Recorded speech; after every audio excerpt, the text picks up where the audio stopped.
Healing the Hero. Written by Elle E. Published by Faith Rights Publishing. Narrated by Emily Norman and Nick Flesher. Chapter 1. Standing in line at Mountain Mug with his rucksack on his shoulder, Dan felt the stares of the people around him. One older gentleman stuck out his hand. "Thank you for your service, young man." Dan shook the man's hand. "Thank you for your support, sir." "Danny, here's your coffee." Casey leaned across the counter with his order before he even placed it. It paid to be friendly with the barista. He picked up his coffee and inhaled the powerful aroma of the dark roast, tossed some cash on the counter, and gave Casey a brief wave. He was sure it was too hot to drink, but brought it to his lips anyway, took a sip, and burned his tongue. His watch read 2:50 p.m. He wouldn't have time to change into civilian clothes before interviewing his prospective chef. He walked around the reception desk and into the hotel management office space. If he didn't get to HR soon, he'd get an earful from Jeff Wallace. A blonde woman came out from the women's room and did a little twirl like she was lost and trying to find her way. He laughed and kept walking. She abruptly turned around and slammed into his chest. His coffee flew out of his hand and drenched them both with scalding liquid. He pulled the fabric away from his skin to keep it from burning him. "Are you okay, ma'am? Are you burned?" "I'm fine." Her gaze remained fixed on the floor. "I'm so sorry. I didn't mean, May I help you find something, ma'am?" He noticed her ears turning red. "Human Resources.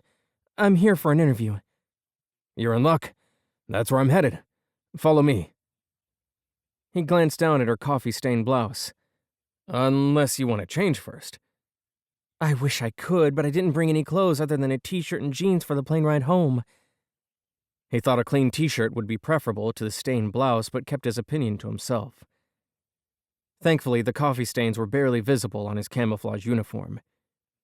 She fell into step beside him, and he showed her to the HR offices. Spotting Mr. Wallace, Dan gave the woman one last cursory glance and a smile before making his way across the room to greet the HR rep. "Good afternoon, Mr. Wallace. I didn't expect you to show up in your army fatigue, Staff Sergeant." Jeff Wallace made eye contact. There was no time to change. It was the usual Army hurry-up-and-wait routine. We sat around Fort Bliss for hours waiting for our flight home. He held out his hand and Dan firmly shook it. "You haven't been home?" "No time, sir." "Thanks for coming in. It would have been a nightmare to reschedule this interview. This chef flew in from Pennsylvania and plans to leave on a flight back tonight." The word struck him. Hadn't the woman who plowed into him mentioned something about a flight home? "Please, no. Don't let it be her." "Have a seat in the conference room. I'll see if she's here." "Will do." Less than a minute later, Mr. Wallace entered the room with the cute blonde woman in the stained blouse at his side. She groaned. "It's you." "Yes, me. Sorry about earlier." Her face turned crimson. "No." She attempted to straighten the wrinkles in her skirt. "It was my fault. I shouldn't have been so careless." "I see you two have met." "Not officially." Dan stood. "I'm Daniel Winchester, the restaurant manager for the Liberty Grille." He held out his hand and she shook it. Her eyes widened and he admired the unique shade of blue. "I hadn't expected someone in uniform." She gestured at his fatigues. "My apologies. I'm returning from AT, so I didn't have time to change out of my ACUs." She raised one delicate eyebrow. "Annual training, Army Reserves." "And what are ACUs?" "Oh, sorry, Army Combat Uniform." "Ah." She tilted her head to the side. "I don't think I've heard my father use that abbreviation." Mr. Wallace gestured for them to take their seats. "Shall we get started?" "I didn't catch your name." Dan met the gaze of their interviewee. She smiled. "Ashley. Ashley Castle." "Miss Castle, it's a pleasure to meet you." They'd interviewed 8 more so-called chefs before Friday afternoon rolled around, and by then Dan was ready to call it quits. But they hadn't found the right person. Now he sat in a cramped office in HR, overwhelmed by the odor of onions emanating from the nearby break room. "Mr. Wallace, I'm not sure about Ashley Castle." He rose. "Would you please call me Jeff?" "Sorry, Jeff." Dan rocked back on his feet and sighed. "I'm not comfortable with this pick. She's the only qualified candidate we've interviewed, and we need a head chef. You have to choose someone." Jeff tapped his fingers on the desk. "We can't expect Carly to run the kitchen indefinitely. She's kept up to the best of her ability while we waited for you to return from AT. I can't believe Jacques walked out with no notice." Although if he were being honest, he wasn't at all surprised. Jacques' given name was George, and he'd been an army cook before going AWOL, getting dishonorably discharged, reinventing himself, and spending time in France. When Dan started at the resort, he and his chef had an unspoken agreement. Dan wouldn't mention the name change and stint in the army if Jacques didn't mention that Dan was responsible for the deaths of the soldiers in his unit. Jeff grimaced. "Well, I can believe it. The man was more temperamental than a caffeinated Wolverine. Why can't we promote Carly and hire a new sous chef to work under her?" "She's not qualified for the position, Dan. Give Miss Castle a chance. She's got the education, the training, and the experience. She worked at one of the most prestigious restaurants in Philadelphia." Jeff made direct eye contact. "She's the right choice." Dan frowned. "She wasn't a head chef at her previous job. The head chefs at most upscale big city restaurants sit behind desks and order around staff. They don't do much of the cooking. Those places run their restaurants differently than we do here. Trust me on this pick. I know what I'm doing." Dan tipped his head back and looked at the ceiling. "Fine. Hire her.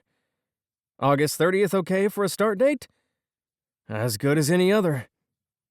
He let out a long exhale. Ashley inhaled the aroma of fresh rosemary as she stirred the soup du jour and watched Dan stroll through the kitchen. Her first couple of weeks at the lodge, she'd been nervous whenever he'd asked her to fix something for a customer. She'd worried that if she or one of her chefs cooked a customer's steak more or less than desired by the patron, that he'd fire her on the spot. He hadn't. Dan had been easygoing. His goal was to keep the customer happy while trusting his staff to do their jobs with as little interference as possible. Now, instead of getting knots in her stomach every time Dan entered the kitchen, she admired the man. She noticed the way his dress shirt hugged his shoulders and the way his hair curled around his ears. By the time her shift was over, she was glad for some distance from Dan. As much as she adored being around him, she was afraid she was forming an attachment to a man who had zero interest in her. And why should he? She had nothing to offer him. She was no beauty queen, and she hadn't followed her parents' advice to get a fancy degree. All she had to offer a man was her skills in the kitchen.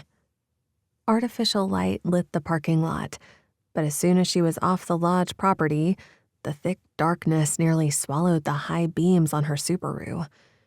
She stopped at her mailbox and forced her thoughts away from her attractive boss. She had too much to do to pine away for a man who was unattainable. When she stepped inside the house, her cat, Ginger, greeted her by rubbing against her legs. She scooped the tabby up, kissed the top of her head, and asked, "Did you behave while I was at work?" Receiving no answer from her feline friend, she fed her and filled her water. Tossing the mail on the table, she sat down to sort through it. There were bills to pay, and unless she wanted to keep using the old-fashioned checkbook and stamps approach, she'd need to set up her computer. She'd tried to use the bank's mobile app, but hadn't found it intuitive. A groan escaped. Computers were not her thing. But it had been over 2 months since she'd moved to Colorado, so it was past time to face setting up her computer. She couldn't ask her younger brother to travel 1,600 miles to set it up for her. After church next Sunday, she'd planned to call and ask him to walk her through the steps. In the meantime, she should at least unpack the components. She found her desktop computer in a box with some books. It was past its prime, so once she got another couple of paychecks, she'd consider purchasing a laptop. But for now, she'd make do with what she had. An hour later, she finally located the cords, the mouse, and the keyboard. The screen was nowhere in sight. It had to be around somewhere. She'd look again in the morning. Her thoughts drifted to Dan once again, and she pondered what he might be doing. He was probably reading a book. He seemed like the intellectual type. It was another reason she didn't stand a chance with him. Her books consisted of her Bible, some commentaries, and cookbooks. An avid reader, she was not. Dan stared out over the empty dining room and pictured the place packed with tourists for the upcoming ski season. The room was cavernous, too massive for the smaller crowds they had off-season, so they kept it closed off part of the year. He hoped Ashley would be up to coordinating the cooking for so many.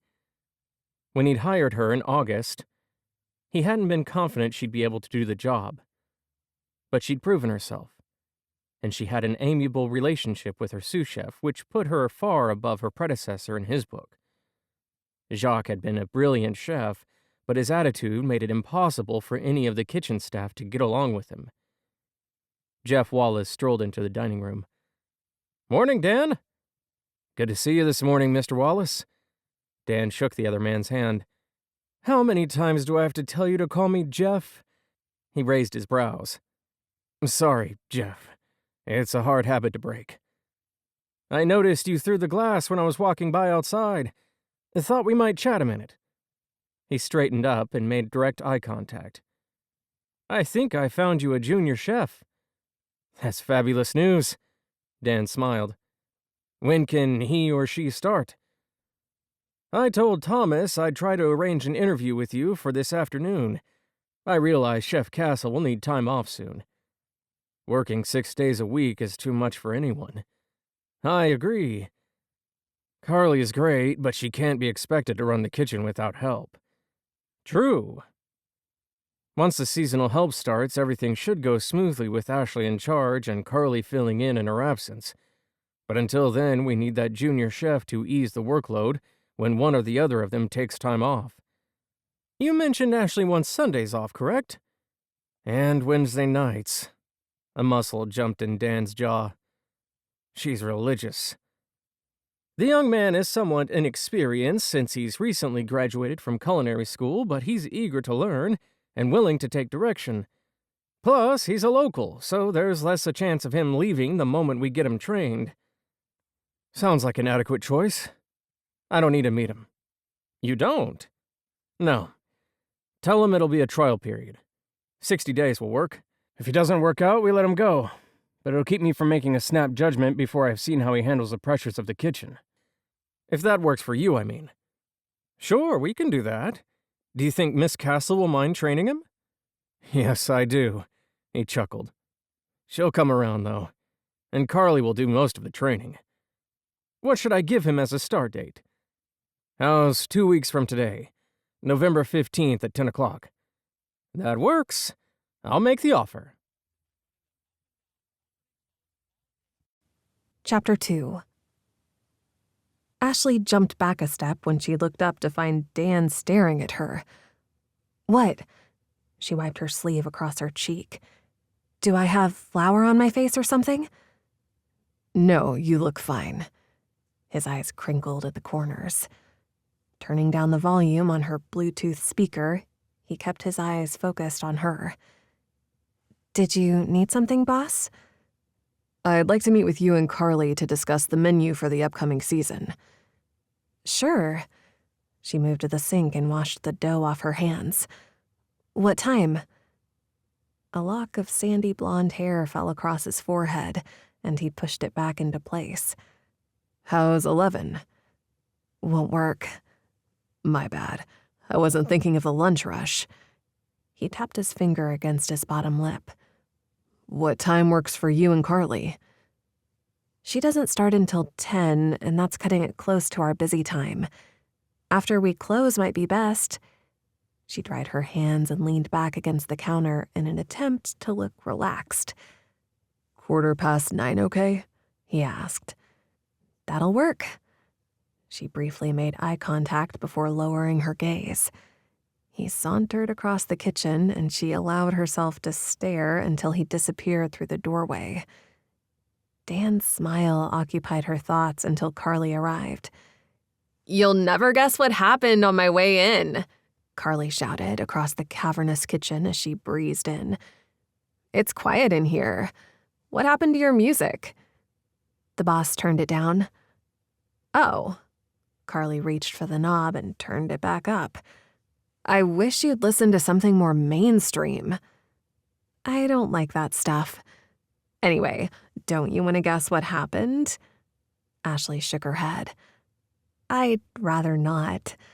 "Fine, I'll tell you." There was a gleam in her eye. "I got in a fender bender." I'm certain I haven't seen anyone get so excited about a car accident before. Ashley lifted an eyebrow. Carly shrugged on her chef's jacket and twisted her purple hair into a bun, securing it with a scrunchie. Ashley shivered. "We have a locker room for that. Hair and kitchens don't mix." Rolling her eyes, Carly said, "The locker room is a glorified supply closet, and my hair is back now, so there's no point. So the man who rear-ended my car was drop-dead gorgeous, and he asked me out." Only you can turn a car crash into a dating opportunity. "You should date. You work too much." "I don't have time to date. Dan needs to hire a junior chef before I can take time off." As if she'd conjured him by mentioning his name, Dan sauntered through the kitchen, flashing them one of his signature smiles as he headed into the dining room. Ashley's eyes followed him until he disappeared from sight. "You could date Danny boy," Carly said. "Our boss?" Ashley felt the heat rise to her cheeks. "I don't think so." "Why not?" "We work together, for one. Besides, I'm not his type. He goes for women like Ivy. She could be in one of those swimsuit magazines. I'd never measure up to her." "There's a reason he isn't with her anymore." "Exactly. And if he dumped her, I don't stand a chance." Carly grinned. "Don't sell yourself short." "Dan and I are just friends." "You shouldn't let him friend-zone you when you've been crushing on him since you arrived in town." "Have not." "Have to." "Maybe a little, but he's way out of my league." "Danny has a thing for blondes," she winked. "I'll bet he loves your golden locks." "Where did you hear he has a thing for blondes?" "I overheard Max razzing him about it." She disappeared into the walk-in refrigerator and returned a minute later, her arms laden with jars. "Besides, Ivy's a blonde." Ashley wanted to laugh. Ivy's platinum blonde hair was no more natural than her acrylic nails or her fake eyelashes. She chastised herself for being catty and turned back to her sous chef. "We should stop wasting time and get to work." Carly saluted her. "You've got it, boss." "Dan wants us to meet him to discuss the proposed menu for ski season." "Did he give you a time?" "We're meeting him at 9:15. "Did you figure out how you want to overhaul the menu?" "I think so, but I'd appreciate it if you'd take a look at my ideas sometime this afternoon to make sure they sound appealing before I show them to the boss." "You've got it." Ashley removed the folded paper from her apron. "Here you go." Carly unfolded the sheet of paper and scanned it quickly before stuffing it in her back pocket. "Looks terrific at first glance.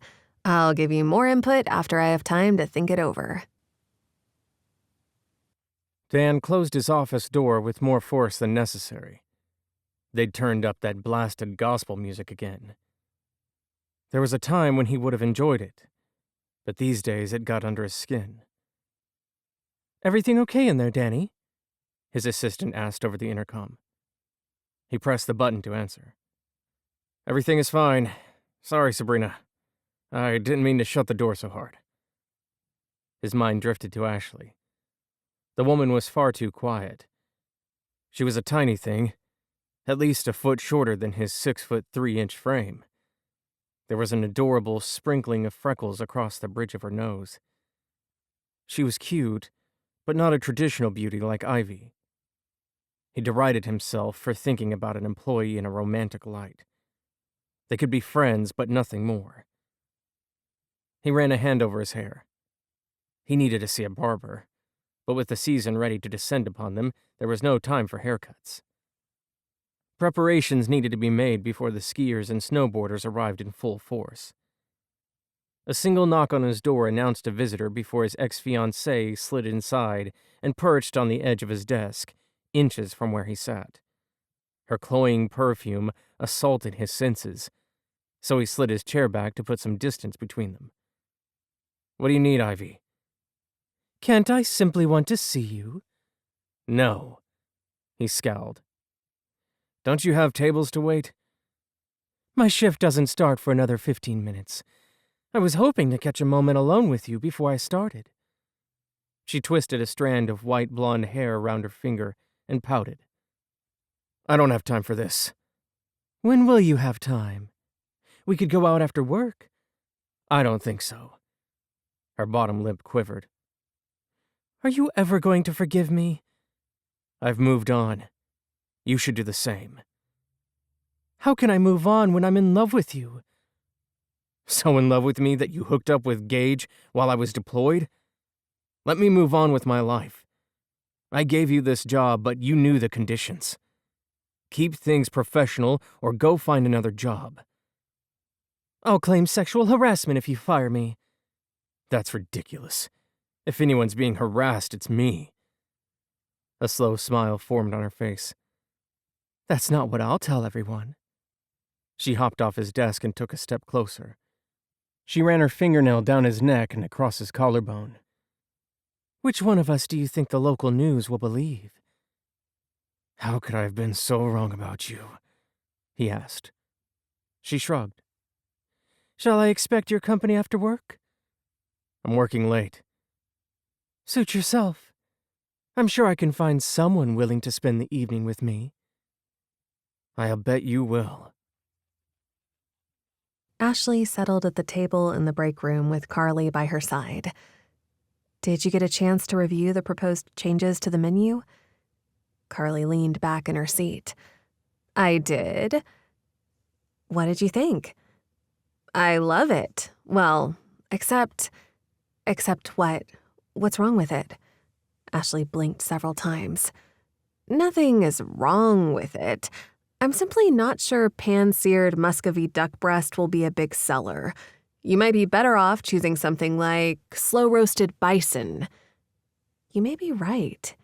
She scratched out the duck.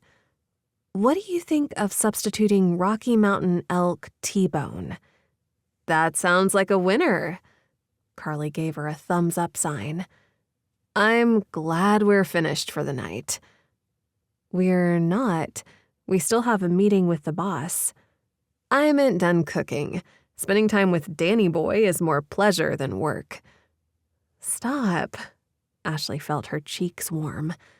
I don't know why you insist on calling him that. What? It's cute. I'm not sure he'd agree. Dan appeared in the doorway. Which he? Ashley felt heat rise to her face. Ashley's worried you'll find out I call you Danny Boy. You've been calling me that since you were 8. I'm used to it. Ashley narrowed her eyes in Carly's direction. Carly was too young to have gone to school with Dan, so she wondered how they knew each other. Freedom was a small town. Maybe everyone knew one another. You two ready to meet? It's 5 minutes early, but if you're ready, we might as well get started. Sure. Ashley stood and followed Carly and Dan from the room. Carly put her hand on his bicep, and Ashley had to fight the envy that surged through her veins. So, Danny, I heard Ivy talking about the two of you getting back together. Say it ain't so. It ain't so. That's a relief. I've been thinking about the ideal girl to set you up with. No setups. I'm staying single. That would be a waste. Carly looked him up and down. He laughed. We have work to do. He sank into a chair at a round table in the corner of his office. I hope you won't mind if this meeting goes late. I'll order us a pizza or something. I'm trying to avoid someone. Carly giggled. I have a date, but I'm not necessary to this meeting, so I'll leave the two of you to finish the planning when it's time for me to split. Is that okay with you, Ash? Dan asked. Sure. Ashley looked down at the wrinkled paper in her shaking hands. If you can stay for a few minutes, that'll be okay. If you have to go too, I'll understand. Dan frowned. We can do this tomorrow before work. No, it's fine. I can stay as long as you need me to. They'd barely begun discussing the menu changes when Carly scooted out. I'd hoped Carly would stay longer. Ashley met Dan's gaze. He smiled. Why is that? No reason. You have the details of your proposal together, if in a somewhat unorthodox fashion. He glanced at her wrinkled paper and winked. I'm not sure I've ever received a menu proposal on a folded piece of notebook paper before. I don't have my computer set up yet. She tried to smooth out the wrinkles in her paper. Why is that? Are we working you too hard? No, the hours are fine. He squinted at her. The hours are brutal. I should know. We've been working the same schedule. I'll try to come up with something more professional next time. What makes you think there will be a next time? I assumed you'd want to change the menu every year. He cocked his head to the side. Most likely, but I meant what makes you think you'll still be here? Why would I go? Oh, I don't know.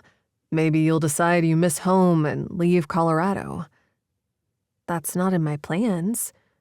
She glanced toward the door, and he wondered if she was looking to escape the conversation. That's what I want to hear. The restaurant needs stability. Being forced to change chefs isn't convenient for us, and it can hurt the reputation of Liberty Grille. He leaned across the table and took the paper from her shaking hands. He placed his left hand over her right hand and made eye contact. What are you nervous about, Ashley? I may be your boss, but we're friends, aren't we? Yeah, of course we are. She bit her bottom lip. Relax. He squeezed her hand. I'll order us a pizza, and we can hang out in the lounge. It'll be more comfortable to sit in there by the fire.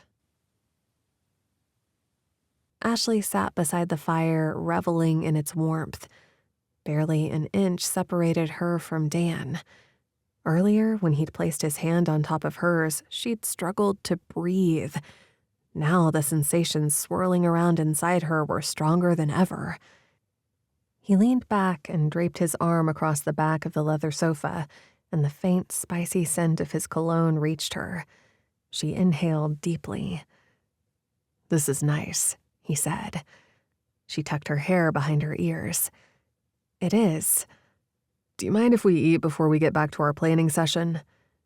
Not at all. I'm starving. He opened the pizza box, and the aroma of garlic and oregano set her stomach to growling in anticipation. He took out 2 slices, and after placing them on paper plates, he handed her one. You'll like Valentino's pizza. It's not what you'd get in your neck of the woods, but it's the best we have in the area. I'll admit I'm a slight pizza snob, but it's nothing compared to my disdain for the cheesesteaks around here. Only Philadelphia cheesesteaks will do. She took a bite. This is not bad. Add them to the menu. What?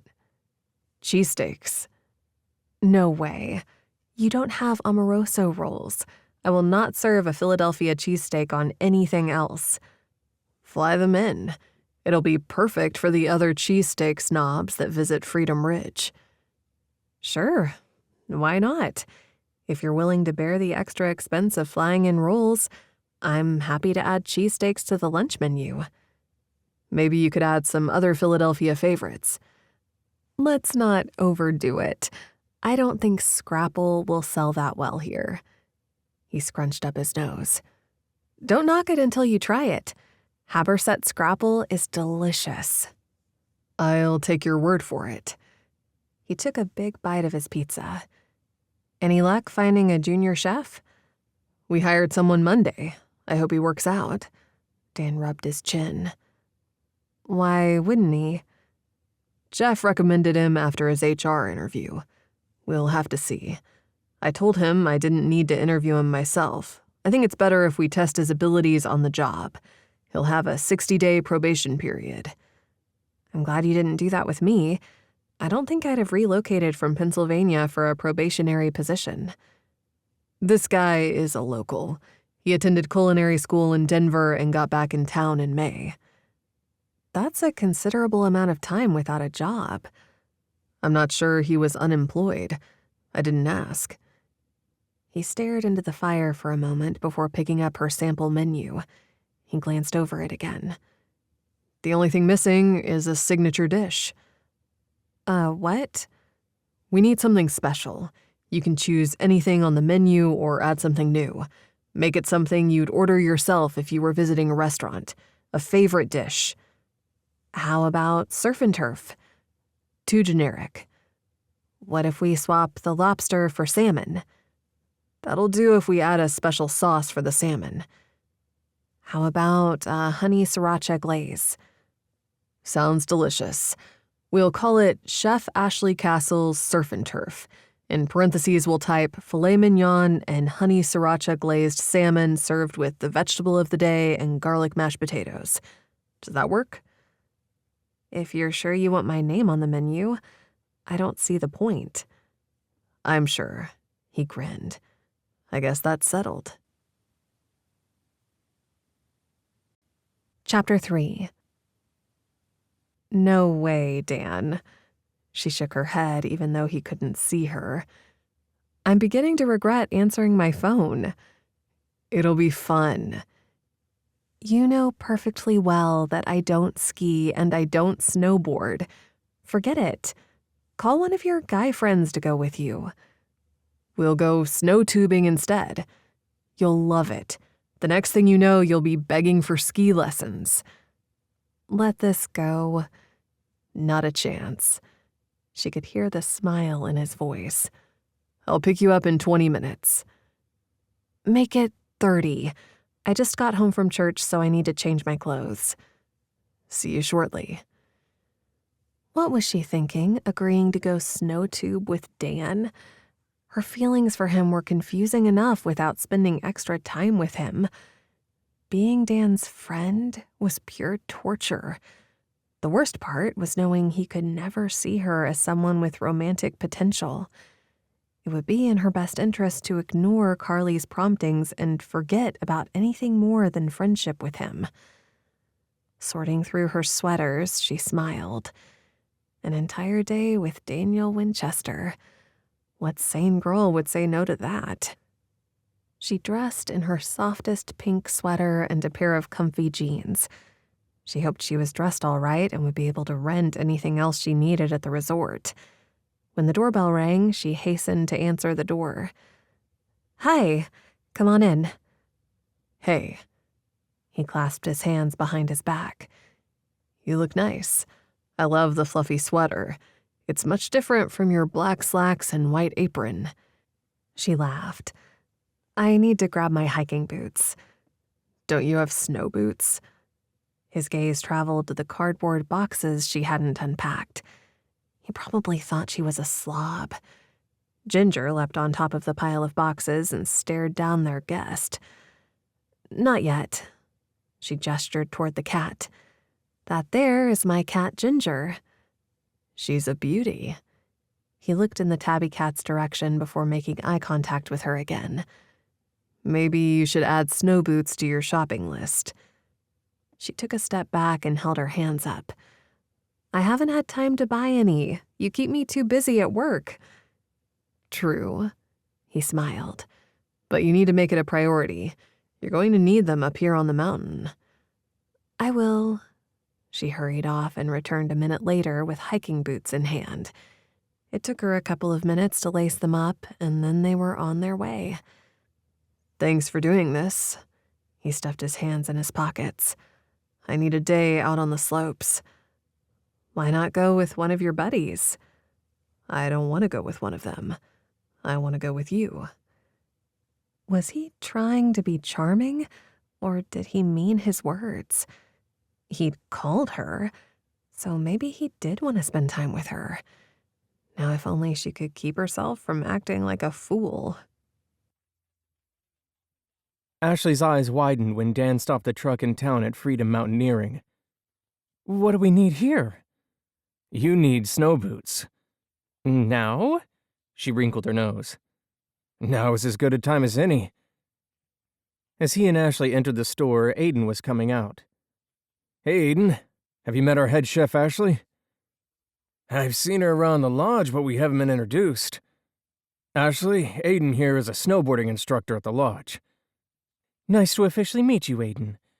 You too, Aiden asked. Heading out to the slopes? Dan put his arm around Ashley's shoulders. I'm taking Ashley tubing. Convince her to take some boarding lessons. I'm sure she'd be a natural, but we'll start with tubing. Aiden took a step back into the store so the door could close. What are you up to today? Dan asked. I have a lesson. Stopped in to pick up some wax for my board. We don't have the kind I like at the lodge. Have fun today, Ashley smiled. Gage headed toward them, and Aiden shuffled back out the door. What can I help you with today? He focused his attention on Ashley. She needs snow boots. Dan supplied the answer for her. Gage's eyes lit with challenge when he met Dan's gaze. I'll be glad to help you with that, miss. He winked at Ashley. Follow me. Ashley chose a pair of pink boots with a soft fur lining, and Gage retreated into the back to see if they had her size. Dan followed him into the back. What do you think you're doing? What are you talking about, Danny boy? Just because I let your sister call me that doesn't mean you can get away with it. You're not supposed to be back here, bud. Stop coming on to Ashley. I don't know what you're talking about, Danny. I'm simply helping a customer. Get her the boots so we can get out of here. Yes, sir, Gage saluted. And stop being a smart aleck. Go back out to your little girlfriend. I'll be out with her boots in a minute or two. Dan hustled back to the main area where Ashley was sitting on a bench with her stocking feet tucked under her, waiting for the promised boots. Sorry about that. What was that about? Nothing. I sense a history, but I'll leave it alone. Wise idea. He clenched his jaw. I hadn't realized he would be here. His dad owns the shop, but Gage only works when he feels like it. Oh. He's Carly's older brother. I wasn't aware she had a brother. I'm surprised she hasn't mentioned him. She idolized him when she was younger. These days, I think Carly focuses every ounce of her attention on cooking and guys. She doesn't leave much energy for talking about family or much else. He shook his head slightly. Carly's a good kid, even if she is a bit on the wild side. Ashley could see her breath in the crisp mountain air as she walked with Dan to the gondola that would take them to the top of the mountain. On the way up, she could see for miles in every direction. The beauty of the snow-covered peaks was captivating, and having Dan beside her made the experience enchanting. When they arrived, he grabbed a tube and handed it to her before getting one for himself. From there, they took something he called a magic carpet. It was similar to the moving walkways they had at some airports. Once up top, she tried to calm the nerves in her stomach. She'd never done any winter sports. The closest she'd been to doing this was taking her sled down a steep hill in her neighborhood when she was 10. Even then, she thought she was taking her life in her hands. She watched as children with broad smiles on their faces flew down the mountainside on tubes. If they could do it, so could she. Dan showed her how to keep their tubes together. He held the strap from hers, and she clung to his, wrapping the nylon strap around her hand. A moment later, they were flying down the mountain, and she grinned like a kid on an amusement park ride. When they came to a stop at the bottom, she tried to stand but fell out of her tube. Dan helped her up. "What'd you think?" "That was fun. Want to go a few more times?" "Are you kidding?" She laughed. "Let's go." After a few more runs down the mountain, they made their way inside the lodge to warm up by the fire. She took a seat while Dan ordered them some warm drinks from Ty at Mountain Mug. Casey sank down beside her on the sofa. "Funny seeing you here today with Mr. Charming." He needed someone to hang out with, and I was a convenient choice. Don't read more into it than that. You might want to tell him that. He's shooting daggers my way for sitting in his spot beside you. Casey stood. "You off already, Case?" Dan asked as he handed Ashley a hot chocolate. She sipped her drink, savoring the rich liquid. "It's after 3, hotshot." Casey's eyes lit with humor. "I'm heading out. Got me a date with a tourist." "Have a nice time," Ashley waved as Casey walked away. Mondays were bad enough.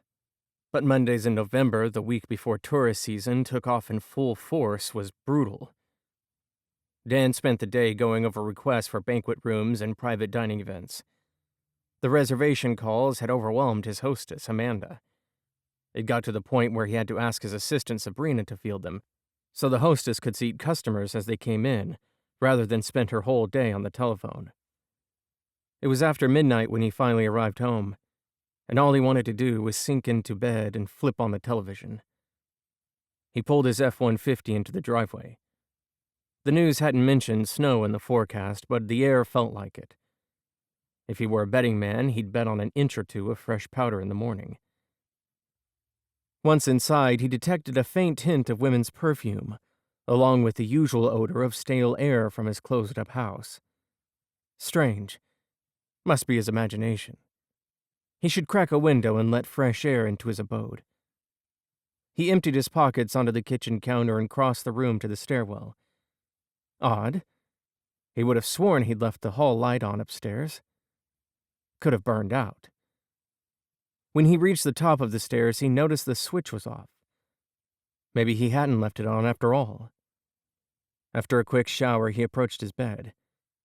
It was made. He hadn't made it. Never did. His sister must be in town. He'd given her a key. It was the only plausible explanation. He'd text her in the morning and find out what she'd been doing at his place. The smell of fabric softener greeted him when he leaned back on his pillows. His sister washed his sheets? She must think he was a pig who couldn't fend for himself. He'd have to let her know that while he appreciated the gesture, it was unnecessary. He was more than capable of doing his own laundry. Scrolling through the channels, he found a classic sitcom and settled in for the night. "Beth, don't mess with me." Dan leaned back in his office chair and stared at the ceiling. "Why would I mess with you? You're honestly not in town?" "No, and even if I was, I can promise you that washing your sheets wouldn't be at the top of my list of priorities. I can barely keep up with our laundry." She laughed. "Maybe Mother hired a housekeeper for you." "Mother doesn't have a key to my house." "About that." "You didn't." "She asked. What was I going to say?" "Maybe you could have said something like, 'Ask Daniel yourself if you want a key to his house.'" "No way," she snickered. "You want to tick Mother off, you go ahead, but I'm not getting in the middle." "You got in the middle when you handed over your key to my place." He sighed.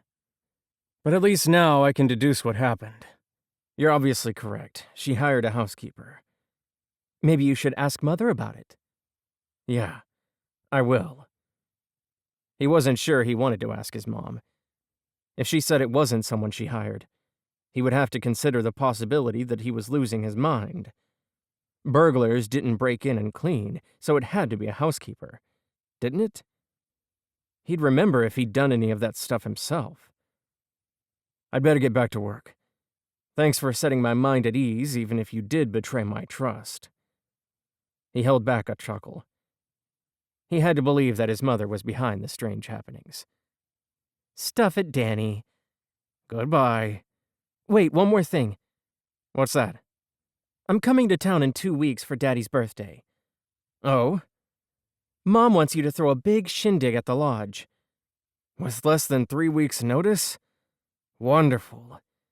Why do you always know about this stuff before I do? Because you avoid our mother. That may prove difficult now that she has a key to my house. Touché. Chapter 4. Carly leaned against the counter and twirled her silicone spatula. I have a second date tonight after work. You do? Can you believe it? 2 dates with the same man may be a record for you. Carly stuck her tongue out at Ashley. Casey said you were in here with Danny Boy on Sunday. What were you two doing? And how did we get through a whole week without you mentioning it? We went snow tubing. Together? Carly clapped her hands. I want every detail. There's nothing to tell. We had fun, but it was a friend thing. Don't read more into it, okay? If you say so. She bounced up and down on her toes. But I've seen how he looks at you when he thinks nobody is watching, and he's never asked me to go snow tubing. Please don't do that. My heart can't take it. Ashley massaged her neck with her left hand. Sometimes I get mixed signals from him, but he has a flirtatious nature. He's made it clear we are friends, nothing more. But why didn't you ever mention your brother? I met him on Sunday. You did, huh? I haven't seen him in here. Carly let out an exaggerated sigh. My brother has a reputation as a player. He's calmed down lately now that he's found God, but I didn't want him to come on to you, so I didn't introduce you to him. You were protecting me from your brother? You're a much better fit with Danny. How sisterly of you. I'm sure your brother would be thrilled to find out you're warning single women away. Not all of them, only the ones I love like sisters. Dan entered the kitchen from the back hall, and they both stopped talking. Why do I sense I'm interrupting? Maybe it's because you are. Carly tried to hip bump him, but hit closer to his knees. He laughed and turned to face Ashley. Hey. She set down the ladle she was using to drizzle cranberry glaze onto plates of ham. Yeah? Smells good in here. The side of his mouth turned up in a half grin. Everything okay? Her hand fluttered over her heart, and she nodded. Everything wasn't all right. She was confused as could be, but if she didn't verbalize the yes, it wasn't a lie, right? I've got a huge favor to ask. His smile widened, showing off the dimple in his left cheek. What's that? She raised an eyebrow. There's going to be an event in one of the banquet rooms on November 20th, and I need your help planning it. They called this late and you accepted the booking? It's for my father's 60th birthday. You're throwing the party? Technically, my mother is, but she wants it here at the lodge, so that means you and I are. She sunk into her stool and propped her head up with her fist. Great. You don't have to sound so enthused. No, it's fine. It's just that I still don't have my computer set up, so I'll have to do everything by hand. You can use one of the computers here. I don't have time to work on it while I'm here. It's work-related. You should get paid for your time. I'd rather do research at home. What is there to research? Pick 2 main courses and ask Van to choose a few desserts. He glanced toward Van, the pastry chef. Van nodded. I'll take care of the desserts. She frowned. There's more to planning a menu than choosing 2 main courses. I'll help you narrow it down. Let's grab a bite to eat after work. She should say no. Why couldn't she bring herself to say no? Time alone with him was a bad idea. Sure, why not? Great. We can scoot out of here early and let Carly handle the cooking. I'll meet you at the Mountain Mug at 7. Are you sure? You deserve a break. We'll grab a coffee for the road and make it to Evelyn's in time for dinner. You want to go out for dinner with me? We both need to eat, don't we? I suppose so. But do you think we could go somewhere more casual? She glanced down at her uniform. Dan smiled. Sure. He left the kitchen by way of the dining room, straightening his tie as he did. Carly turned to face her with a giant grin on her face. See? I told you he was interested. He is not interested. The dinner is to plan his father's birthday celebration. It's not a date. Maybe not, but it's a start. Carly's forehead crinkled. Why didn't you agree to go to Evelyn's? It's expensive, and I don't have clothes with me. I'm sure Danny boy would have paid. Give it up, Carly. Ashley lifted her ladle and got back to work. It's not going to happen. He's in Ivy's league, not mine. Carly took the ladle from her hand. Give me that. Go get ready for your date. I'll finish up here. He's not meeting me for another hour. Besides, you've got your own date tonight, so maybe you should worry about that. Go get ready. She tilted her head to the side. Brush your hair, pinch your cheeks, do whatever you city girls do to gussy up for a big date. I'm not a city girl. I'm from the suburbs. Ashley wrinkled her nose. Same difference. Fine, I'm going. Carly lifted her chin and drizzled the remaining glaze over the ham. I'm looking forward to the full staff returning. It'll be nice to have someone else to do the plating. That way I can focus on cooking. Presentation matters. Taste matters more. Carly pointed to the door. Now go!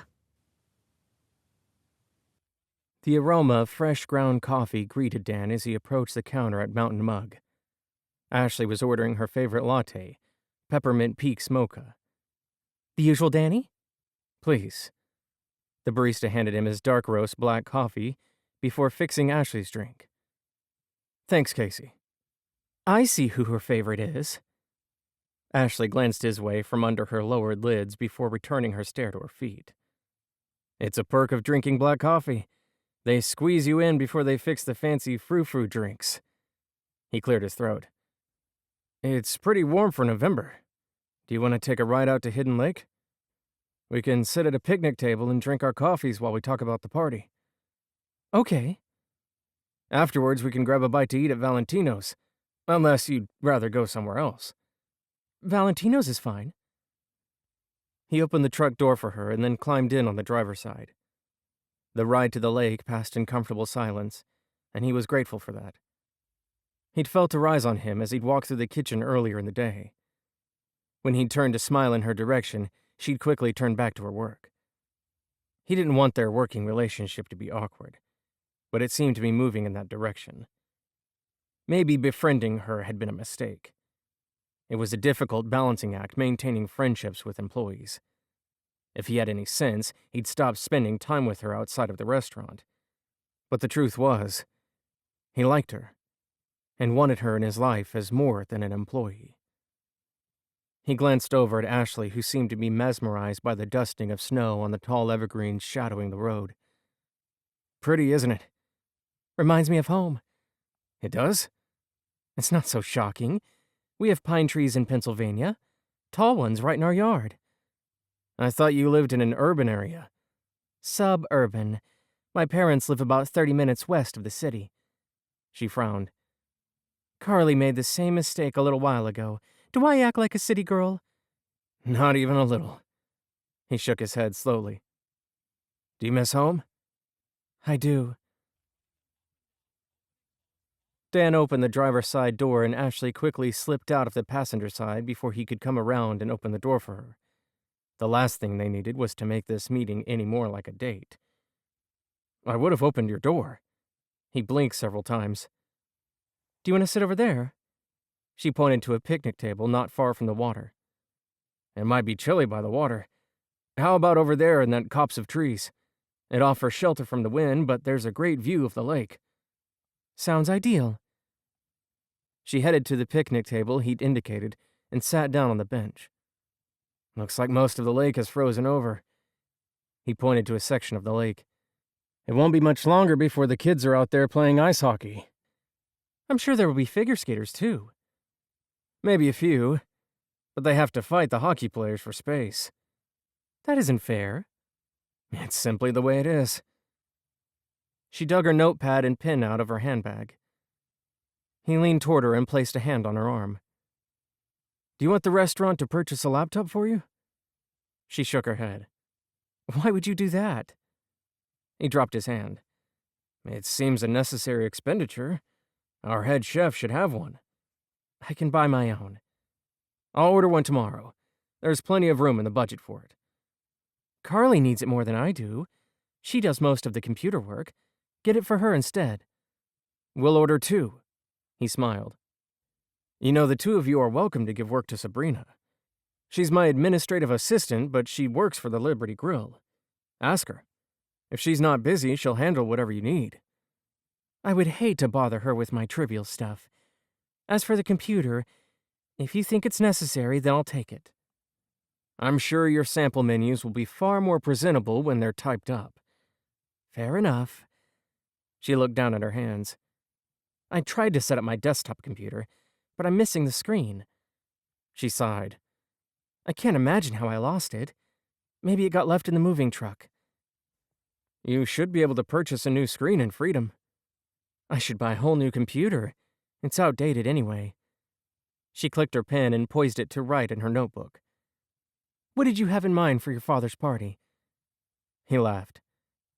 I hoped you'd have some ideas. I'm dreadful at that kind of thing. Tell me about your dad, and I'll see what I can come up with. But you might consider asking Haven. She's an event planner for a reason. Maybe I'll do that. You can at least help me narrow down the menu, though, right? Sure. Were you thinking sit-down or buffet?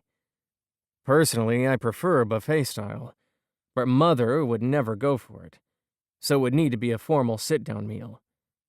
Do you want something simple, like a choice between chicken and steak, or something a little more elaborate? I don't know, you pick. Dan, I don't even know your family. Help me out here. Chicken and steak are fine. We could do a simple salad with a raspberry vinaigrette dressing, or we could do a Caesar salad, or even a Cobb salad, though that might be too filling. Do any of those sound appealing? My mother would like the raspberry vinaigrette, I think. Maybe I should plan the menu with your mother. She let the sarcasm come across loud and clear. Excellent idea. I'll set up a meeting for you two tomorrow after the lunch rush. She set her pen and paper down. I guess we're done here. Can you give me a lift back to the lodge? I thought we were getting dinner. He cocked his head to the side. She shrugged. Wasn't dinner for planning purposes? Nah, I thought we could hang out tonight. Her hands fluttered in front of her, so she folded them in her lap. Okay.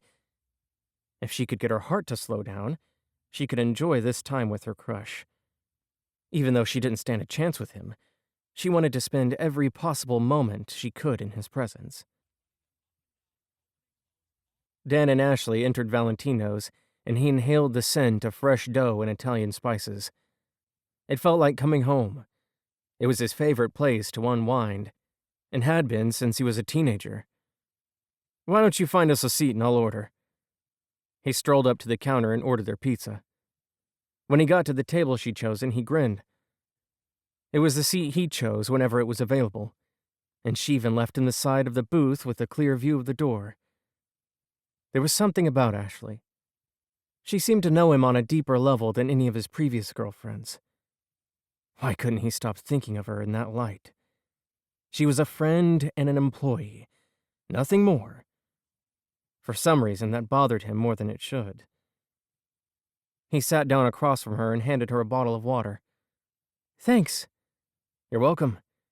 He leaned back in the seat. "The food should be out in a minute." "Excellent. I'm famished." She fidgeted with her napkin. "You mentioned siblings, didn't you?" "Yep. I'm a middle child. I have an older sister and a younger brother." She leaned back as the server set their pizza on the pedestal. "Thank you." She nodded at the server before looking back at Dan. "What about you? Do you have siblings?" "I have an older sister." He put a slice of pizza on each of their plates. "Why doesn't she come into the Liberty Grille?" She took a bite. "She moved away, married a man from Texas and relocated there. I visited her when I did my 2-week drill at Fort Bliss around the time of your interview." "The reason you were in uniform when you interviewed me?" "That's correct." "What's it like, being in the military?" She leaned forward, and he got the sense that she cared. "Reserves? It's a cakewalk compared to active duty." He took a bite of pizza, but barely tasted it as his mind traveled back to the Middle East. "Do you miss active duty?" "I do at times. It's another world. When I'm focused on making sure the device in front of me doesn't explode, nothing else matters. It clears my head. Unfortunately, as I moved up in rank, it was more than just my life on the line." "That sounds ominous. I sense a story behind it." "Another time, perhaps." "What do you do in the reserves?" "Since they didn't have my MOS in the reserves, I had to go through AIT again." "So you did something with explosives when you were active duty?" "I was a ranger, but my MOS was 89 Delta." "What's that?" "Explosive ordnance disposal." "Sounds dangerous." "It is." A muscle jumped in his jaw, and his mouth went dry, so he guzzled his water. If he didn't steer this conversation away from his time in Afghanistan, he might share more than he was ready to divulge. "When I enlisted in the reserves, I decided on 68 Sierra. I didn't know what I wanted to do, and it was one of the few jobs that came with a substantial bonus, so I picked it. My title is Preventative Medical Specialist, but it basically amounts to what civilians would call infection control." "That sounds interesting." "It's not. They don't give me much to do on my weekend assignments. They usually stick me with the medics. Since reserve units can be called active at any time, we need to have every position filled. Normally, there isn't much need for infection control on our base, but if we're ever activated, my position will be essential." She nodded her understanding and took a sip of her water. "When I was at annual training this year, I actually used my skills. I had to put in paperwork to shut down a food truck. The regular guy inspected the same truck the week before, and they didn't get it up to snuff before my inspection. The colonel had the post commander sign off, and they lost their license to operate on base. I hated to turn that paperwork in, but I couldn't turn a blind eye on unsafe food practices." "Unsafe food practices are a bad thing. I learned all about that in culinary school. I can see how your military job relates to your civilian job." Her eyes twinkled. "I didn't even know the Army had positions like that. My dad was in the Army, but I don't know much about what he did." "He was too young for Vietnam, I imagine." "Much. He was in the first Gulf War. After that, he was stationed in Germany for a while and brought us with him. But it was only for a couple of years when I was young. I don't remember anything about it." "Did you ever consider joining the military?" "No." She shook her head. "My parents were clear about what I was to do, and that was to go to college and get a respectable degree." She added emphasis with air quotes. "They were livid when I chose culinary school. If I had enlisted in the military, I think my father's head would have exploded." "What about your mother?" "She goes along with whatever my father wants. She prefers not to make waves." "She doesn't sound anything like my mother. She's the complete opposite. You'll meet her tomorrow. I'll warn you, she can be a bit snobbish. She was a New York socialite vacationing in Vail when my father swept her off her feet. I don't think she ever imagined herself living in a small town in backwoods Colorado, but she adjusted for the most part. My father is a developer who develops properties all over the country, so he could have chosen to live anywhere, but he was born and raised in freedom and wasn't willing to leave. I'm sure your mom is lovely. Wait until after you meet Mother to form an opinion. He chuckled. She's not an easy woman to get along with. The man glanced at his watch and set down the bouquet of flowers he'd picked up in town. He had a date with his new girlfriend, but she'd have to wait. He sent a text telling her he was tied up with work. He planned to follow Ivy to see if she followed through on the instructions he'd given her. This time, Soldier Boy would know he had a nemesis, a worthy opponent who would make him pay for his mistakes. Ivy shared the story about the Helmand province and the dead soldiers, but that wasn't his concern. Winchester was responsible for destroying his life, and for that, he would suffer. When Ivy got into her Mustang, he put his Dodge Challenger in drive and tailed her, careful to leave a few car links so she wouldn't know he was behind her. As he suspected, she led him to his target. How she'd known Winchester would be at Valentino's, he couldn't guess, but she sashayed in like she owned the place. He watched through the window until she was seated, then followed her inside and studied the menu. Once he'd ordered, he made eye contact with Winchester, and the army boy had the gall to grin at him. Maybe ruining lives was a game to him, but he'd soon find out what it was like to have everything you cared about taken from you. He stared at Ivy long enough to be sure she'd see he was watching her. She lowered her gaze to her water bottle. The woman didn't appear to have malice on her mind. He might need to be more persuasive. The man behind the counter handed him his pizza in a box, and he strolled out of the restaurant. It wasn't long before Ivy ambled back out to the parking lot, slid into her Mustang, and drove off. But it seemed to take an inordinate amount of time for Soldier Boy to finish eating with his little girlfriend. When he finally exited the establishment, 45 minutes had passed. He stayed behind them, making sure to leave extra car lengths to keep them from noticing him. Winchester came to a stop at the lodge, dropped his girl at her car, parked, and headed inside. In that moment, he was left with the choice of whether to follow the girlfriend, go inside and meet his date, or wait for Winchester. It was possible he could follow her home and make it back before his target left the lodge, but if he did, he'd miss out on getting some sugar. He parked and sauntered into the lodge. His girl was nowhere to be found when he entered the lobby, so he wandered over to Mountain Mug and ordered himself a pumpkin latte with extra sugar and got her a white chocolate almond avalanche, since she'd mentioned it was her favorite. His girl came out of the restaurant and spotted him. She frowned.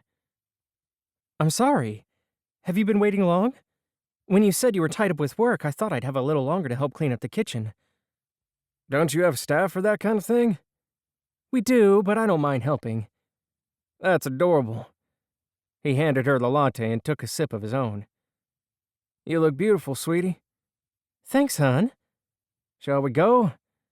He held out a hand and she placed hers in it. What would you like to do tonight? Valentino's is open late on Friday nights and I haven't eaten. Do you mind if we go there? He didn't want to disappoint her, so back to the pizza joint it was.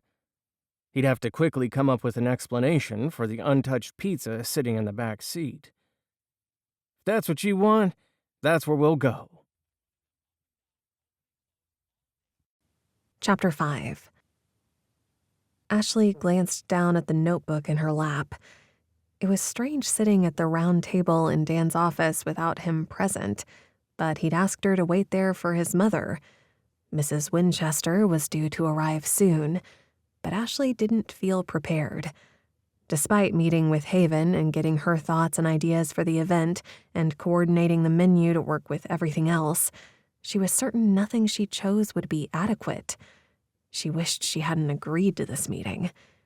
Dan took her sarcastic remark about meeting with his mother seriously.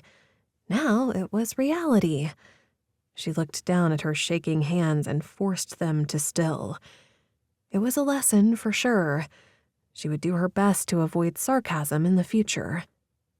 Dan's office door swung open, and her heart sped up when she saw his handsome face. His arm was around a thin woman she assumed was his mom. She wore an ivory pantsuit and had pearls at her neck. Her perfectly coiffed dark brown hair was elegant in a French twist. "Mom, I'd like you to meet our head chef, Ashley." A female head chef. Way to go, Ashley. She felt heat rise to her face as she rose to shake the other woman's hand. "It's nice to meet you, Mrs. Winchester." "It's a delight to meet you. Daniel mentioned that you thought it would be beneficial to meet with me instead of him to plan the menu." Ashley sent the man in question a sideways glare before returning her attention to his mom. "I have a few ideas we can go over. I met with the event planner to see what she had in mind for the party and designed 3 menus that I think would work well for a formal sit-down meal." Mrs. Winchester skimmed the page Ashley handed her. "This will be easier than I thought. Thank you for being so prepared." After reading through the options, she smiled. "Menu 3 is glorious. I love the choice of mushroom Asiago chicken or hickory bourbon glazed salmon. But can we substitute the garbanzo stuffed mini peppers from menu 1? Daniel's father is allergic to shellfish, so I don't think the crab crescents are a great idea."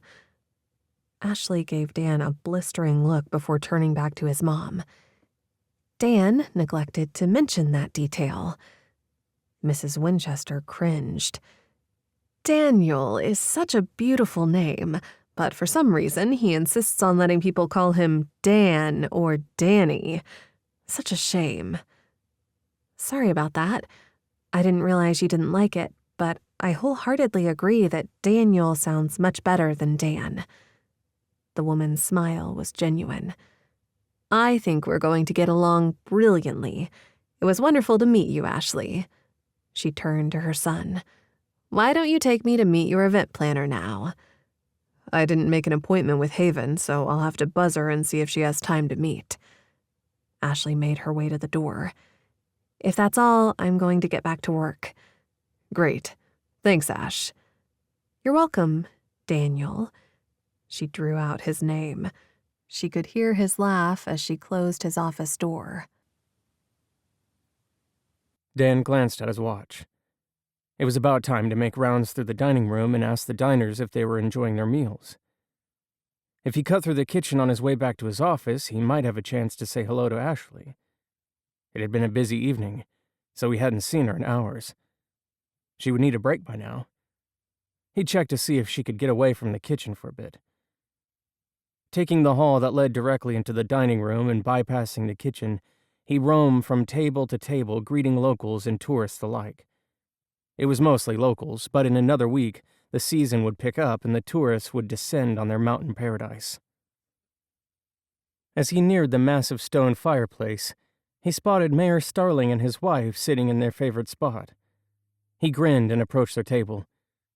"I'm looking forward to the parade. I hear this year will be better than ever." Mrs. Starling sat up straighter. "You betcha. We have exciting plans. The highlight of the night will be the little ballerinas from Miss Cat's dance class, though. Just you wait until you see those precious angels. I'm sure they'll be adorable as always." Mayor Starling cleared his throat. "We do have some wonderful plans for this year's parade, but let's not get ahead of ourselves. We still have the tree lighting ceremony coming up. I was wondering if you'd be open to playing your guitar and singing." "I don't know about that. It's our busiest time of year." The excuse was plausible. How could he tell them he didn't want to sing songs glorifying God when he felt like God abandoned him? "Nonsense!" Mrs. Starling patted his hand. "We're counting on you. Don't let us down, Danny." He left their table in no mood to continue his rounds. But duty called, so he stopped at each and every table until he made it past the bar and arrived at the entrance to the kitchen. None of the guests had complaints, and many raved about the food and service. Nights like that were rare, so he intended to take full advantage. After pushing through the double doors, he was greeted by the noise of clattering dishes and loud voices shouting over each other. The aroma of pumpkin spice lingered in the air. He glanced around to identify the source, and his mouth watered at the sight of pumpkin rolls. Van sprinkled confectioner sugar over top of them before sliding them into the chiller. Dan pulled his attention from the dessert and scanned the kitchen until his eyes landed on Ashley. She was giving orders like a drill sergeant. He chuckled to himself. It was the part of the job he'd been worried she wouldn't be competent enough to handle. She was a pro. As mousy and timid as she was outside of the restaurant, she was the opposite in the kitchen. Her Southern gospel played in the background as she took charge of the kitchen staff. Walking up behind her, he leaned down and whispered in her ear. "Have a minute?" She spun around too quickly and lost her balance. He reached out to steady her. The zing that traveled up his arm was unexpected. "I'm sorry, Dan. You startled me." "My apologies. I was wondering if you had time for a break." "Sure." She walked over to Carly. "Would you take over for 15? "Will do." Carly grinned like the matchmaker she was. If it was up to her, he'd have been married off by now. He led the way to the exit near his office and held the door for her. "It's kind of a chilly night to be outdoors," Ashley said. "True, but they've got the fires lit so we can sneak over to the closest one and keep warm while we get some fresh air." She shrugged and walked beside him. The peachy scent of her shampoo drifted his way as he proceeded to one of the seating areas. The fire in the grate crackled, and Ashley held her hands up to it. She stared up at the sky. "I'll never tire of the stars up here. They're so beautiful." "Don't you see them at home?" "Not like this. Here it feels like I could reach out and touch them." "I take the night sky for granted having grown up here. Probably the same way I take the Betsy Ross house and the Liberty Bell for granted." He chuckled. "Yeah, something like that." Out of nowhere, she punched him in the arm. Hard. "What was that for?" "Not telling me your father was allergic to shellfish? Did you want your mother to hate me?" "I didn't think to mention it. We'd talked about steak and chicken, so I thought that was what you'd present to Mother. I had no idea that you'd go to so much trouble coming up with 3 menu options complete with appetizers." "You should have known that I'd be prepared." A stray hair had escaped her bun. He leaned down and tucked it behind her ear. "You're the same woman who presented the menu for ski season on a wrinkled-up piece of notebook paper." "That was different. You and Carly were the only ones I thought would see it." He reached for her hand. This was dangerous territory, and he knew it. One wrong move, and their carefully constructed friendship would become something more complicated. But he couldn't help himself. His thumb made slow circles on her palm. "So, you're comfortable enough with me to let me see the real you?" "We should get back." She snatched her hand back like she'd been burned. But her little intake of breath and the hooded look in her eyes betrayed her. She felt the chemistry between them, even if she wasn't ready to admit it. He followed her back inside, but turned into his office instead of joining her in the kitchen. The sound of Ashley's blasted music reminded him why a relationship with her was out of the question. Tomorrow morning, she'd be at Freedom Bible Church, worshiping the Lord with a heart full of joy. He couldn't share her faith. Not anymore. He had no intention of entering a church again. Any romantic notions he had toward his head chef needed to be quashed. Dan pulled up outside of Ashley's house. Haven had called him when she couldn't get a hold of Kevin, the lodge manager. The truck carrying the Christmas trees they'd ordered for the lodge had overturned on the highway, so the trees wouldn't be arriving as scheduled. Thankfully, nobody was injured in the accident. Instead of stressing over losing their choice trees, he told Haven he'd do his best to remedy the situation. He'd called Ashley to see if she wanted to visit Evergreen Ranch. They would pick out a couple of trees for the banquet rooms and see if they could find one for the main lobby. If the tree farm had one that would work, he'd find out if Haven wanted to come look or ask Mr. Harrington or Kevin to give final approval to have it delivered. He hurried up Ashley's stairs and knocked on her front door. "Come on in." Ashley ushered him in, and the smell of apples and cinnamon greeted him. "There are muffins on the counter. Help yourself. I need to grab my coat and then we can go. I see you still haven't finished unpacking. He eyed the tabby who had once again fixed her gaze on him from her perch atop the pile of boxes. I haven't had time, she grinned. I'm looking forward to picking out the trees. This will be fun. Haven't you been to a tree farm before? No, we've always had an artificial tree. That's terrible. It wasn't so bad. Nothing beats the smell of a real Christmas tree. Not everyone has that luxury. He drove onto the ranch road and down one of the lanes between the trees. Let's see what we can find, shall we? When he opened the passenger door, she bounced out of her seat, not bothering to hide her giddy excitement. He savored the moment.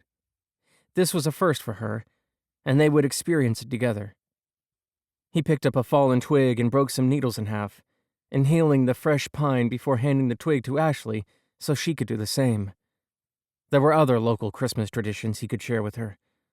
A plan began to form. This year, he would share his Colorado Christmas with the tiny blonde beside him. What do you think of this one? Ashley stared up at a tree that was probably more than 10 feet high. He stood beside it. Look up, Ash. I'm 6'3", and that tree towers over me. Oh.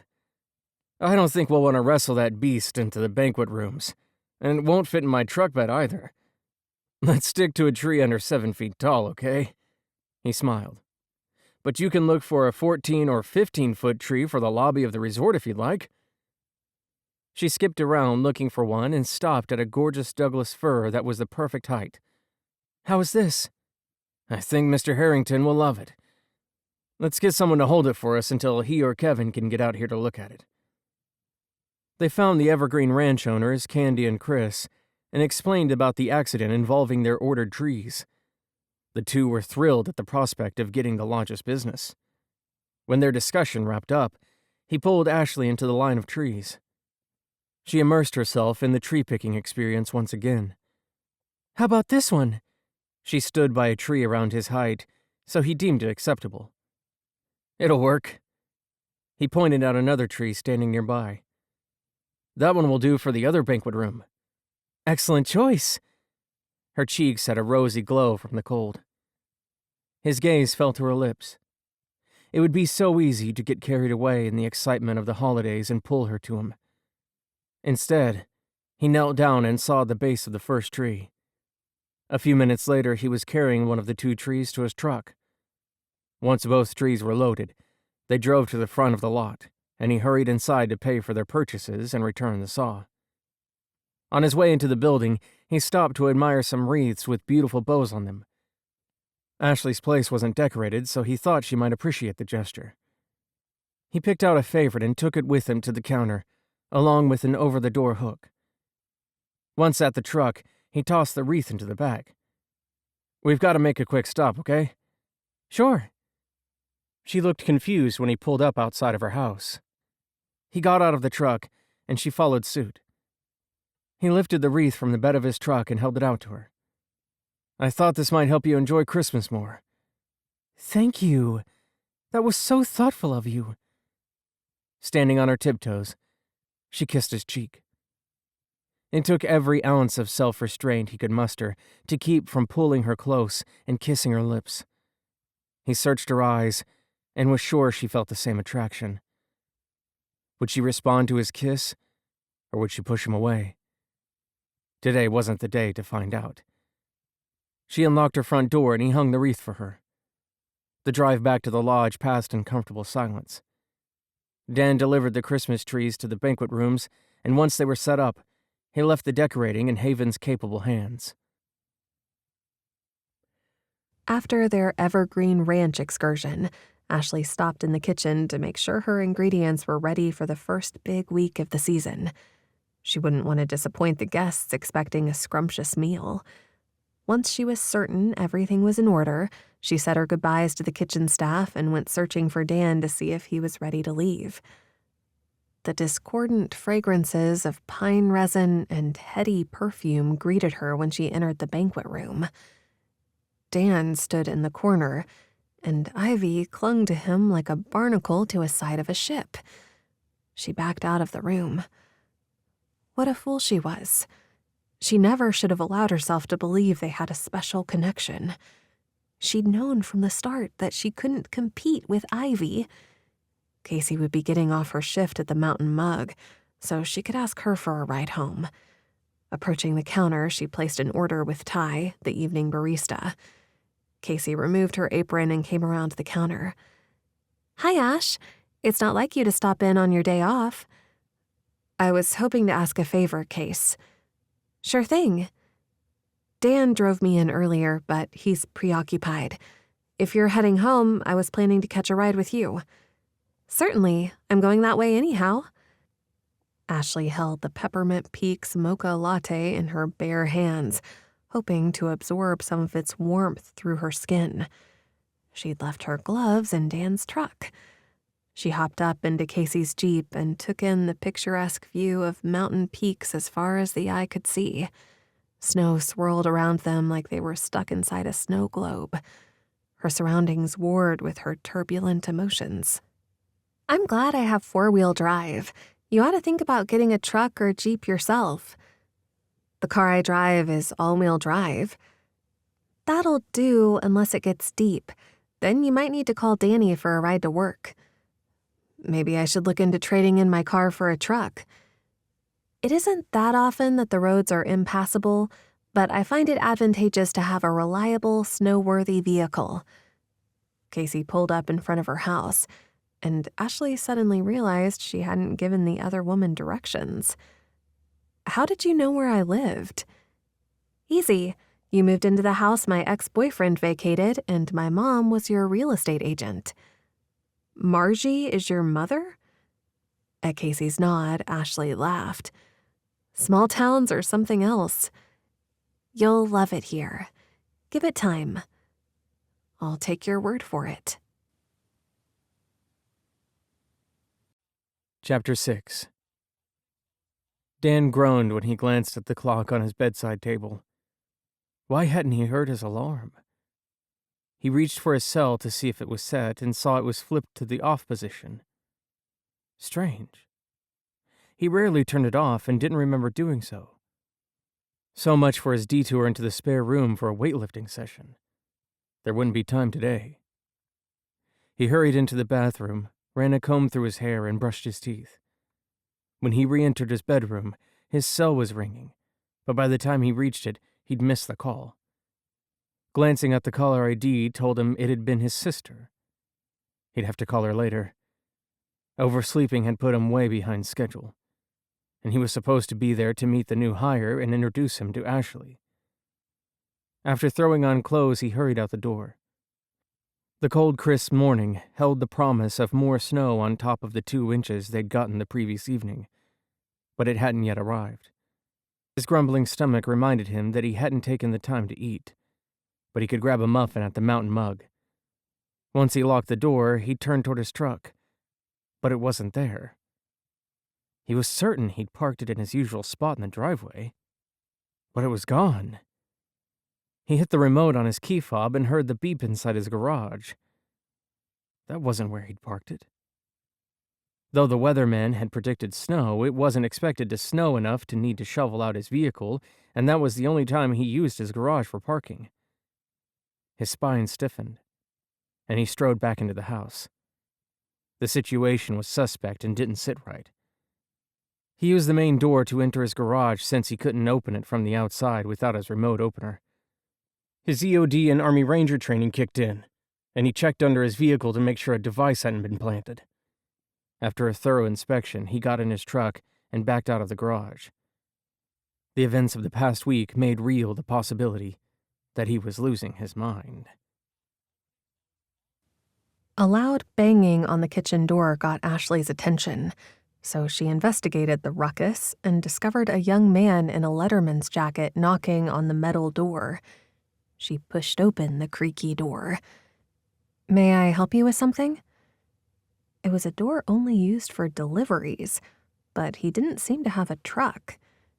"I'm Thomas." "Hi, Thomas. What can I do for you?" "I was told to be here at 10 o'clock. "Who were you told to see?" The kid pulled a note from his pocket. Daniel Winchester or Ashley Castle?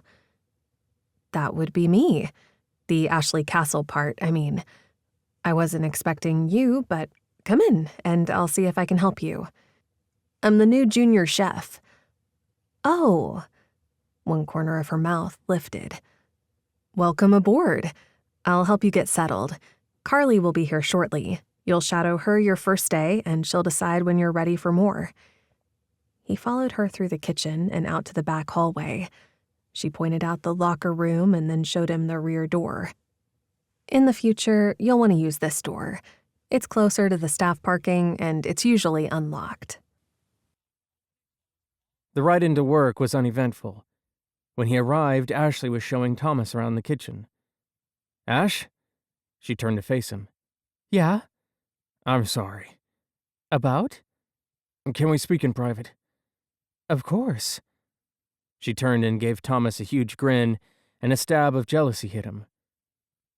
The idea of Ashley with the kid was preposterous. There was nothing to be envious about. Ashley couldn't be interested in the young buck, and even if she was, it didn't matter. She didn't belong to him, so it wasn't his concern. I need to go meet with the boss. I'll be back in a few minutes. In the interim, you can get ready. There are aprons in the locker room. It didn't normally bother him when she called him boss, but something about the way she'd emphasized the word annoyed him. Once she entered his office, he followed and shut the door behind him, aware that he was scowling, but unable to school his features into a kinder expression. Is something wrong, boss? She tilted her head to the side. Already flirting with the new help, I see. He shoved his hands in his pockets. That didn't take long. What are you talking about? Don't act naive. You knew what you were doing. That's absurd. You're crazy. He's barely more than a child. Color rose to her cheeks, and she crossed her arms over her chest. I apologize for not being here to meet him. My alarm got turned off and messed up my whole morning routine. Is that why you're cranky? I'm not. She stared at him a moment and lifted an eyebrow. Maybe a little. Sorry if I misread that back there, but we can't have employees dating. It'll cause problems.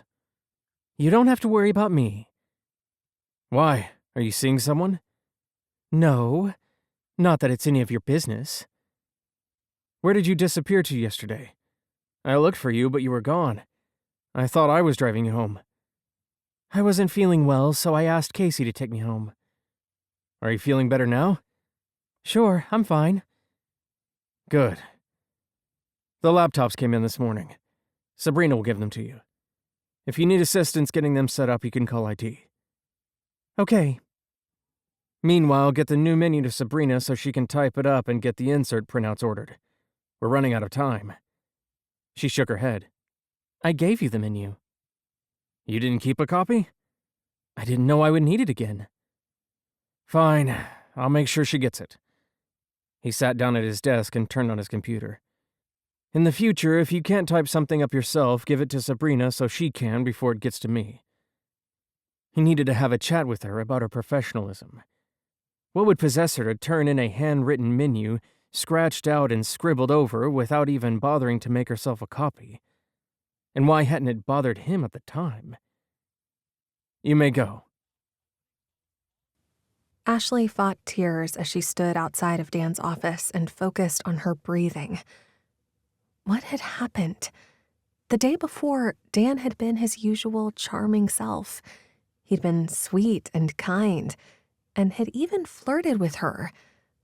But today he was completely different. She wiped away the tears she could no longer control and wondered what she'd done to turn him against her.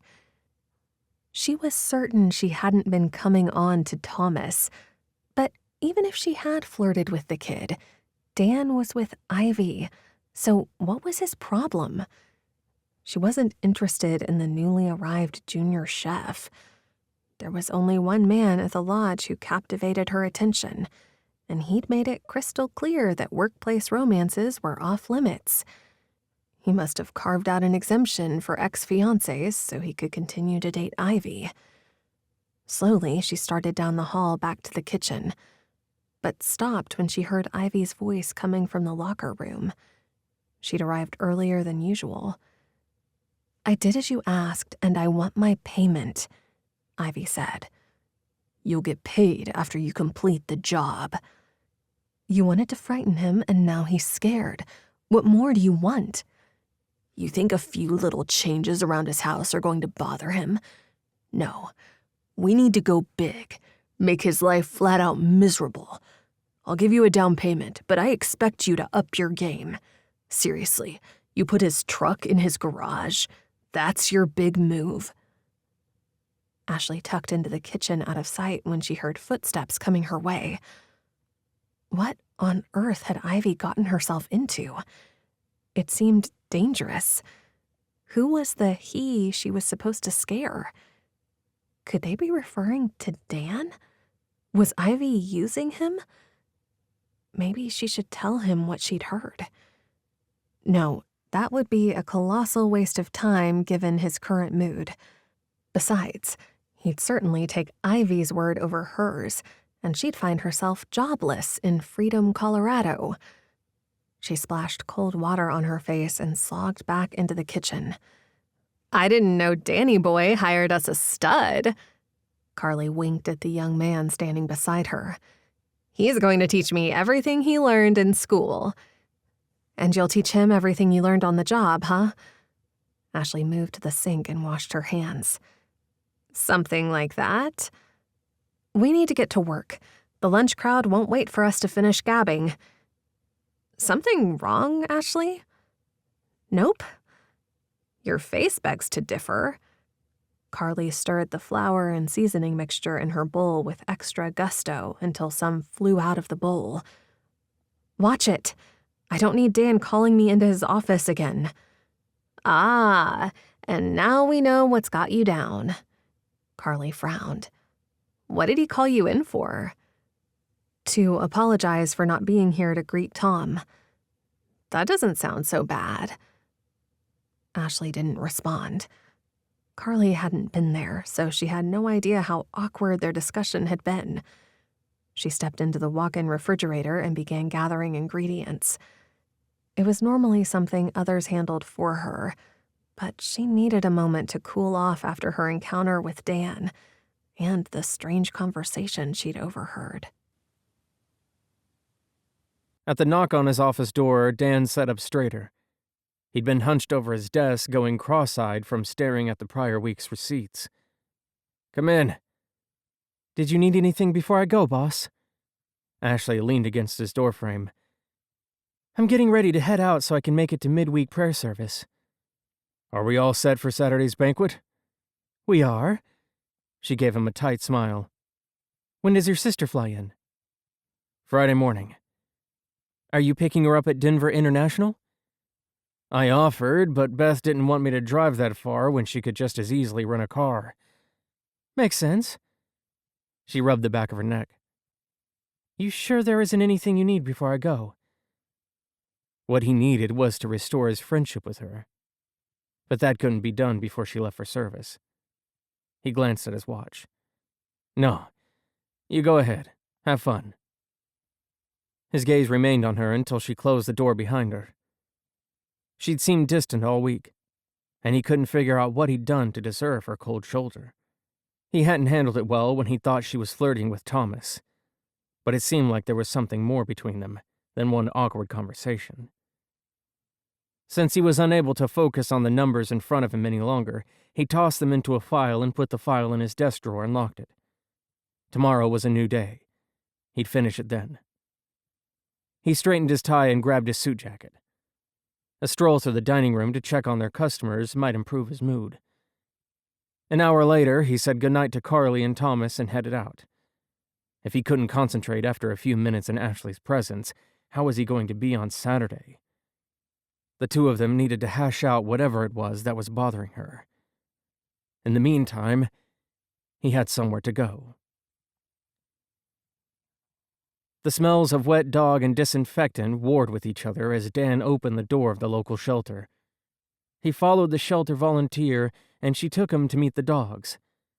Though many of them were intelligent and affectionate, a husky mix won him over. Something about his expressive blue eyes and the way he leaned against Dan's leg as if they were best friends already made it impossible to pass him over. Once he signed the adoption papers and paid the fee, he headed to the store to grab a bag of dog food, new leash and collar, bowls, and a bed. Back at home, he sat down on the floor and played with his new furry friend. He sunk his fingers into the dog's thick fur and tried to come up with a name that fit the canine. "I think you look like a Sammy." The dog didn't bark or growl, so he settled on Sammy for his name. When the house phone rang, interrupting their playtime, he rose to answer it. "Hello?" "Daniel, how are things going for Saturday?" "Everything is fine, Mother." He sank onto the couch and resumed petting Sammy. "And what about you? Are you seeing anyone?" "No, Mother, I'm happily single. In fact, I adopted a dog to keep me company." "How are you going to take care of a dog? You're never home." Indignation came across in his mother's voice. He sighed. "I suppose I'll be forced to spend more time at home now that I have a reason to be here." "You should concern yourself with finding a wife instead of adopting a dog." "The dog is here now, and Sammy's staying." "Sammy? That's a silly name for a dog." "I like it. He looks like a Sammy." "Your father is calling. I've got to go. I'll see you on Saturday." "Goodbye, Mother." Chapter 7. Ashley was still mortified after seeing Dan with Ivy on Sunday, and Dan's berating her the following day hadn't helped. She shouldn't have allowed herself to hope their friendship would turn into anything more. Besides, like she kept telling Carly, Dan was way out of her league. He was gorgeous, and she was average at best. But sometimes, when he looked at her, she believed he felt what she did. Today, she needed to put him out of her head and do her job to the best of her abilities. Ashley met with her kitchen staff and reminded them of Mr. Winchester's shellfish allergy. They served shrimp and crab cakes in the main dining room, so they needed to take precautions to avoid cross-contamination. Of course, those precautions were standard, but it wouldn't hurt to remind everyone to act with extra diligence. Once everyone was given their assignments, she hurried down the hall to check the banquet room and make sure everything was ready. The room was elegant. On the tables lay white linen tablecloths and indigo napkins. The tree in the corner was decorated tastefully with scarlet bows, blue and white ornaments, and snowflakes. It added the perfect amount of festive spirit to the room. Once the guests arrived, the waitstaff would serve the hors d'oeuvres. Since it was a surprise party, they were allowing 45 minutes before the first course was served. She turned to leave the room and collided with Dan. "Sorry." "You make a habit of running into me," he chuckled. "I do, don't I?" He shuffled his feet and glanced over at the banquet room. "How's it look inside?" "Perfect. Haven did a lovely job." "Excellent. The guests will begin arriving in a few minutes, so I'm going to wait at the front entrance of the lodge to greet them, and I'll have Amanda show them to the banquet room. My parents will arrive 30 minutes after the scheduled start time. That should leave ample time for the guests to arrive so they can shout, 'Surprise!'" "Everything seems to be running smoothly. I'll be in the kitchen making sure everything stays on schedule." "Thanks for everything, Ash." There was a twinkle in his eye when he said the words. "You're a dependable friend." There was that word again. She couldn't escape it. A friend was all she'd ever be to him. "You're welcome. Glad I could help." Dan stood at the door of the lodge and greeted his family and his father's friends as they arrived. There were discreet signs directing the way, but he preferred to spend the first few minutes of every event at the front door, so he could assist the guests himself. Considering this function was for his father, he felt even more obliged to do so. He glanced at Amanda. The tall blonde hostess chatted with Casey at the Mountain Mug while awaiting the guest's arrival. She seemed put out when he'd first requested she work on her day off, but when he brought up the overtime pay, she lost the attitude and happily worked the extra shift. Ivy came through the door from the dining room into the lobby at the same time as he glimpsed his aunt and uncle. He scowled at her before opening the front door for his relatives. He'd scheduled Ivy to work the main dining room so he could keep her away from his family. Greeting guests took longer than expected, and before he knew it, his mother was texting him that they'd parked and were on their way inside. He hurried into the banquet room and let everyone know that his father was on his way in. His dad acted surprised, but Dan believed he'd known about the party. It was hard to keep secrets from him. The food was splendid, and everyone raved about it. But by the time the assortment of cheesecakes made their way into the room, most of the guests were stuffed. But few were able to resist the scrumptious desserts prepared by Chef Van Anderson. Their dessert chef was in a class of his own. Dan questioned why they hadn't lost him to one of the big city restaurants, but he wasn't complaining. Van was a loyal friend, and his masterpieces were delectable. The crowd began to disperse, and Dan's mother walked his aunt and uncle out to their car. Dan drifted from the dessert table over to the head table where his father stood beside his chair, looking out over the emptying room. "Did you like your party?" "It was a huge success, son." His father clapped him on the back. "Thanks for your hard work." "Anytime. Glad you enjoyed your birthday." His father took a sip of water and set his glass back down. Dan lifted his own water to take a sip, but set his glass down when he noticed his father's face and neck were turning red. His dad loosened his tie and sunk into a chair. "What's wrong, Dad?" His father's face contorted in pain. When he realized his dad couldn't speak, he dialed 911. He learned basic medical care in his training, but hoped if his father needed treatment, the paramedics would take care of it. Heath, the security guard, came through the door. "I heard the call on dispatch." He gestured to the man beside him who was rolling up his sleeves and tugging on a pair of latex gloves. "This here is Dr. Errol Broderick. He's a thoracic surgeon here on vacation. He agreed to provide assistance until the ambulance arrives." Dr. Broderick met Dan's gaze. "He's flushing." He flashed a light down his throat. "Anaphylaxis. Does he have any known allergies?" "Shellfish, but the menu was carefully crafted to avoid it. Then there was cross-contamination somehow." He pulled items from the medical bag Heath handed him. Dan's mother reappeared in the doorway. "What's happening here?" "Does he have an EpiPen?" Dr. Broderick asked. Dan met his mother's gaze. She shook her head. "I didn't think to bring it with us." "Why don't you go outside and meet the ambulance? I'm going to have to help him breathe." Dan hurried to the front door of the lodge. The ambulance was pulling up when he got there. He recognized one of the EMTs as Carson, who worked part-time at the lodge. He showed him and his partner to the banquet room. Dan's mother ran up to him and clung to his arm. As they stepped outside, his sister spotted them. "What's all the commotion?" "Dad's having an allergic reaction. They're taking him to the hospital." Beth didn't wait for further information. She ran to the nearby ambulance and climbed inside. "Do you want to ride with Dad, Mother?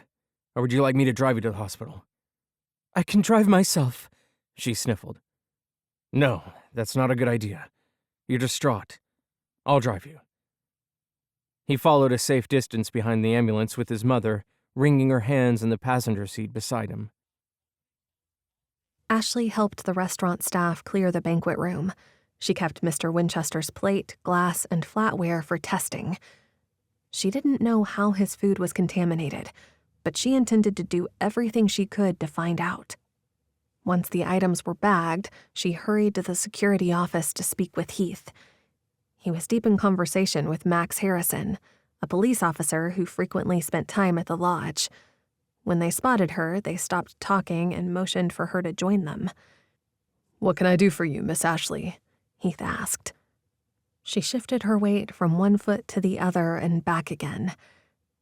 "I have a strange request." "What's that?" "It's going to sound insane." "Let's hear it." "I'd like to know where I can have Mr. Winchester's glass and plate tested." Officer Harrison scrunched his brows together. "Do you suspect foul play?" "Honestly, yes." She sighed deeply. Last Monday, I overheard a heated discussion, and although I can't be certain it was about Dan, every time it comes to mind, I can't help but think he was the one they argued about. The man wanted the woman to wreak havoc on his life. But this is Dan's father. What better way to hurt a man than to go after his family? You may have something there. Max reached for the plastic bag she held with the utensils, plate, and glass that Mr. Winchester used. This is great, but if we're going to do this correctly, we need to test the rest of the dishes and utensils as well. If it's on several items for different guests, we'll chalk it off to accidental cross-contamination. If, however, Mr. Winchester was the only one whose items were contaminated with the offending shellfish, we can safely assume it was intentional. I'd better hurry back then. The staff may have already started loading the dishes into the dishwasher. Heath, call down there and tell them to cease cleaning until I can get a crew in here. Consider it done, Heath said as he lifted his phone to his ear. A moment later, he set down the phone. Carly's got it covered. She's going to make sure nobody touches anything.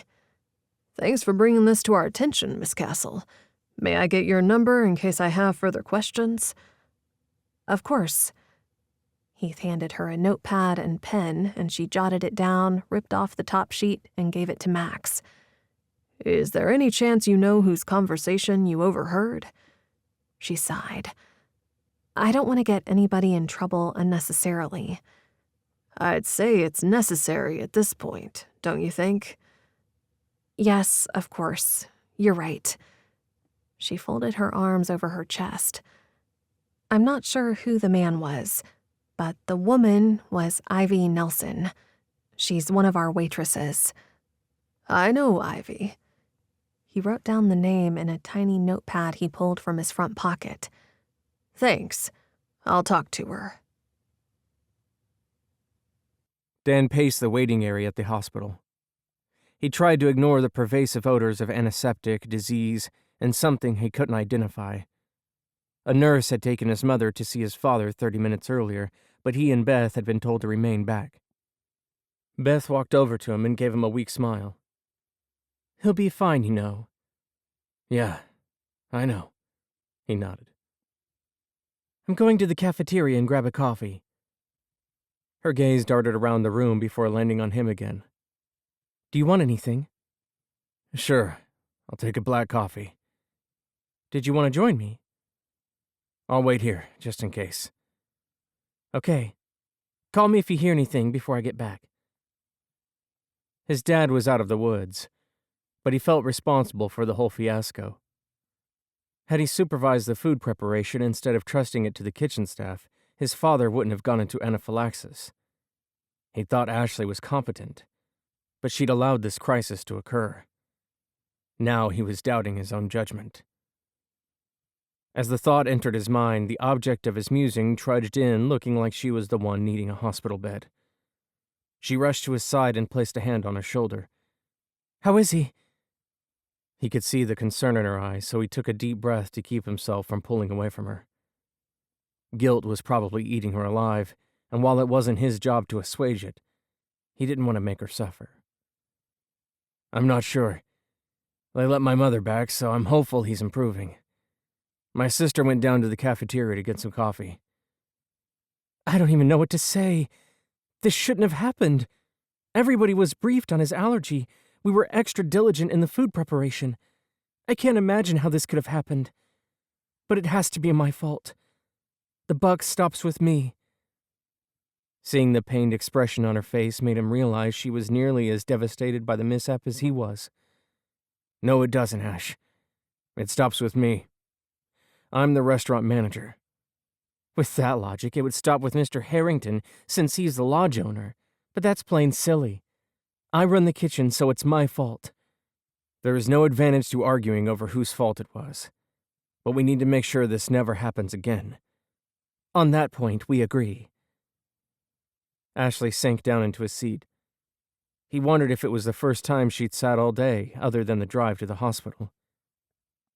Beth returned with the coffees and handed him his cup, and then turned her gaze on Ashley. I'm sorry. I didn't know someone else was here, or I would have brought you one, too. I'm fine, thanks. Beth, this is Ashley Castle. She's the head chef at the Liberty Grille. Beth took Ashley's hand in hers and looked into her eyes. Are you okay? The compassion in his sister's eyes was almost too much for him to bear. She'd instantly recognized how hard Ashley was taking this and empathized with her instead of placing blame on her. He didn't know how to put his own feelings aside to comfort others the way she did. Later that night, after he finally convinced Ashley to go home, his sister approached him. There is something more than a working relationship between you two. I sense it. We're friends, that's all. I'm not buying what you're selling. She shook her head vehemently. You have feelings for that woman. Maybe, but I haven't explored them and I don't intend to do so. You're a fool. Why would you say that? She's obviously smitten with you, and you have feelings for her. So why wouldn't you do something about it? Dan walked beside the nurse as she wheeled his father out of the hospital. I can walk. I'm not an invalid. I'm sorry, sir. It's policy. I don't care about Dad. Let the nurse do her job. You wouldn't want to get her fired, would you? No, I suppose not. They exited the building at the main lobby. Dan left his father with the nurse and brought his truck around. He slipped out to help his dad, but he waved him away and climbed into the passenger seat on his own. After waving goodbye to the world's most patient nurse, Dan climbed back into the truck and drove to his parents' house. Once they arrived, he and his father entered through the kitchen door. He sat at the breakfast bar and talked with his mother for a few minutes. She agreed to remain home and make certain his father followed doctor's orders and rested for the remainder of the day. His dad was already talking about going into work, so she would have her hands full with him. I'm going to head to the restaurant. Dan hugged his mother and waved to his dad, who was comfortably resting in his recliner. The drive to work was quiet, but his mind was anything but peaceful. What could have happened to allow such a mix-up in the kitchen? Was it an innocent mistake? Between it and the strange happenings at home, he wasn't so sure. Chapter 8. Thanksgiving at Liberty Grille was their busiest night so far this season. They'd been flooded with reservations over the last few days, so the wait was much longer than usual, which meant the waitstaff was dealing with grumpy customers. Thankfully, the unhappy ones were offset by the customers exhibiting plenty of holiday spirit and gratitude. She'd heard several servers bragging about the excellent tips they'd received. She was grateful that Dan had suggested a special menu for the holiday. The menu only included 5 options, and the majority of diners chose the traditional Thanksgiving feast. It made food preparation simpler and allowed them to keep the kitchen running smoothly behind the scenes. Dan approached, and she smiled. Hey. How's it going? He grinned. I'm getting positive feedback on the food. The turkey is perfectly moist, the cranberries are delicious, and the sweet potato casserole is to die for. Carly bowed. Why, thank you for sharing, boss. We try. Didn't anyone rave about my pecan pie? Van asked. A few, but more were raving about the apple and pumpkin pies, Dan said. There's no accounting for taste. Van took several cake layers from the oven and set them down to cool. Dan moved closer to Ashley and leaned in so only she would hear him. Freedom's tree lighting is Sunday night, and since it's your night off, maybe we could go together. You want to go with me? I'd hate to go alone. I was hoping you'd join me. Sure, I'll go. She swallowed her disappointment. For a brief moment, she thought he was asking her out. Go where? Carly asked. Dan and I are going to go to the tree lighting together as friends. We'd ask you to join us, but you're working. I'll catch up with you two after we close the restaurant. Sure, Dan smiled. We'll see you there. Ashley went into her bedroom to get ready. She stood in front of her closet and stared at her options. She had no idea what clothing one wore to a tree lighting ceremony. She reminded herself that it wasn't a date. Dan was taking her as a friend. She settled on a green sweater and black jeans. It was an outdoor event, so it should be appropriate attire. The doorbell rang, and she hurried to answer it, pulling on her dressy, cranberry-colored cashmere coat as she did. "Hi there. You ready?" He smiled, displaying his dimple. "I am." "You might want to grab a scarf and gloves. It'll get chilly tonight." "Oh, yeah. Give me 1 second." She rejoined him wearing a thick cable-knit scarf she'd knitted herself. "I left my gloves in your truck when we went to Evergreen Ranch." "I forgot about that. I stuck them in the console. Don't you have another pair?" She shook her head. "Let's head out. You're going to love the Christmas tree lighting. It's a whole night of fun and festivities and serves as our official kickoff to the Christmas season." A wind gust blew her scarf off one shoulder the moment she stepped out the door. Dan wrapped it around her neck and grinned as if to say, "I told you so." He opened the passenger door for her, and she climbed into his truck. He hopped in on the driver's side and reached into his console and grabbed her gloves for her. "I'm surprised they don't need us at work." "You always have Sundays off. Besides, it'll be a light crowd tonight since most of the tourists will be at the tree lighting with the locals." "Glad to hear it. I'd hate to think I abandoned Carly to a packed restaurant." "I wouldn't let that happen." "You wouldn't, would you?" "I try to be diligent when it comes to making sure all shifts are fully staffed. It's a challenge at times when you find yourself unexpectedly short-staffed due to emergencies or call-outs, but with Sabrina's help, we make do." "Let's forget about work for a while." "Yes, let's." They both turned their attention to Mayor and Mrs. Starling as they welcomed the townsfolk and tourists alike. The mayor announced that he'd asked Clifford Harrington, the owner of Freedom Ridge Resort, to do the honors. He called Mr. Harrington up on stage, and the elderly gentleman hurried through the crowd. He walked with a cane, but it barely slowed him down. Once he was in place, Mayor Starling started the crowd in a countdown from 10. When they reached 0, Mr. Harrington flipped the switch, and the tree glowed with blue and white lights. The crowd oohed and awed. The mayor returned to the microphone. "Well, how about that?" The crowd applauded in response. "It's time to hang the ornaments on the tree. Let's form 2 lines so we're not tripping over one another." Dan nudged Ashley and pointed to the booth that looked like a little log cabin decorated with tiny white lights. "Want to go get a hot chocolate and some peppermint bark while the line is short?" "Only if I can get some roasted chestnuts, too." "You eat those? They're delicious." He chuckled. "I'll buy you 2 bags of them." She laughed. "One will do." He purchased their hot chocolates and snacks, and they found a bench from which to watch the festivities. The scent of hot chocolate mingled with the aroma of pumpkin and apples from nearby food vendors.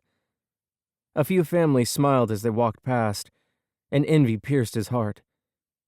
He thought he wanted what they had before, but Ivy's one-night stand with Gage had destroyed what he'd believed would be his happy ever after. He studied the woman beside him as she watched children hanging ornaments on the tree. Would it be possible to have a forever with a girl like her?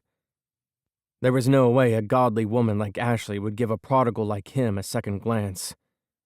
It would be best for him to keep his thoughts from veering from friendship into romance.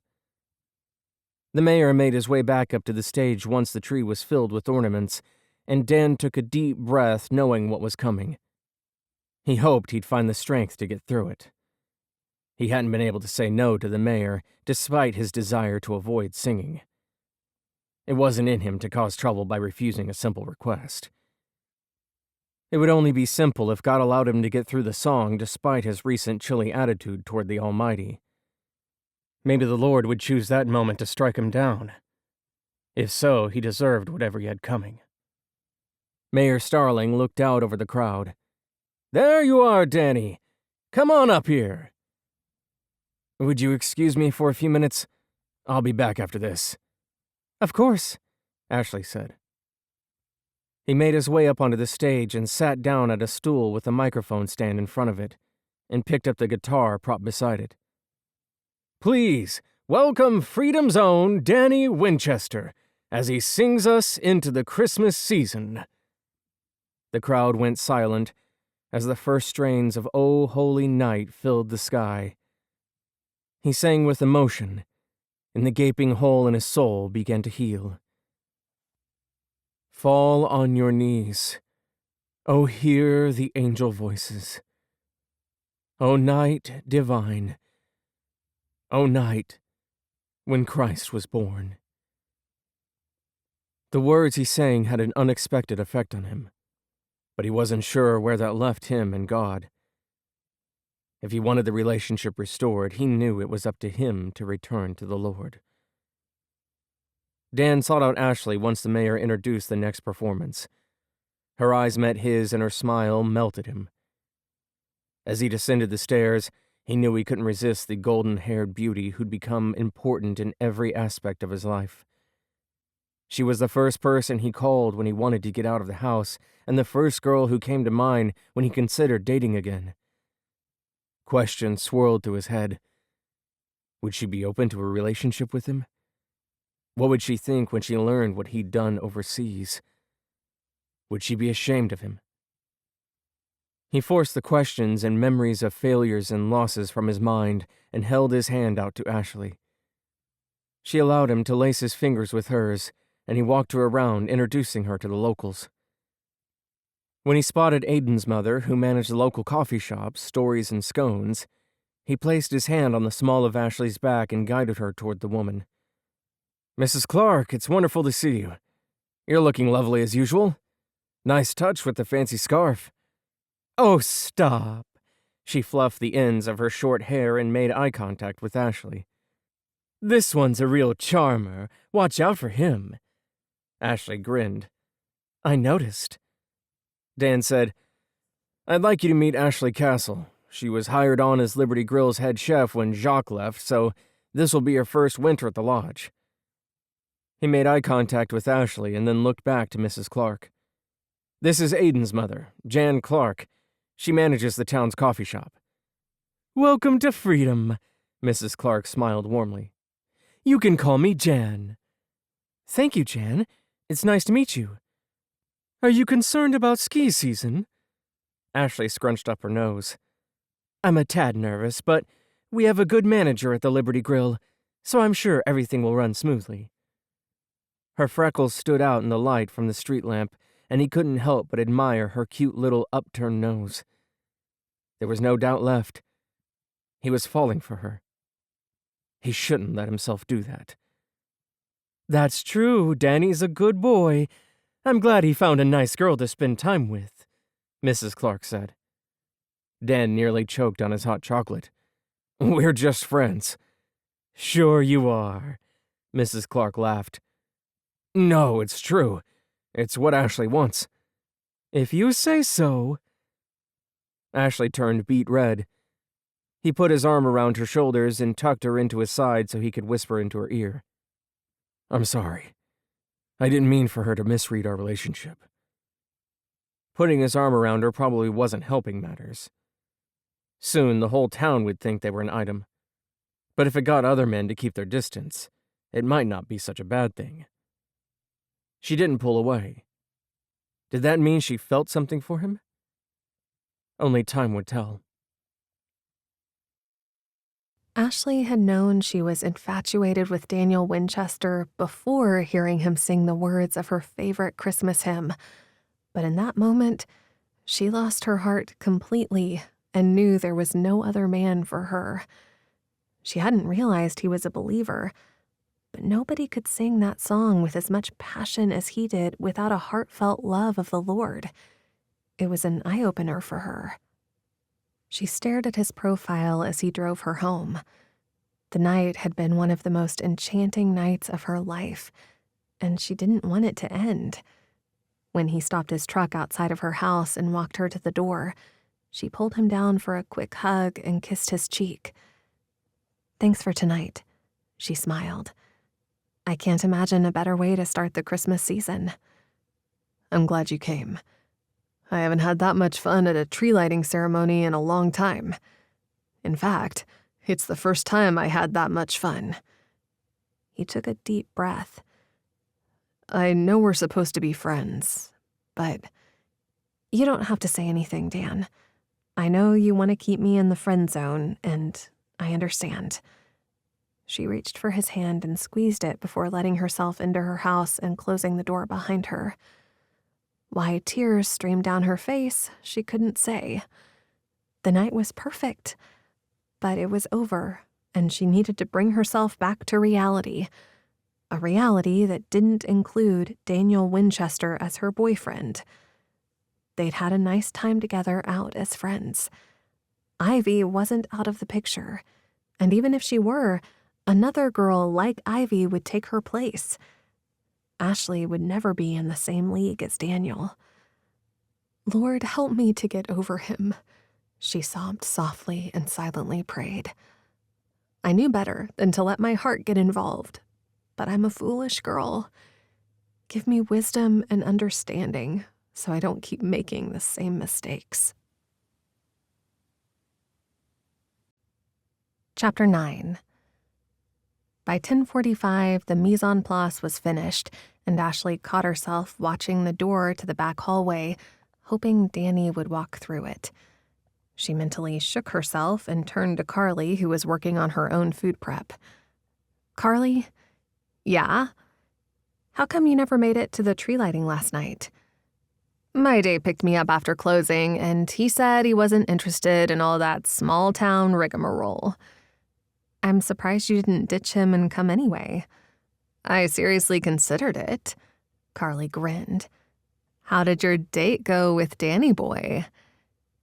It wasn't a date, but at times it sure felt like one. She closed her eyes, thinking about the feel of his arm around her when he tucked her close to his side to whisper in her ear. Hearing him sing was amazing. Danny sang? I haven't heard him sing since before he was deployed. Ashley lifted her eyes to Carly's. I sure hope he doesn't wait that long before he sings again. They both quieted when Dan came through the door. Ashley's stomach fluttered. You know, ladies, I'm well aware that when the conversation stops when I enter a room, I was probably the topic of discussion. You were. Carly put a hand to her hip. Why didn't you mention you were singing last night? You know I wouldn't have missed it. He leaned his hip on the counter.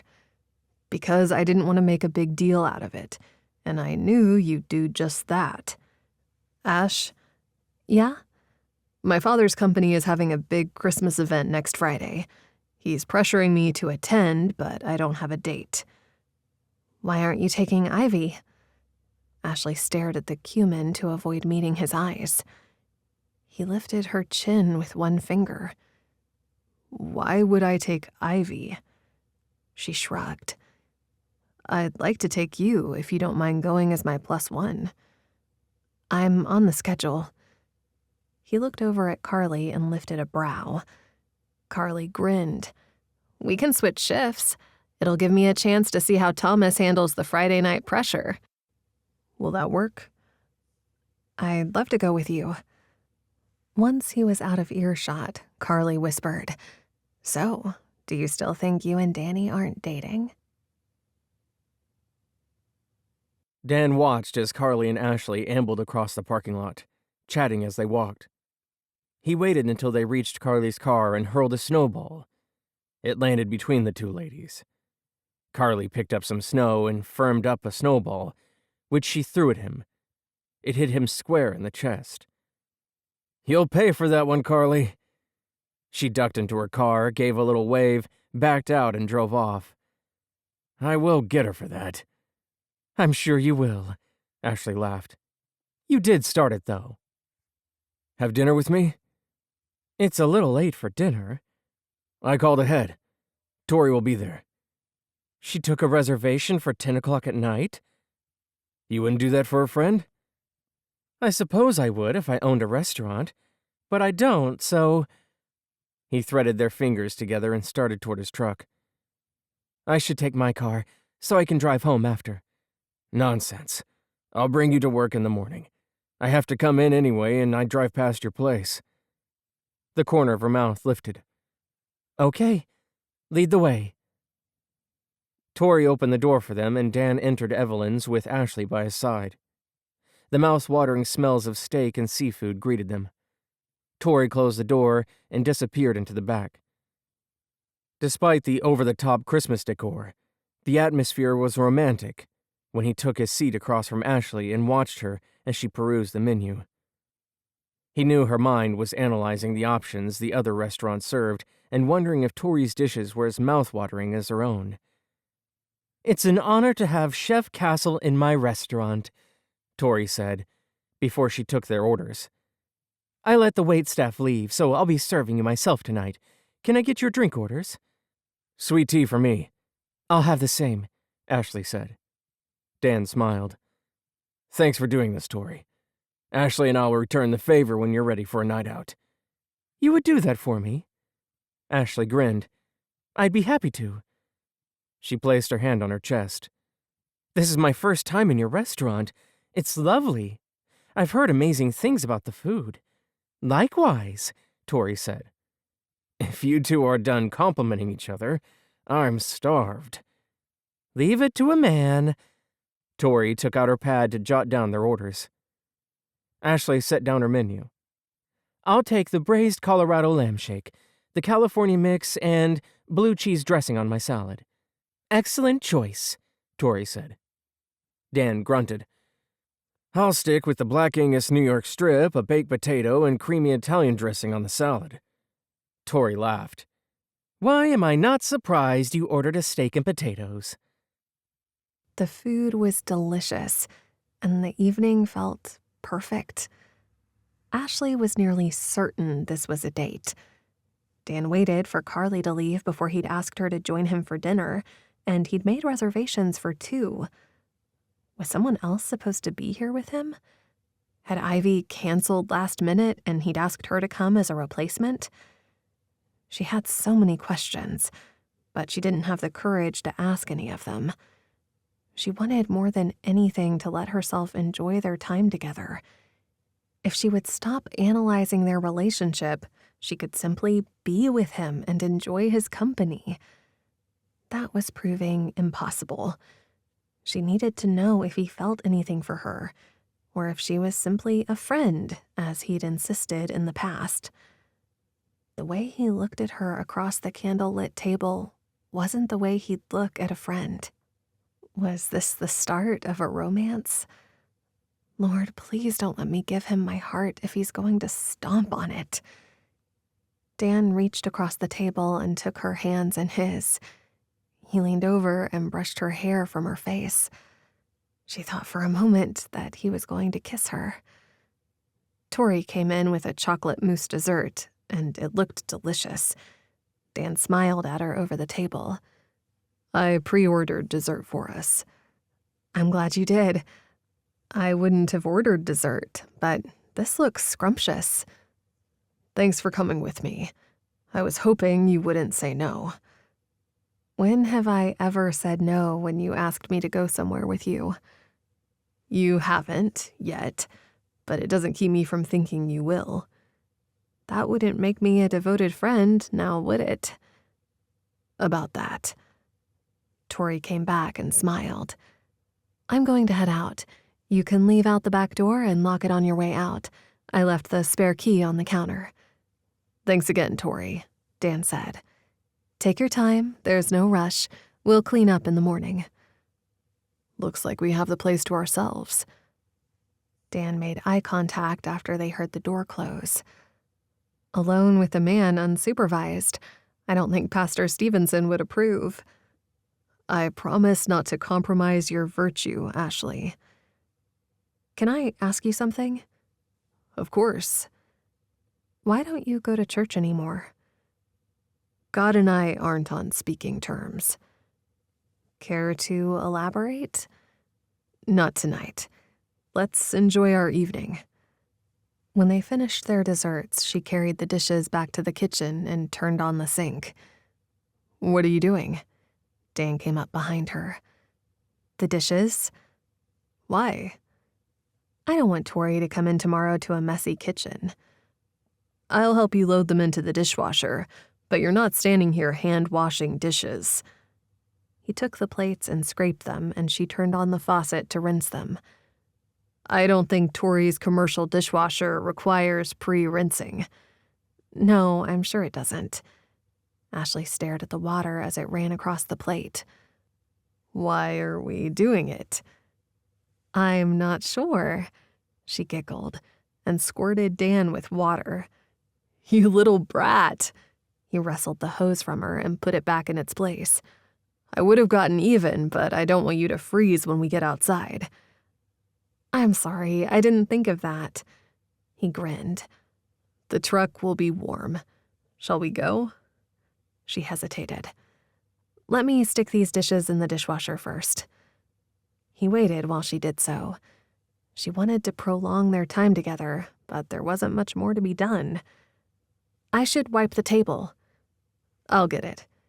He grabbed a bottle of spray and a rag and headed out to the dining room. She stood in the doorway and watched. When he reached her, he held out his hand. "Are we ready now?" "I suppose." They went out the back door and he locked up. She walked beside him back to his truck, grateful for the time they'd had together. She wasn't sure if their attraction was mutual or if her feelings were unrequited. Was it possible she'd imagined his flirting? She didn't have enough experience with love to know. Did love explain the bittersweet ache taking over her emotions and controlling her life? If so, she wished she could turn it off. But then again, sometimes it felt pure and honest, and she wanted it to last forever. To say she was confused would be putting it mildly. She was absolutely baffled by the emotions swimming inside her chest. She forced her thoughts to quiet and concentrated on the sensation of his hand against her back. Did friends touch as often as they did? Daniel frequently reached for her hand. He put his arm around her, and sometimes his touch was more of a caress than a friendly gesture.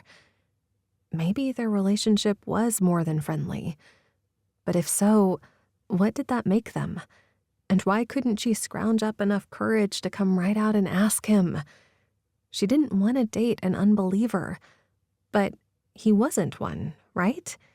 He said he wasn't on speaking terms with God. He didn't say he didn't believe. Please, Lord, let him find his way back to you. Not for my sake, but for his. It had been a week since Dan took Ashley to Evelyn's. He continued to wrestle with himself over whether or not he should pursue a relationship with her. He told her that workplace romances were out of the question, and now he was breaking his own rule. The more often they spent time together, the more it felt like a relationship despite her constant reminders that they were just friends. Taking her to his father's company Christmas party was definitely broadcasting to the world that she was his girlfriend, whether they wanted to admit it or not. Was he wrong to think she too desired more? He pulled up outside her house and hurried to her door. She stood there with her evening bag in her left hand and her keys in her right. "Looks like you're ready. I didn't want to make you late." His gaze devoured her in the shimmery blue evening gown. "You look amazing." "Why, thank you, kind sir." She batted her eyelashes. He laughed. "Shall we go?" She put on a long wool coat and they walked out to the truck together. He held out his hand to help her into the truck, and the scent of sweet peaches captivated him. "Aren't you the gentleman tonight?" "The lady deserves special treatment." She chuckled again. On the drive to Denver, she broke the mood by detailing her nightmarish shopping experience, trying to find an evening gown that fit her. He was glad she'd gone to so much effort since she looked magnificent. There wasn't much he detested more than shopping, so he felt her pain. The huge room was decorated tastefully to resemble a winter wonderland. There were white snowflake ornaments, silver balls, and shiny tinsel. Appetizing aromas drifted toward him, and he wondered how soon the food would be served. He was starved. His father was ever the congenial host and welcomed Ashley with a hug and a kiss. He went to find his mother and keep her company while his father monopolized Ashley's attention. Once he located his mother, he brought her back to where Ashley and his father stood chatting and eating hors d'oeuvres. Hopefully, there wouldn't be any risk of shellfish exposure, but he'd made sure his mother brought an EpiPen just in case. When Ashley finally broke free from his father, he took her around the room, introducing her to his father's employees. Though he could tell she wasn't comfortable in crowds, she handled the mingling with grace. He could sense her relief when they finally sat down to dinner, and the two of them could pay more attention to each other than the rest of the guests. When the meal was over, he held out his hand to her. "May I have this dance?" "Certainly." He led her to the dance floor where they were playing a song that would be good for a two-step. "Any chance you know how to two-step?" She grinned. "It's my favorite dance next to the schottisch." "Well, I can't schottisch, but maybe you can teach me someday." "I'd like that." He spun her around the floor as a few other couples joined them. Ashley savored the feel of Dan's hand on her lower back. He twirled her around 3 times, and when she came to a stop, she smiled up at him. His eyes crinkled at the corners, and she got lost in their deep green depths. Her carefully constructed wall fell at his feet. There was no protecting her heart now. It was all his. The song came to an end, and a waltz played. He pulled her closer. "You're quite the dancer, Daniel."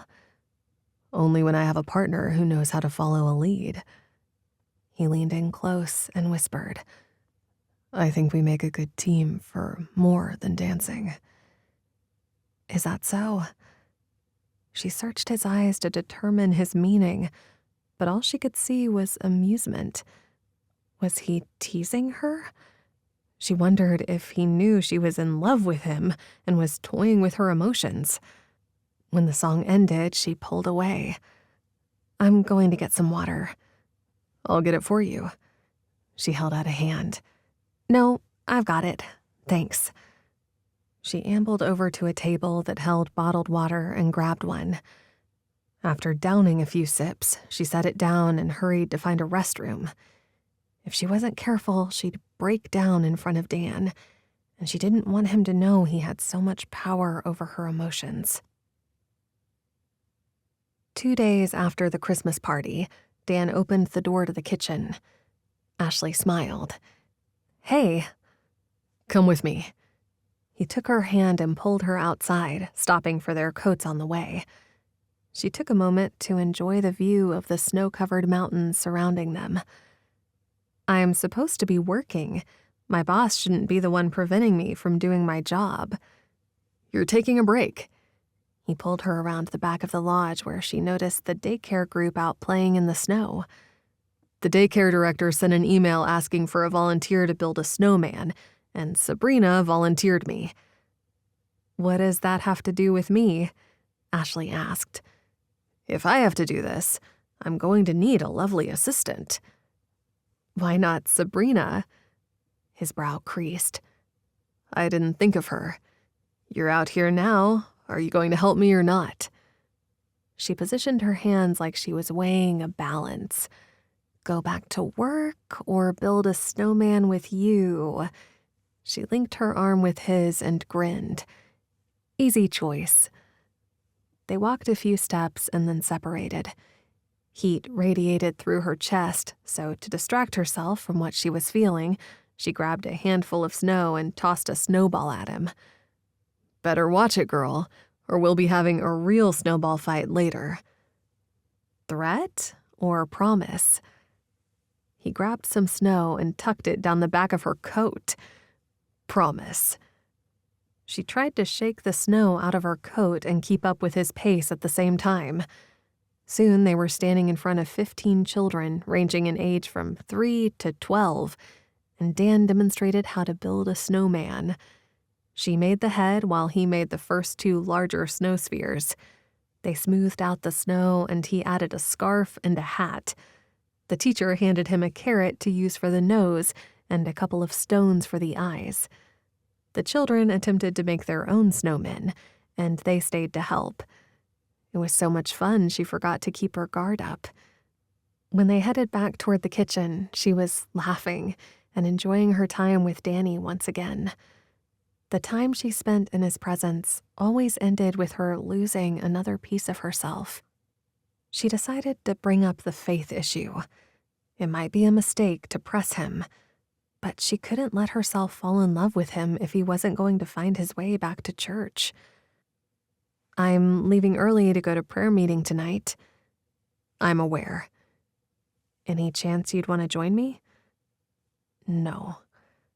Her chest tightened. She shouldn't give him her heart, but it seemed it was too late.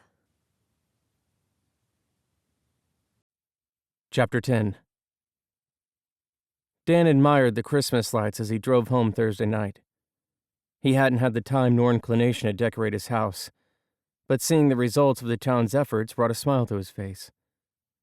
Thinking back to the looks of joy on the kids' faces the previous day when he and Ashley had helped them build snowmen made him consider a future that included a good woman and children.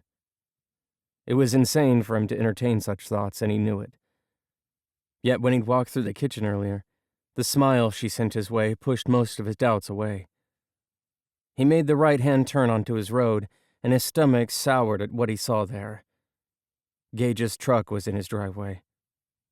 He parked beside it and got out. Gage opened his door and extended his hand in a wave. He didn't respond in kind.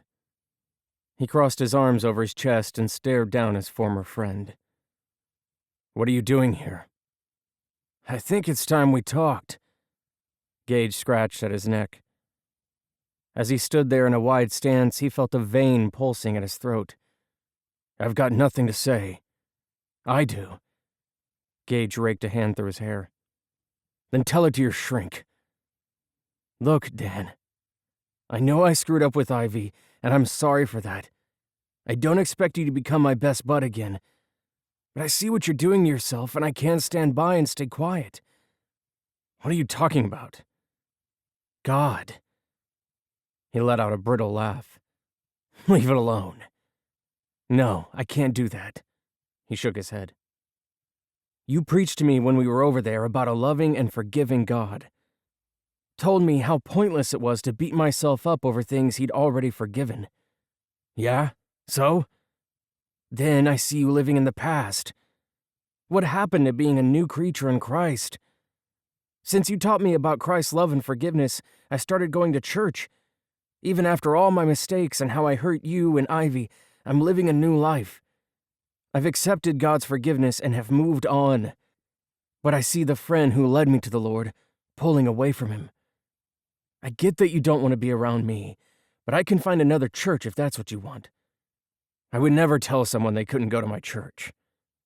Except that is exactly what you've done. To yourself." Gage rocked back on his heels. "I won't stay and harp on it, but someone needed to say it. And I don't know many people with the guts to confront an army ranger, so I had to do it myself. I'm no longer active." He chuckled. "I'm a 68 Sierra. Didn't you get BRM in basic? What were they thinking letting a sharpshooter take a job in infection control? I never was one for wearing diapers, so sniper was always out. That's why I went 89 Delta. Me too. Though sometimes I wish I could turn back the clock and take a job that wouldn't have seen combat." "I know what you mean." "Look, Dan. I know we'll never be close like we were before. I betrayed your trust, and for what it's worth, I'm sorry. I'd give anything to take back that night. I get that you don't want to be friends. But can we try not to hate each other?" He opened and closed his mouth before settling on an answer. "Sure. I'll see you around." After Gage pulled out, he went inside and got himself a glass of cold water. First, Ashley presses him on his faith, and now Gage. Was it God trying to get his attention? He didn't know what to make of Gage's visit. Was he concerned, Or was it some kind of trick to get him to open up so he could use it against him? No. He knew Gage as well as he knew himself. That wasn't in his DNA. He'd messed up, but he hadn't set out with the intention of hurting anybody. He'd been trying to comfort Ivy, and it led to more. He shook his head. In the long run, he was better off. Now he was certain that Ivy wasn't the woman for him. And if that indiscretion had never happened, he would have married the wrong woman. If he wanted Ashley, though, he had to accept all that came with dating her. She would expect his faith to be as strong as hers. Could he get that back? Was it possible to renew his relationship with Almighty God? The night was crisp and cold. Wind bit into his cheeks as he watched the parade. Light poles along the route were lined with giant snowflakes. It was a sight to behold, and Dan hoped Ashley would appreciate it as much as he did. The Freedom High School marching band started the parade off, followed by a float designed to look like the scenery from the Nutcracker. The tiny ballerinas from the local dance school manned the float. They were adorable in their costumes, though he hoped they had coats tucked away somewhere since the night grew colder by the minute. Ashley smiled and pointed to the fire truck with the characters on board, tossing candy to the children. He grinned. "Do you want some candy, darling?" She laughed. "I was pointing out the dogs coming up behind the fire truck." "So you're an animal fan?" He glanced across the street and saw a couple kissing. What would Ashley do if he pulled her to him and kissed her like that? Would she respond, or would she push him away? He reached for her hand and laced his fingers with her gloved ones. "Who doesn't love animals?" Her head tipped to the side. "Did I tell you I adopted a dog?" "You haven't mentioned it, no. When did you do that?" "About a month ago, when you were mad at me. I needed a friend to hang out with, so I adopted Sammy." "I don't remember being mad at you." "Trust me, you were." "What kind of dog did you get?" "A husky mix." "Can I meet him?" Ashley's face tilted toward his. "Sure. How about tonight?" His gaze dropped to her lips. The urge to kiss her intensified. His hand went to the back of her head, and his thumb caressed her jawline. He looked in her eyes. They clouded over, and she took a step back. "What's wrong?" "There's something I need to tell you. Something I should have told you weeks ago." "What?" "I overheard a conversation Ivy had with the man, and they were plotting something against someone." "What are you talking about?" "There was mention of payments and a truck being moved. The more I considered it, the more I believed it was you they were targeting, but I'm still not certain. I think the guy was paying Ivy to mess with you. When Ivy walked past us a few minutes ago, she was with a guy. He spoke, and if I'm not mistaken, it was the same man I heard at the lodge. He's here with her now. They disappeared into the Freedom Fudge Factory a moment ago." He flinched. "And you didn't tell me? I thought we were friends." "I was afraid you wouldn't believe me over Ivy, and I wasn't positive they were talking about you. Before I decided what to do, a considerable amount of time had passed, so I knew you'd be angry that I hadn't yet told you." He let out a bitter laugh. "Huh. Angry doesn't begin to cover it." He sucked in a breath, ignoring the bite from the cold air entering his lungs. He closed his eyes and his hand absently rubbed his chest. When he opened his eyes, Ashley remained rooted to the ground in front of him. The crowd had begun to disperse, and the couple he'd seen kissing disappeared from sight. "If you didn't trust me enough to come to me, you could have gone to Kevin or Heath. Even Mr. Harrington would have listened." She reached for his arm, but he evaded her touch. "But Daniel, I did go to—" "I'll drive you home." He took a step back and let out a forceful breath. A tear slid down her cheek, but he stalked ahead, leaving her to trail behind. He didn't care that she'd need to run to keep pace with him. She'd brought it on herself. How could he have been so stupid? Nothing favorable had ever come from trusting a woman in the past. Why had he expected Ashley to be different? Ashley opened the passenger door of Dan's truck and hoisted herself up onto the seat. She swiped at her tears with gloved fingers. Tears wouldn't help matters. She snuck a glance over at Dan. His hands were clenched on the steering wheel and his lips were pinched tight. But he hadn't started the vehicle. He had a legitimate reason to be angry. She'd brought this on herself. She'd had weeks to come clean about the conversation she'd heard. But instead of telling him, she'd kept it to herself. What did he look like? He started the truck and pulled out into the heavy traffic, leaving the parade. Who? Don't play dumb, Ashley. The man who paid Ivy. What did he look like? I can't go after him while you're with me, but I'd like to know who he is so I can deal with him later. I couldn't see him when I overheard them talking. But you think he was with her tonight? Did you see him clearly? Tall, blonde hair. I didn't notice eye color. He pinched the bridge of his nose. You're saying he looks like me? Less girth, but honestly, he could pass for your brother. Any distinguishing characteristics? No. Great. I can't think of any tall, thin, blonde men who are out to harm me, and I didn't notice Ivy tonight. I was too wrapped up in you. The words were bittersweet to her ears. He'd enjoyed her company enough that he hadn't paid attention to Ivy, but she'd gone and messed things up beyond repair. She needed to stay focused on the conversation and not daydream about what could have been if she'd told him sooner. The man wasn't necessarily thin, just not as wide in the shoulders as you. He sighed. I'll have to ask Ivy. I'm sorry, Dan. I truly am. A vein bulged in his neck. Your crocodile tears and apologies are meaningless. You should think about looking for a job. I'm not sure I can continue to work with you. You're firing me? No, I'm not firing you. I'm asking you to consider leaving of your own accord. He raked his fingers through his hair. I thought. Never mind. It doesn't matter what I thought. I was wrong. But if you have an ounce of decency in you, go home to Pennsylvania and leave me in peace. He pulled into her driveway before turning his cold stare on her. She slumped in her seat, letting her tears fall freely. He had no idea what it would cost her to leave. But if that was what he desired, she'd do it. The last thing she wanted to do was hurt him more than she already had. Okay, I'll go.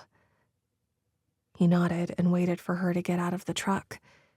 She jogged to her front door and let herself in. Even in his anger, Dan waited until she was safely inside before driving away. It was something. He must still care for her a little. Chapter 11.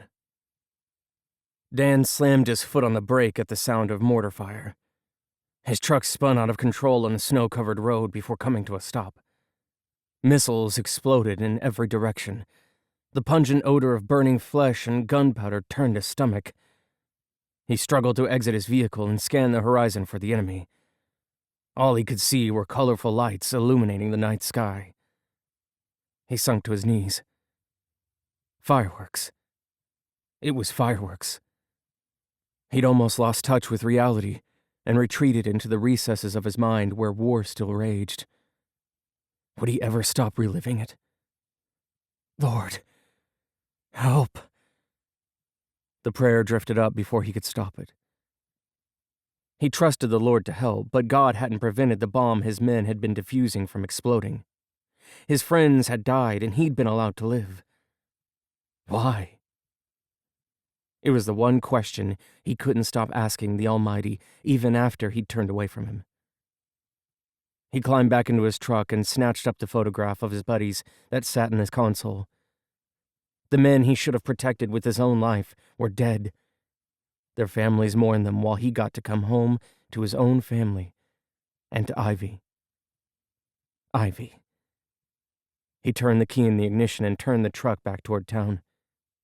He needed answers, and they wouldn't wait until morning.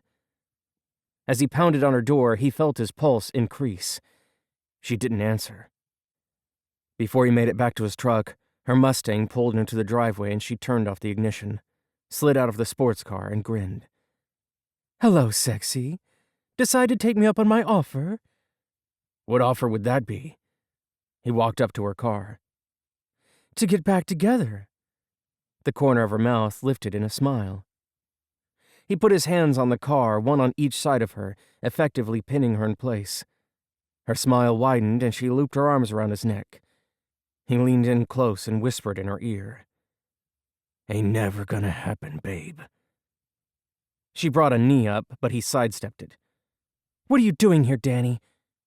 The syrupy sweet tone was gone from her voice. "I want to know who's paying you to torment me." "I'm sure I don't know what you're talking about." "Don't play games, Ivy.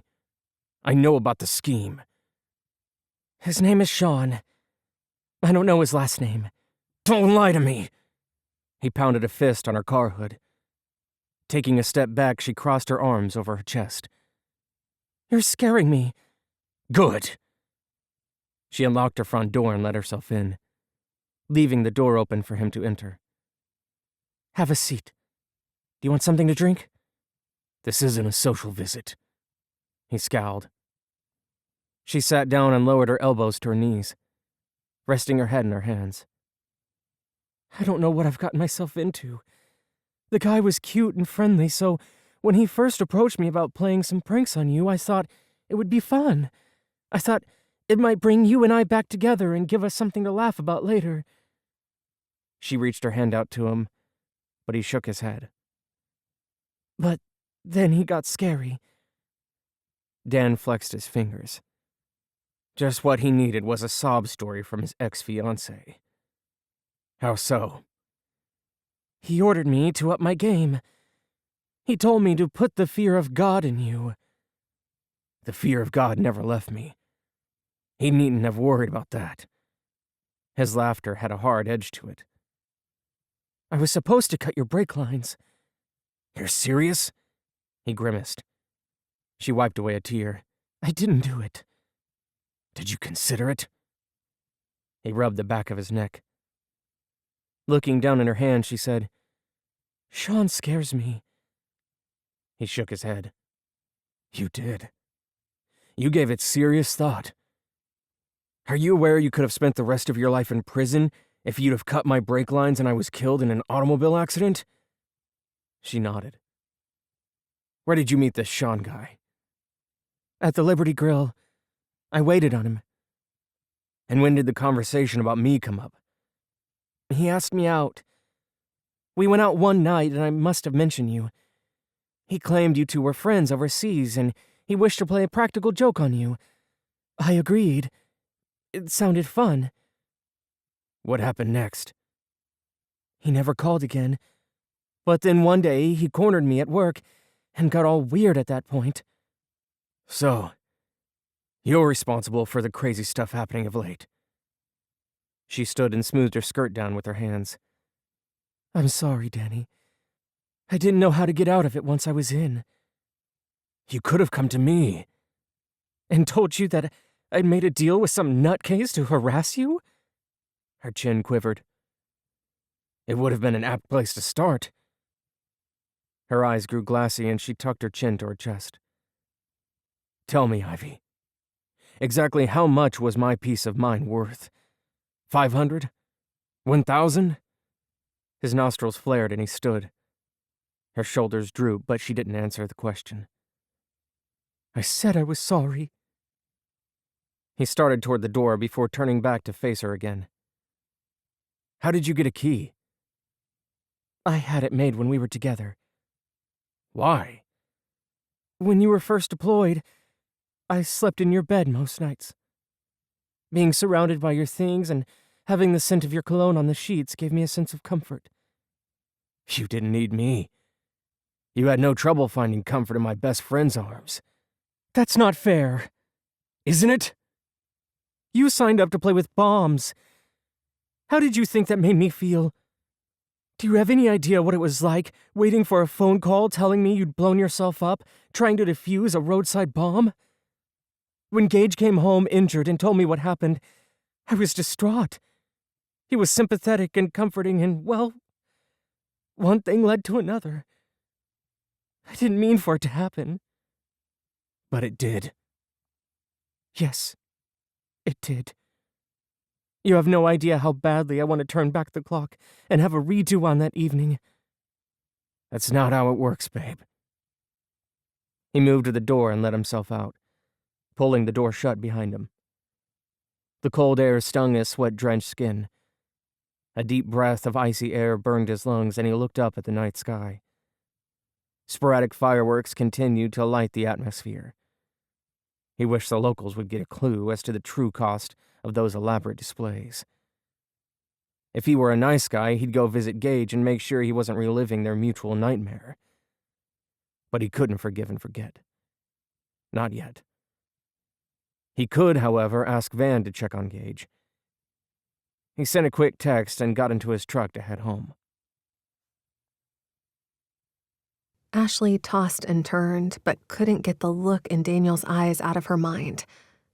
She'd hurt him. All this time, she'd been worried about how easily he could break her heart, but she hadn't for a moment considered that she'd have the power to cause him pain. Yet she had.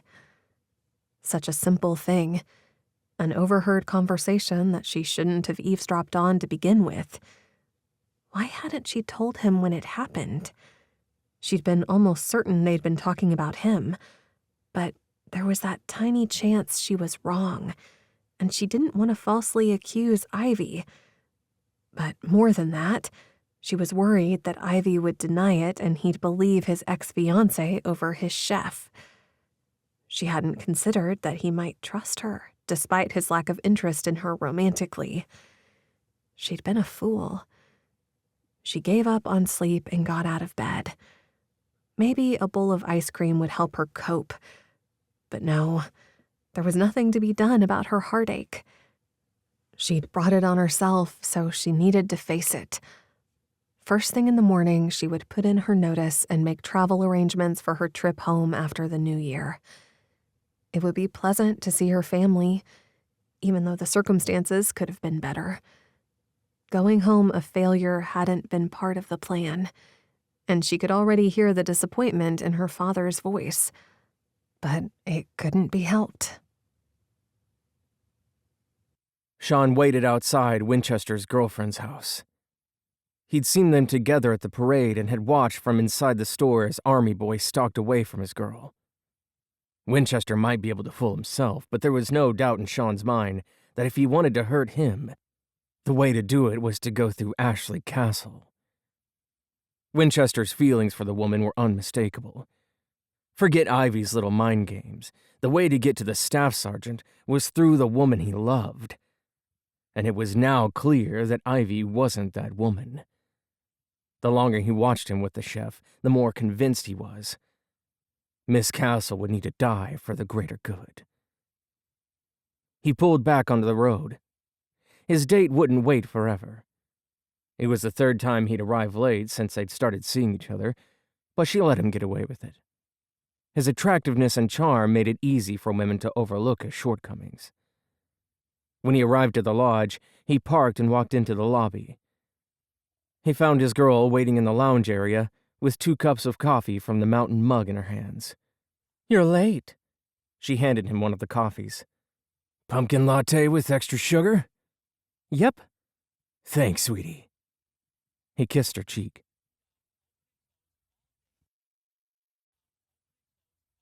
Chapter 12. Dan arrived at the office early, hoping to avoid Ashley altogether. If he stayed in his office and used the hall entrance to reach the dining room instead of going through the kitchen, he might not run into her. A restaurant manager shouldn't be avoiding the kitchen. But soon she would be gone and everything would be back to normal. If there was such a thing as normal. Her stormy eyes came to mind, and he remembered how they shone with tears as she climbed into his truck the previous night. She'd broken down his barriers and gotten close. He'd nearly kissed her, If the night had gone as planned, they would have left the parade a couple. But he wouldn't hand her the knife, so she could stab him in the back. Secrets had a way of spiraling out of control. If he'd known about the discussion she'd overheard, he would have realized it wasn't a housekeeper his mother hired that was making changes around his home. It would have occurred to him to install security cameras and ask Heath in the security office to keep watch for the man that Ashley had heard talking to Ivy. A soft knock on his office door put a stop to his train of thought. "Come in." "Can we talk?" Ashley's eyes glistened, and a stab of guilt shot through his gut. He didn't have anything to feel guilty about. He wasn't the one concealing matters. He'd been prepared to take a chance with her and give her his heart. His posture stiffened. "What do you want, Miss Castle?" "It's like that, then?" "Yes, ma'am." "Fine. I came to let you know that I put in my 2 weeks' notice, as you requested. I'll be heading home soon." "Good." He stood. "Is that all?" "That's it." "I have a question for you." "What's that?" "Do you know what day it was that you overheard Ivy's conversation?" "I don't recall, but I do know that it was the day that Thomas started." "Thank you. I'll see if security can pull up footage so I can learn who the man was." "Can't you ask Ivy?" "I did. She doesn't know his last name." "That's weird." "I thought so too. Send Carly in when she arrives." "Will do." When Ashley closed the door behind her, he let out a breath that he hadn't realized he was holding. He picked up his phone and dialed the extension for Jeff Wallace. "HR, Jeff Wallace speaking." "It's Dan, Jeff. Would you mind checking to see what date it was that Thomas started in the kitchen?" "Is there a problem with the kid?" "No, no problem. In fact, he might be promoted earlier than expected, but I need you to check on the date for another reason." "Sure thing. I'll get back to you in a few minutes." When the telephone rang a few minutes later, he had his answer. Dan turned his office chair around and looked out over the peaks and valleys of the mountain range. His heart felt like it had been torn from his chest. He shouldn't have let Ashley get close. He knew women couldn't be trusted, but he'd been ready to take a leap of faith and try again with her. He'd believed in his heart that she was the real deal, that maybe she was the one woman he could trust.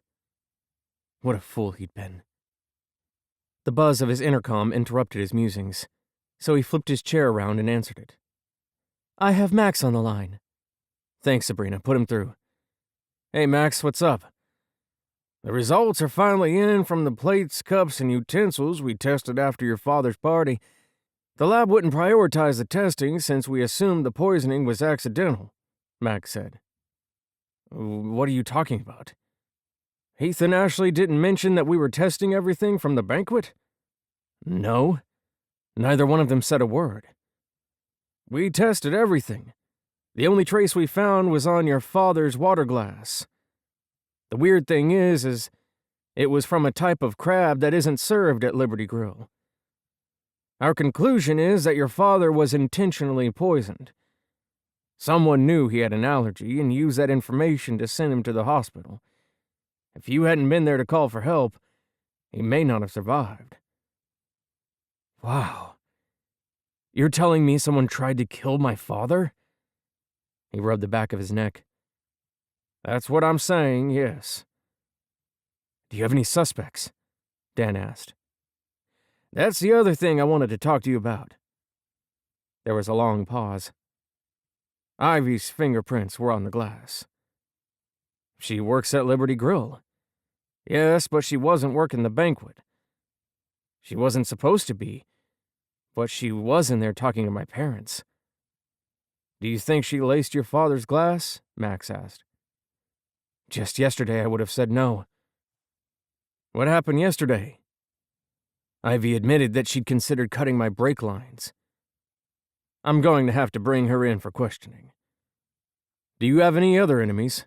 Ashley said something about a conversation Ivy had with some other guy." "When did she tell you about that?" "As soon as you left for the hospital the day of the party." "At least she bothered telling someone," Dan said. "She didn't tell you?" Not until last night. You're ticked? You know it. Back to the enemies. Do you have any? Max asked. Gage isn't my biggest fan. I don't think we have any reason to suspect Gage, but we're going to have to take a serious look at Ivy since she was working the day of the incident and her fingerprints were on the glass. I still think it's a stretch that Ivy would try to kill my dad, Max, Dan said. I hope you're right. I should probably mention the other weird stuff. What kind of weird stuff? Promise not to call me crazy? Nope, if the straitjacket fits. Fine. Well, first someone turned off my hall light and washed my sheets. Straitjacket is looking like it might fit. After that, someone moved my truck into the garage. So you think these events are related? Don't you? I don't put much stock in coincidence, so it's likely related. Ivy admitted to being responsible for some of what happened, but she claimed she was being coerced. By whom? She only had a first name. Sean. Convenient. Max cleared his throat. Do you know anybody named Sean who might hold a grudge against you or your father? I don't. Have you kept a log of the so-called weird stuff? No, I didn't write anything down, but if I go back through my calendar, I can figure out a dozen or so things that seemed odd or out of place. Do that. Get me that list ASAP. Yes, sir. And Danny? Yeah? Watch your back. Max sighed. You could be in serious trouble. I will. Thanks. Dan sat there after he hung up the phone, contemplating Max's call. He'd believed that Ashley didn't care. But maybe she did.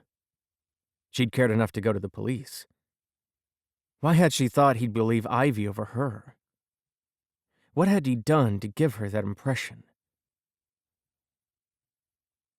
Dan's office was in the corner of the lodge behind the Liberty Grille, and the security office was tucked into the opposite corner, all the way on the other side of the lodge, out of sight of guests. He headed in that direction, but stopped at the Mountain Mug on his way through the resort. Casey set a black coffee on the counter for him, and he tossed down some cash and grabbed it. He didn't even have enough energy to muster up a smile for the barista. Hopefully she'd understand. Everyone had their off days. The door to the security office was ajar, but Heath was intently staring at the monitors, so he knocked to alert the big man that he was there. It's been a while, Dan. What brings you by? I need a favor. Sure thing, Heath grinned. What can I do for you? On November 15th, we had a new hire start. On that same day, Miss Castle overheard a conversation between one of our waitresses and a man she couldn't identify. I'm wondering if you can find footage so I can see if I recognize the guy. She mentioned something about that after your dad's party. Heath raised an eyebrow. What's with the Miss Castle? I thought you and Ashley were friends. We were. I think I must be missing something, but I'm guessing it has to do with this footage you want to see. You're an astute man. Where did you want me to focus? The camera on the exit door near my office. The security guard pulled up the footage and slowed it down when he saw Dan's office door opening. It's not the best angle, but we should be able to see anyone who comes down the hall and goes into any of the rooms near that end of the hall, or out the back door. Stop it there. He looked closer. Is Ashley crying? Looks like it. Heath glanced up at Dan. Let's not invade her privacy, though. I'm going to fast forward past her. The next person the image showed was Ivy coming out of the locker room, followed a few minutes later by a man he couldn't identify but who looked vaguely familiar. The man left through the rear exit door. Would you give me a still picture of that guy, please? Sure thing. After hitting a few buttons, Heath sent the image to the printer and Dan picked it up from there. Thanks for this. It's my job. Above and beyond the call of duty, friend. The big man grinned. Make sure you update Kevin and Mr. Harrington on what's going on. I will. Dan hurried back to his office, hoping to sort out why a man he didn't know would want to kill him. Ivy had said he'd wanted her to cut his brake lines, and on snowy mountain roads, that would mean near certain death. 2 hours later, Dan sat hunched over his desk. Something about the video was eating at him. He wondered why Ashley had been crying when she left his office. Had he caused that? Thinking back on the day in question, he remembered he'd been running late. It was the day when he thought Ashley was flirting with Thomas. He'd overreacted, and if the video showed what he thought it did, he'd made her cry. He stared at the photograph he'd had Heath print and contemplated whether he should ask his friend in the FBI to run it through facial recognition and see if there were any hits. It seemed like an extreme measure for harassment complaints, but after his conversation with Ivy and Max's call, he wasn't so sure that was all this was. If he told Kevin, he knew Kevin would update Mr. Harrington. He was going to have to tell both of them before Max did. He reached for the phone, but a knock on his door made him drop his hand. His door opened a crack. "Hey, Danny boy, you wanted to see me?" "Come in." He stood and pointed to a chair across from his desk. "Have a seat." "What's up?" "Did Miss Castle tell you she put in her notice?" "What? No way! Ashley loves her job here." "I asked her to resign, Carly." "You did what?" Carly jumped to her feet. "What is wrong with you? A decent woman comes into your life, and what do? You push her away? Is that it?" He felt his face burn as his temper rose, and he stood. "You're out of line." "Maybe you should ask me to quit too. Would that work for you?" "Stop it." "I will not stop, Danny. Ashley is my friend, and she's madly in love with you. But you're too wrapped up in self-loathing to even notice her. What does she do, Dan? Smile at you the wrong way?" "That's not fair, and you know it." "Isn't it?" He slammed both hands down on his desk. "She lied by omission. She knew something important and kept it from me for weeks. And you think that means she should have to lose her job and uproot her life? You know there are no other jobs like hers in Freedom. She'll have to start over someplace else." "I'm aware." "Then you're a selfish ogre. Take the rest of the day off, Carly. You're dismissed." Ashley arrived home later than usual. Dan had sent Carly home, so she'd had to handle the busy Saturday crowd without her sous chef. Her dessert chef was upset that a special chocolate he ordered hadn't arrived. Her junior chef didn't appreciate having to take on half of Carly's duties, and the rest of the kitchen staff were tense and uneasy throughout the night. They most likely knew that she'd given her notice and realized it would mean big changes for them. Though she sympathized, there wasn't a thing she could do about it. If she hadn't resigned, she'd have been fired. Dan had all but said as much. It was her own fault. How many times had she mulled over that conversation in her mind and practiced telling him about it? If she'd followed through sooner, maybe the confrontation at the parade wouldn't have happened. Maybe they'd still be friends. Would being Dan's friend be any better than being banished from his life? If the pain she'd experienced in the weeks leading up to their fight were any indication, she might be better off back home. It was excruciating spending so much time with someone who'd become a close friend when she longed for so much more from him. It wasn't fair to him either. He needed a friend, and she couldn't be that friend when she couldn't stop thinking about what it would be like for him to kiss her. She shook her head. The day had been grueling, and she needed to get some rest before tomorrow arrived. If she knew Carly as well as she thought she did, the girl wouldn't show up at work tomorrow. She'd be stewing over her conversation with Dan, which meant that even though it was supposed to be her day off, she would be stuck at work for another exhausting day. It was time for some shut-eye. 3 hours later, she looked at her clock. Sleep was elusive, and it didn't care about work. The resort was packed with people who'd come to celebrate Christmas in the Rockies. She'd been looking forward to it herself, but as the day drew near, it had lost its appeal. What she wanted now was to go home and see her mom and dad. She yearned for the company of family and longed to see her siblings. Christmas with family would be far preferable to spending it at the lodge, but her 2 weeks brought her all the way to New Year's Day. She wondered if Dan would miss her. A bitter laugh escaped. Of course he wouldn't. What had she thought would happen? It was her own doing, so now she had to face the consequences of her decisions.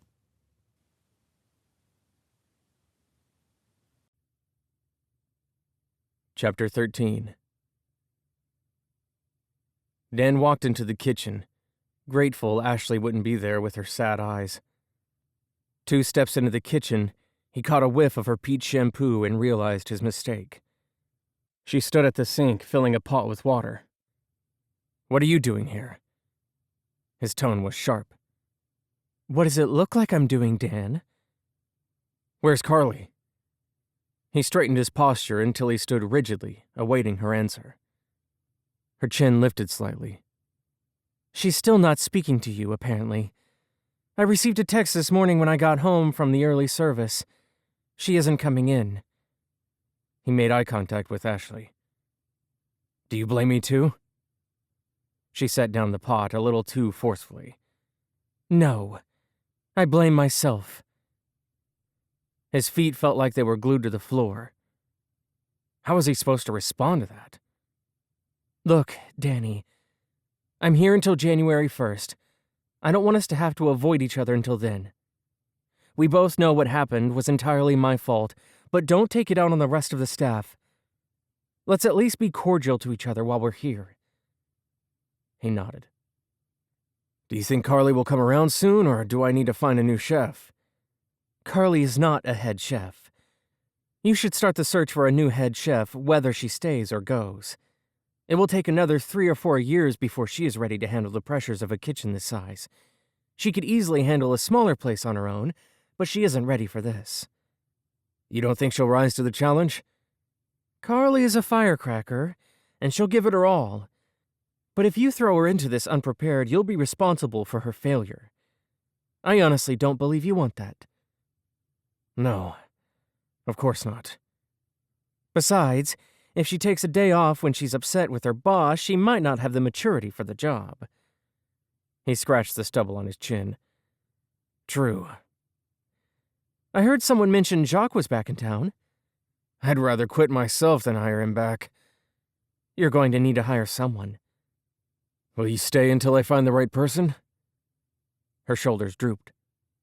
"I don't think that's a good idea. I'm not handling the deterioration of our friendship well. If I stay, it'll only be harder on both of us." It was true. As much as he didn't want to have to rush to find a replacement for Ashley, if she stayed any longer than necessary, he'd be tempted to forgive her. And if he did that, he'd be opening himself up to more pain. "I understand." "Van can run the kitchen until you find someone. It will hurt Carly's feelings, but if you want to keep things running smoothly, he's your guy. I don't think he'd be interested in the position permanently, but it wouldn't hurt to ask." "I never even considered him." "I suggest you do." He went back to his office and sank into his chair. His conversation with Ashley went well. Though he could see her pain, she didn't lash out at him or try to make him feel guilty. Not that he needed any encouragement in that department. He rubbed at his chest absently. Ashley had once again proven helpful. Van was their dessert chef, but she was correct that he was more than capable of handling the pressures of running the kitchen. He'd proven that with his time in the service. He worked well with Van, and promoting him wouldn't cause too much disruption in the kitchen. A sound downstairs caught Ashley's attention. The house made noise sometimes, so she listened to see if she would hear it again, and she did. But it didn't sound like anything she'd heard before. There was a strange splashing sound followed by some clunking noises. She rose to her feet and slipped on a pair of pajama pants. Her father had taught her to shoot, but she hadn't brought a handgun with her. She hadn't been sure about the laws in Colorado, and she hadn't had time to look into them. Going down the stairs slowly, so as to not make any noise, she spotted a man in her kitchen. She ducked down out of sight, but it was too late. He'd seen her. "Aren't you a cute little thing?" The man drew out his words. "This is the first time I've seen you up close that you weren't bundled up in a coat. It's too bad you have such poor taste in men." "Who are you?" He smirked, and recognition dawned. "The man who is going to make Daniel Winchester pay for his sins." The tall, blonde man would have been attractive if he wasn't standing in her house with a gas can in his hand. She kicked the man in his knee and ran to the door. He seized her arm and yanked her back. "If I hadn't poured the gas, I would take my time with you. You might want to count your blessings that you'll likely pass out from smoke inhalation before the fire gets you. It's too bad about the gasoline. I would have enjoyed some quality time alone with you." Bile rose in her throat, and she clawed at the man's face. "Just for that, I won't knock you out. You can experience the fire firsthand." A scream tore from her throat. He grasped her wrist and drug her into the kitchen. She kicked him. He slapped her, and she tasted blood. She fought back, but he was strong. He pushed her ahead of him into the garage. A roll of duct tape sat on her workbench. He snatched it up and wound it around her wrists. Once she was secured, he yanked her by the hair to the far corner of the garage. Tears sprang to her eyes. He pulled down the ladder that led to the storage loft. "This will do fine." He tossed her on his shoulder and took the first step. She shifted her weight, causing him to stumble back down the steps. He let out a string of profanity. His fists pummeled her. He grabbed the duct tape and used his teeth to tear a piece off. "This'll work. Your duct tape came in handy." He used it to attach her to the built-in ladder leading upstairs. "It won't take long." "Please, Lord, help me." The man took her garage door opener out of her car. He let himself out. She screamed. A neighbor might hear and call 911. Her hopes were dashed when he tossed a match and walked away. The fire spread. It was so hot. Tears streaked down her face, burning the open wounds. She curled up in a ball and tried to breathe through her shirt. It was hopeless. If she'd known today would be her last, she would have tried harder to fix things with Daniel. She sat up and picked at the duct tape. It took too long. She fought for breath. The tape tore and she ran. As she passed her car, the dizziness claimed her. She collapsed. "Lord, please, help." Her world went dark. Dan drove down Ashley Street. He couldn't say why. It was his habit to use the next street over to reach his house. His truck seemed to go down Ashley's road of its own accord. He saw her front door was wide open as he passed by. She wouldn't leave her door open in the dead of night, and not when it was 10 degrees. A deep breath calmed him. He backed up and pulled into her drive. He didn't want to fight, but he couldn't forget what she'd done. He put the truck in park and got out. When he reached the door, he saw her cat walking on the porch rail. "Where's your owner, Ginger?" Leaning in the front door, he hollered, "Ashley?" No response came. He went in and called to the cat, but she wouldn't budge from her spot on the porch. He pulled the door shut with the last glance back at the cat.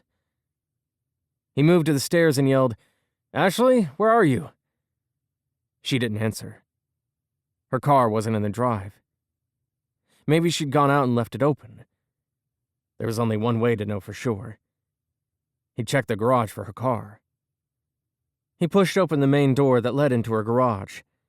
A wave of heat and smoke knocked him down. Flames engulfed her car and half the garage. He didn't see her. He pulled his t-shirt up over his mouth and nose. He tried to avoid the flames as he crawled into the garage. The smoke was thick. He coughed through the thin fabric of his shirt. He saw her through the smoke and moved to her. She lay face down on the floor. There wasn't much time before he suffered the same fate. His t-shirt fell from his face. He scooped her into his arms. Swatting at the flames that engulfed her clothes, he ran. The open door was barely visible through the smoke. He moved toward it. Uncontrollable coughing overtook him as he carried her toward the kitchen. He dropped her and collapsed on the floor.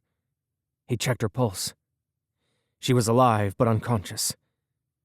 He had to get her out before the fire spread through the rest of the house. He dug out his phone and dialed 911. The smoke prevented him from speaking clearly. He hoped the dispatcher would send help. He scooped Ashley back into his arms, stumbling as he did, and moved further through her kitchen.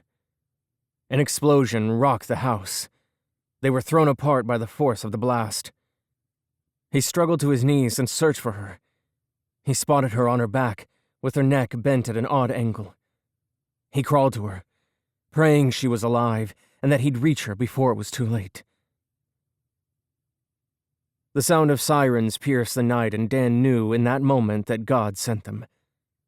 Someone else might have called 911 before he had, but the distance of the fire station to Ashley's house was too great for them to have arrived on scene that quickly. He hadn't seen any smoke when he'd arrived, and though it felt longer, he knew it had only been a few minutes. The thickness of the smoke made praying aloud impossible, but silent prayers of gratitude proceeded from his soul and spirit. He knew in that moment that he'd been blaming God for the actions of man, and if that he wanted to renew the peace he'd once known, he needed to restore his relationship with Jesus. There was a loud bang as a fireman kicked in the door. The next thing he knew, there were hands on him attempting to drag him from the burning building. He was coughing too hard to speak, so he pulled himself free and pushed the firefighter toward Ashley. The man lifted her easily and hurried outside as the blaze closed in. Dan followed them to where the EMTs waited across the street. The fresh air started another coughing fit, and he bent over at the waist until he could breathe again. An EMT rushed to help him into the van. He recognized him as Carson, the man who helped with his father. Once there, he was helped onto a stretcher and a mask was fitted to his face. Soon, the oxygen they gave him eased the spasms in his lungs, and he was able to breathe, albeit painfully. He pulled the mask from his face. The cat. Someone has to get her cat. Last I saw Ginger, she was on the porch rail. We'll look for her. A few minutes later, a female firefighter joined them, and she had Ginger curled up in her arms. We'll keep your friend's cat safe until she can be reunited with her. He nodded his thanks. Dan was transported to Martin County Veterans Memorial Hospital by ambulance and allowed the medical professionals to look him over, though he wanted nothing more than to be at Ashley's side. The doctor came into his room and picked up a clipboard. She didn't even glance at him as she read his chart. Excuse me. The doctor raised her eyes to meet his. I need to get out of here. My friend was brought in with me and I want to be by her side. Let me look you over. Your vitals were normal when the nurse checked them, so if everything checks out, I'll have them prepare your discharge paperwork. Thanks.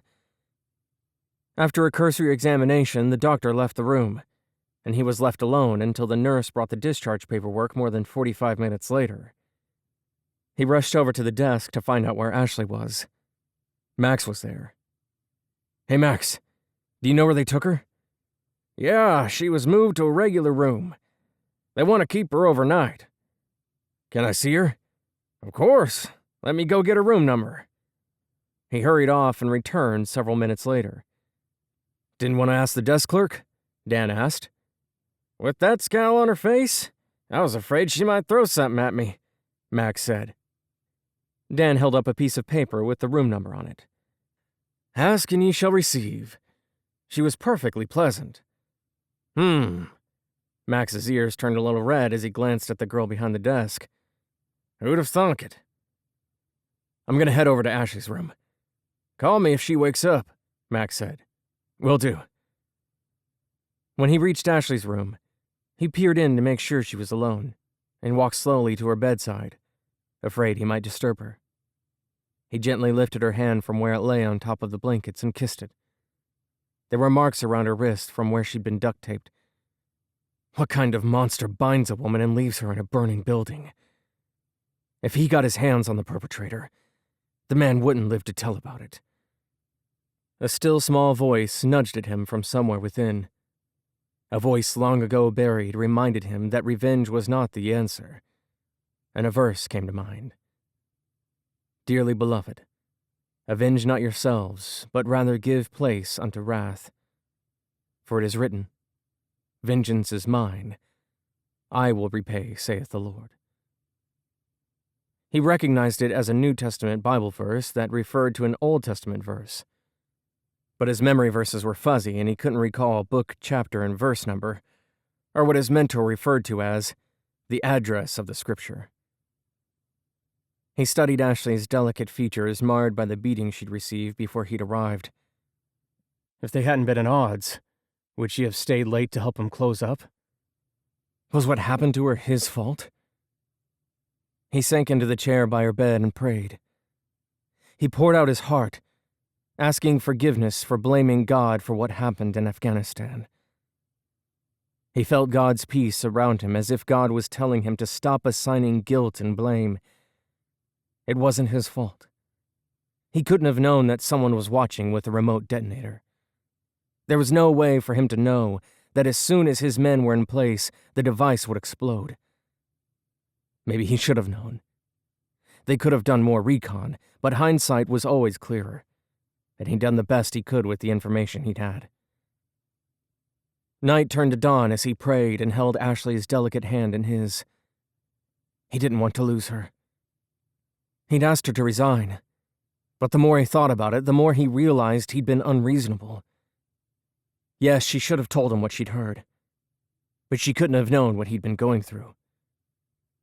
He hadn't shared his fears that he was going insane with her. Hadn't told her that someone was messing with him. If she didn't know, how could she be expected to know the importance of what she'd overheard? He sighed. He lifted his head when he heard a light rapping on the open door. Carly stood there. There were tears streaming down her face. He got to his feet and pulled her to him. They embraced for a full minute. "She's out of the woods, isn't she?" Carly asked. "We'll know more when she wakes up, but the doctors think her injuries are superficial. They remain concerned about her lungs, though." "That's a relief." "Can you stay with her for a while? I need to go to church." "I'm glad to. You go ahead." He pulled her into a side hug. "You may want to grab a shower before going to church, Dan. The smell of smoke on you is overbearing." He nodded. "I need to stop home to feed Sammy and let him out. I'll shower while I'm there." Chapter 14. Ashley awakened in a sterile room, feeling battered and weary, but alive. She tried to sit up, but it was too much of a struggle, so she gave up and stayed put. "Father, I don't know why you allowed me to survive that fire, but you must have something left for me to do here on Earth. Show me what it is, so I don't mess up again. Allow me to see your will clearly." A nurse bustled past the open door, but didn't come in. Carly knocked softly to alert Ashley to her presence. "Come in." Carly squeezed her hand. "You gave us quite a scare." "Us?" "Thomas and me." "Oh." She scooted back and sat up a little. "Sorry about that."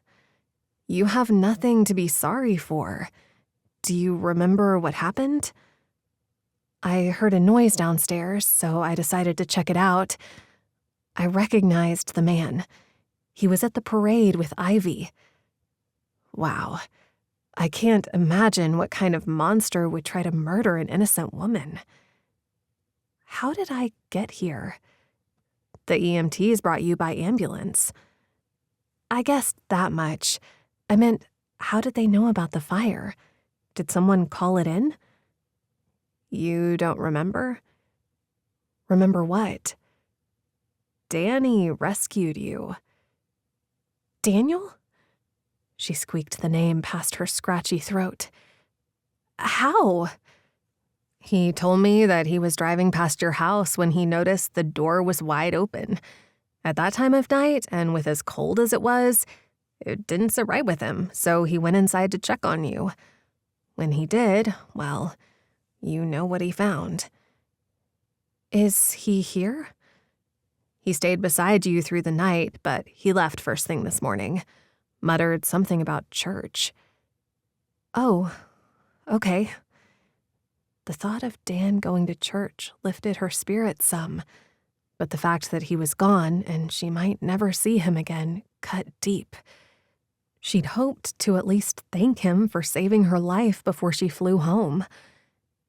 Do you think they'll discharge me? Probably. You're awake and seem to be doing well, considering. Carly frowned.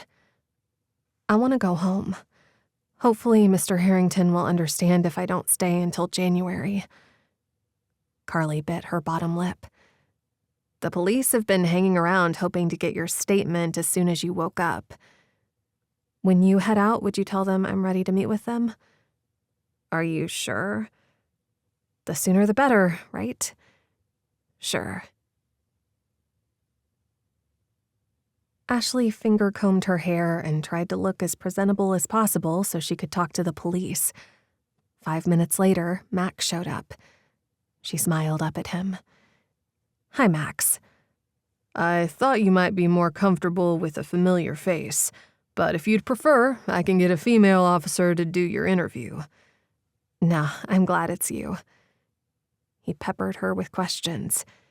Answering them brought back the previous night in vivid detail, leaving her feeling vulnerable all over again. Max put a hand on her shoulder. We can get a psychologist or someone from the clergy to come in and see you, if you'd like that. No, I'll call my pastor back home if I need to talk. I've only been in freedom a short time, so I didn't develop any strong bonds in the local church. Dan hadn't gone home yet, despite Carly's suggestion to shower. He stared at the side door to Freedom Bible Church, wondering if they'd changed the code to the lock since his last visit. So much time had passed, he couldn't be certain. He entered the 5 digits and the lock released. He let out a shaky laugh as he opened the door. He briefly closed his eyes and sent up a prayer of thanksgiving. A huge weight lifted from his shoulders. How had he let his anger keep him away for so long? He hurried through the foyer, up the stairs, and into the main part of the church, where rows of pews were assembled in front of the podium and the altar, which held a King James Bible with the AV 1611 text. He'd always admired that Bible. Making his way down the aisle to the altar, he dropped to his knees and opened his heart to the Lord. 30 minutes later, he wiped the sweat from his brow and left the way he'd come in. As he closed the door behind him, Pastor Stevenson crossed the parking lot. Daniel, it's been a while. Glad you stopped by. Hi, Pastor. Dan shifted his weight from one foot to the other. You smell like smoke. I know. Care to talk about it? A close friend was nearly killed in an arson last night. I barely made it in there in time to save her. We both may have died if the fire department hadn't arrived when they did. The ladies kept you on their prayer chain. The pastor clapped him on the back. Something tells me you've needed those prayers. I have. Will you thank them for me? Absolutely. You headed out already? I need to go home, shower, and take care of my dog and then get to work. But I'll be here Christmas Eve, Lord willing. Pastor Stevenson nodded. I'm glad to hear it. See you then.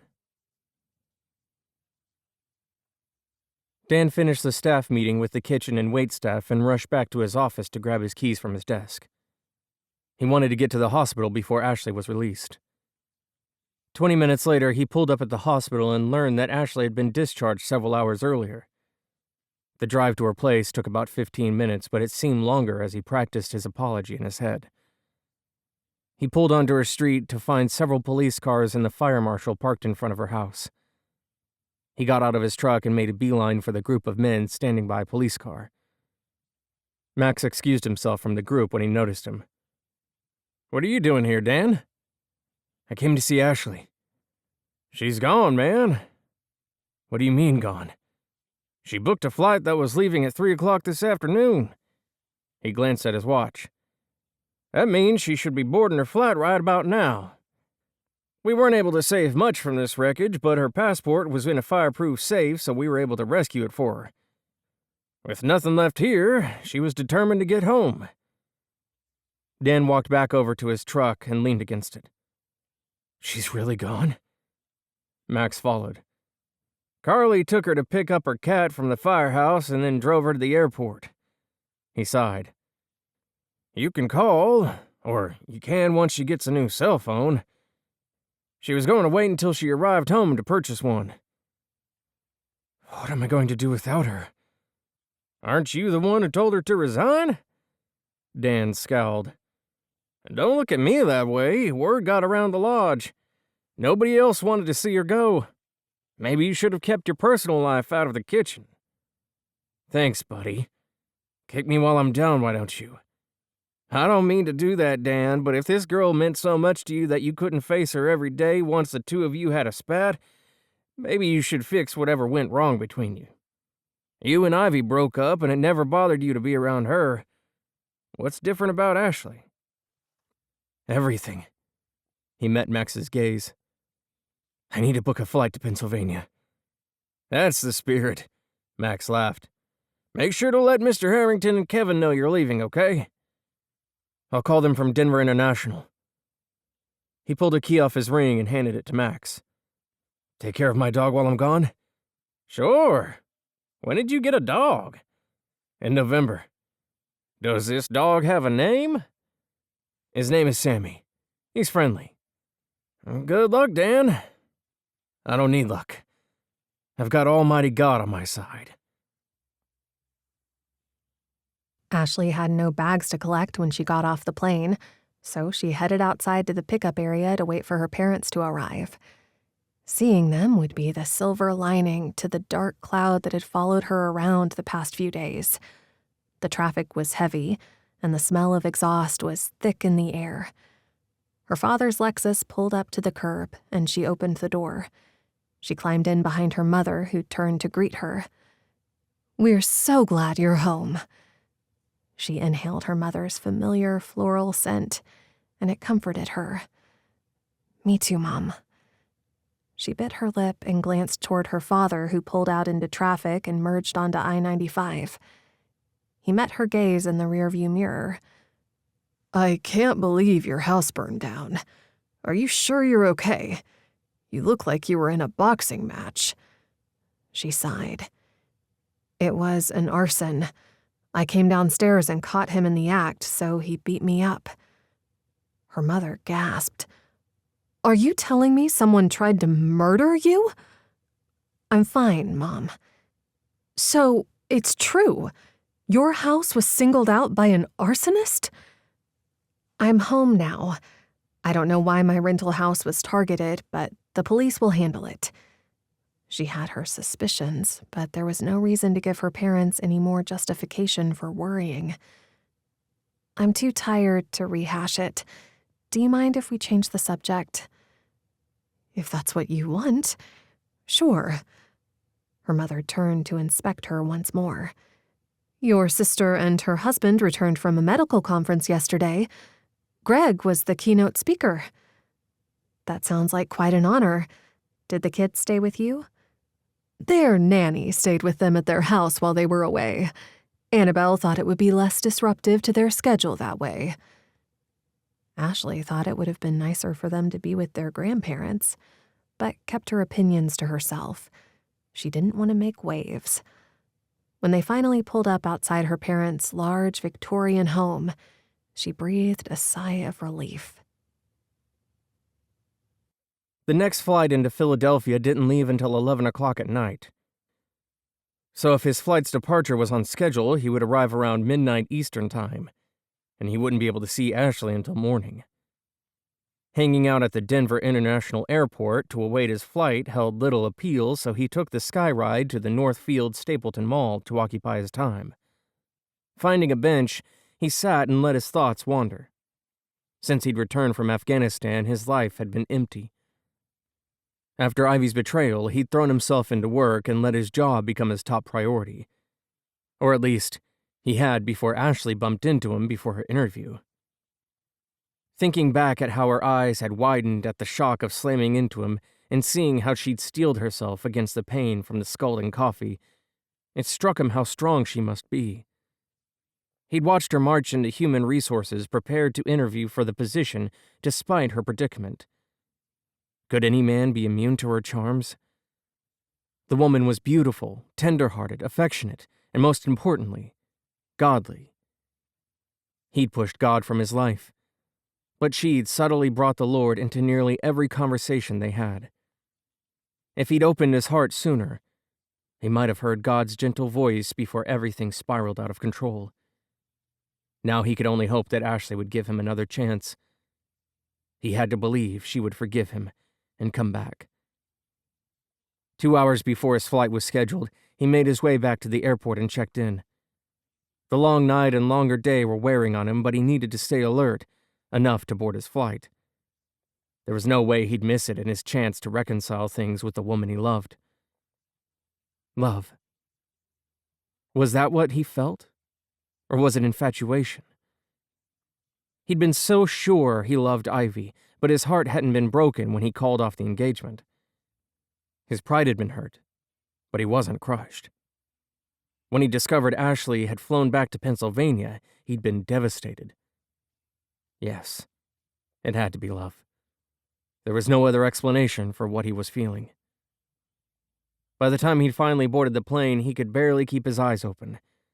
The stress caught up with him, and he slept until the captain announced their descent.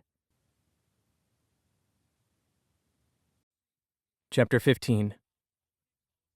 Dan's flight landed at the Philadelphia International Airport, and he waited for the other passengers to deplane, so as not to get caught up in the mass of people. Crowds made him nervous since he'd returned home from the Middle East. He followed the signs of the baggage claim, hoping they'd lead him out of the building. They did. Competing odors of gasoline, tar, and factory fumes surrounded him as he stepped outside. There was no line of taxis waiting, so he ordered an Uber from his cell phone.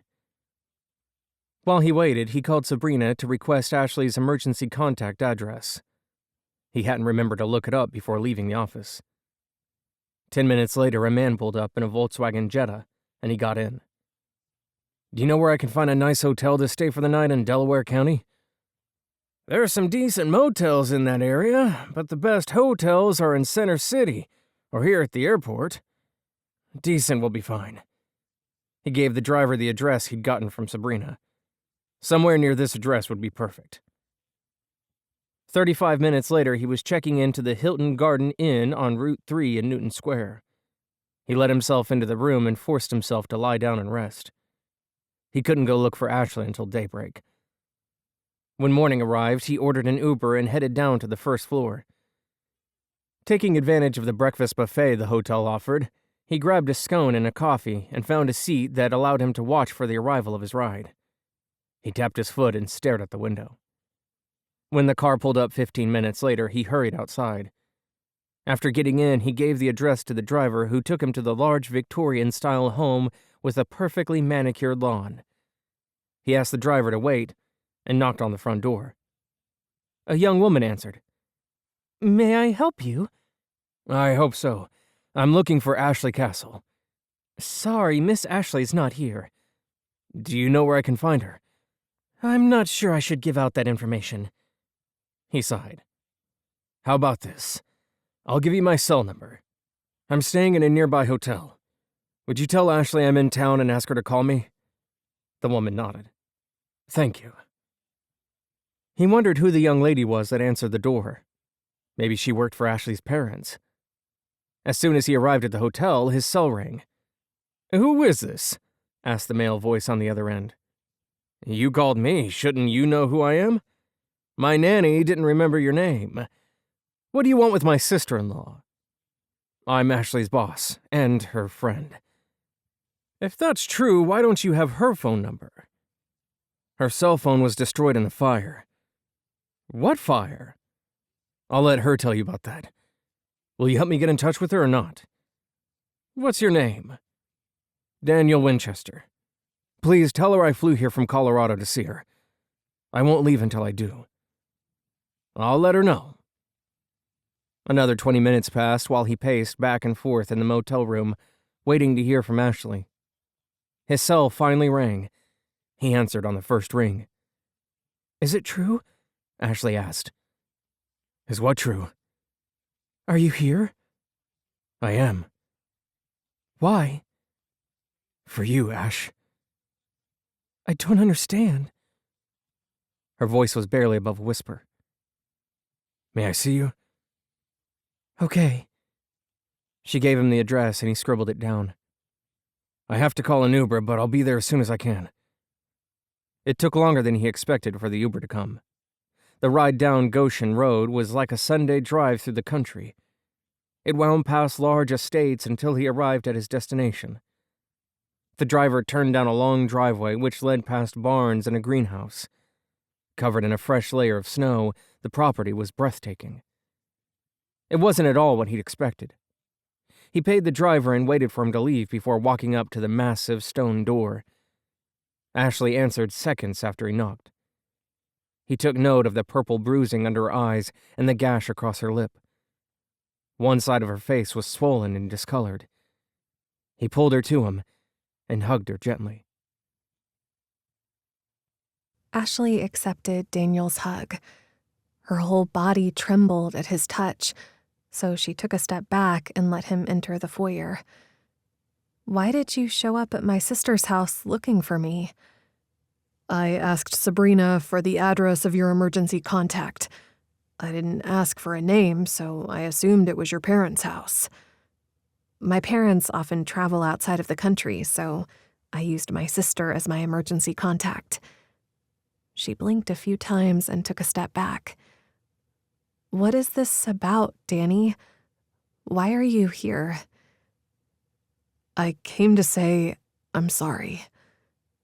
What are you sorry for? You saved my life.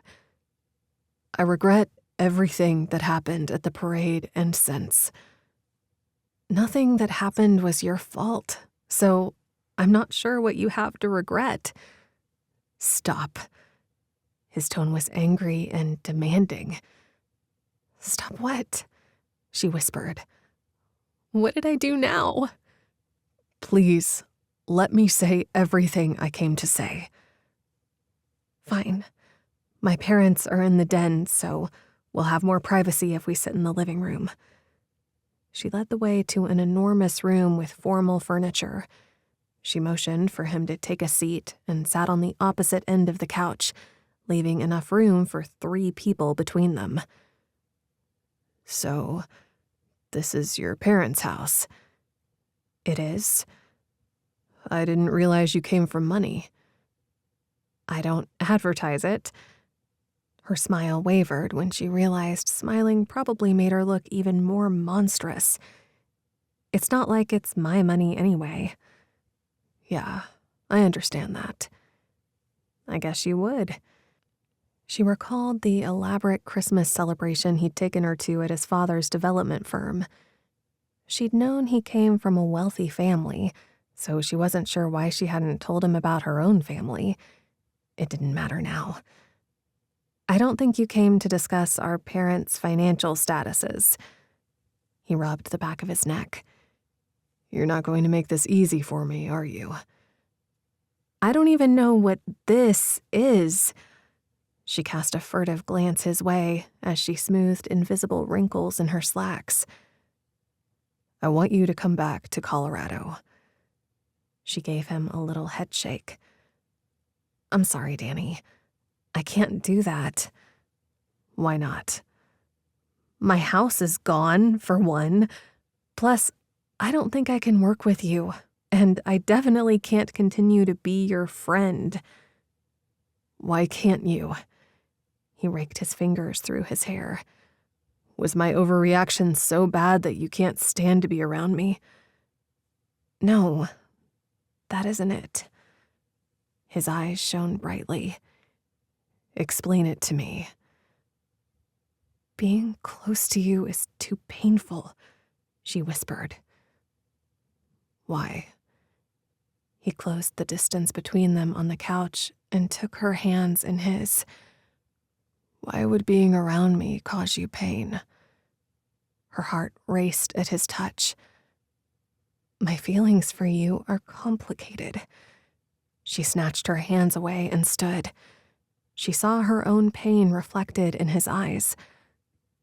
I want more from you, Danny, but I know that isn't possible. I'll show you out. He stood. Ash. What? She asked. He spun her around to face him and pulled her to him. Why isn't it possible? You're with Ivy. She pushed him away. I am not. I walked in on you and Ivy one day when you were in a banquet room. Her arms were looped around your neck and her fingers were in your hair. It sure looked like you'd reconciled with her. Ashley, I'm sorry. I didn't realize you'd walked in on that. I would have gone to find you immediately after I'd extricated myself from her embrace. I told her I wasn't interested in rekindling our romance. It wasn't the first time she tried. She comes on to me frequently, but I don't welcome her advances. Honestly, you are the only woman I have eyes for these days. He pulled her close and leaned his forehead against hers. I didn't come here to ask the Liberty Grille's chef to return to work. You didn't? I came here to bring you home to me. You have feelings for me? How could you doubt that for a second? I came up with reasons to be around you. I asked you to plan my father's birthday celebration despite having a capable administrative assistant and a lodge event planner I could ask. When you're at work, I'm there. When I have to be somewhere else, I ask you to join me. I hadn't thought about it like that. Her insides turned to mush as he lowered his lips to hers, and he kissed her gently, but with urgency and desire. I've wanted to do that since the moment you caused me to spill my coffee on the day we met. He leaned away but kept his hands on her waist. The contact sent tiny electric shocks all the way to her toes. Your injuries must be painful, and I don't want to hurt you. Leaning into him, she pulled him back down to her and kissed him. My injuries are the last thing on my mind. Will you please come back to Colorado? I don't think I can. She took a step back. Why not? I thought you cared for me too. What if you get bored with me and change your mind? Where will that leave me? I'll have to leave Freedom Ridge again, and I'll be back home with my parents, explaining to them why I'm once again a complete failure at life and a major disappointment to them. You are not a failure at anything. You're an excellent chef who could have her pick of restaurants. He placed his hands on her shoulders. Why would you think I would change my mind? You broke up with Ivy. She's a 10. I'm a 6 on my best day. You're every bit as beautiful as Ivy, but your heart is tender and kind. Don't compare yourself to other women. There is no comparison. I have nothing to offer you, Dan. I'm nobody special. How can you say that? You're the daughter of the king, aren't you? She smiled through her tears. You're a far better woman than any other I've known. I could never get bored with you. She cocked her head to the side. Why did you two break up? I broke the engagement after she spent the night with my best friend, Gage, when he was injured and came home to recover. I had no idea. She leaned toward him and put a hand on his arm. It's not something I share with many people. That explains the animosity between you and Gage. She bit the inside of her cheek. Why did you hire Ivy to work at Liberty Grille after she'd betrayed you? She needed a job. There aren't many employers in a small town like Freedom, and waiting tables is all she knows how to do. Valentino's and Evelyn's refused to hire her after what happened. I think they were astonished when I did. I'll bet. What happens if I come back to Colorado? It's probably too soon to say for sure, but give us a chance. I promise you, my feelings for you are real, and I know you must feel the intensity of my emotions when we kiss. He brushed a stray hair behind her ear and caressed the sensitive skin beneath her ear with his thumb. How can you be so sure? She whispered. Have a little faith, Ashley. You trust God with everything else. Why not trust him with this? A tentative smile graced her lips. You make a persuasive argument. Okay. Okay, what? I'll come back with you to Colorado. He kissed her again, and she lost herself in his kiss. Once they parted, he gazed into her eyes, and she saw the depth of her own feelings reflected in his. He pulled her into a hug. She winced, and he backed off. I'm sorry. I keep forgetting you're injured. I don't know how you can forget when I look like a monster. You're as beautiful as ever, inside and out. Dan straightened his tie. The shoulders of the borrowed tux were snug, but the pant length fit, so he'd make do. He felt like an idiot. What would he say to Ashley's parents? Would they think him a lovesick fool to have traveled from Colorado to convince their daughter to come back? It didn't matter if they did. He'd done the right thing. Having found her, he couldn't live without her. He'd considered proposing, but it was too soon. They'd spent plenty of time together, but mostly as friends. When he was ready to ask her, he'd ask his mother for his great-grandmother's ring. He hadn't used it to propose to Ivy because the diamond was minuscule. He'd been afraid Ivy would scoff at anything less than a carat, since she knew he had a huge trust fund he could tap into. Ashley wasn't like that. She loved the history his great-grandmother's ring represented. Driving back to Goshen Road to meet her, he mulled over his options. He stood at her front door, feeling like a teenager picking up his prom date when her father answered. "Come in! The women are nearly ready. I have a car picking us up to take us into the city." "Thank you, sir." Dan shifted from one foot to the other. "I appreciate you coming up with an extra ticket for me." "It wasn't a problem. A simple phone call took care of it." Mr. Castle moved into the formal living room, and Dan followed. "Care for a drink?" "No, I'm fine, sir." He eyed the stairs, hoping Ashley would join them soon. "Enough with the sir." "What would you like me to call you, Mr. Castle?" "Henry will do fine." "Okay, sir. Henry." He heard footsteps on the staircase and looked up in time to see Ashley descending the stairs in a gorgeous floor-length fitted black gown. She'd applied makeup to cover her bruises. The effect was stunning. If they'd been alone, he would have been tempted to do more than admire her. Once the awkwardness between Daniel and her parents passed, the night went smoothly. Dan held her hand as they sat at the ballet watching the Nutcracker. Afterward, he was attentive and friendly at the after-party held for patrons of the ballet. He assimilated to her parents' world far more harmoniously than she did. Conformity wasn't her strong suit. She found it preferable to keep to herself than to make small talk with acquaintances and strangers. Dan came up beside her and placed a hand on her elbow. Is everything okay? Yes, fine. You aren't having fun, are you? That obvious? It's clear this isn't your scene. He smiled. We may need to attend these types of events from time to time to appease our parents, but it won't be so bad if we attend them together. She ran her fingers along the lapels of his jacket. Spending time with you isn't so painful. Let's dance. He placed his hand on the small of her back and guided her to the dance floor.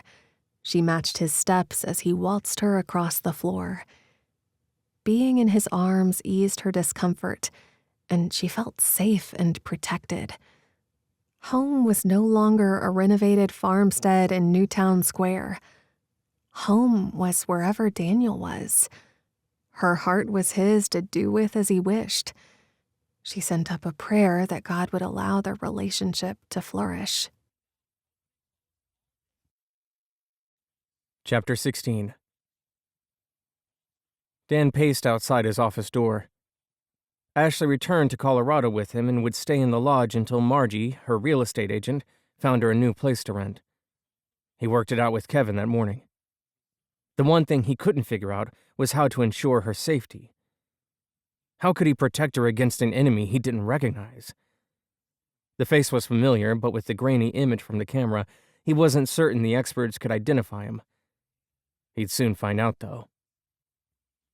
While he'd been in Pennsylvania, Max had reviewed the footage Heath had given him. According to Max, it was being run through facial recognition software, but there were no hits yet. All he could do was wait. But he was no good at waiting. Dan? What is it, Sabrina? His dark-haired assistant smoothed her braid over her shoulder and stood in his path. Stop. Stop what? Whatever it is you're doing. Go home and get some rest. I just got here. You've been here for 4 hours, and you came directly from the airport. She put her hands on her hips. Get out of here. Pacing will not help you get answers any faster. It's Christmas Eve. Go home. He glanced at his watch. If they left now, they could make it to Christmas Eve service. Okay. You win. He stepped into his office to grab his stuff and waved to Sabrina on his way past her desk. I'd forgotten it was Christmas Eve. You go home, too. Enjoy the holiday weekend with your son, and I'll see you Monday morning.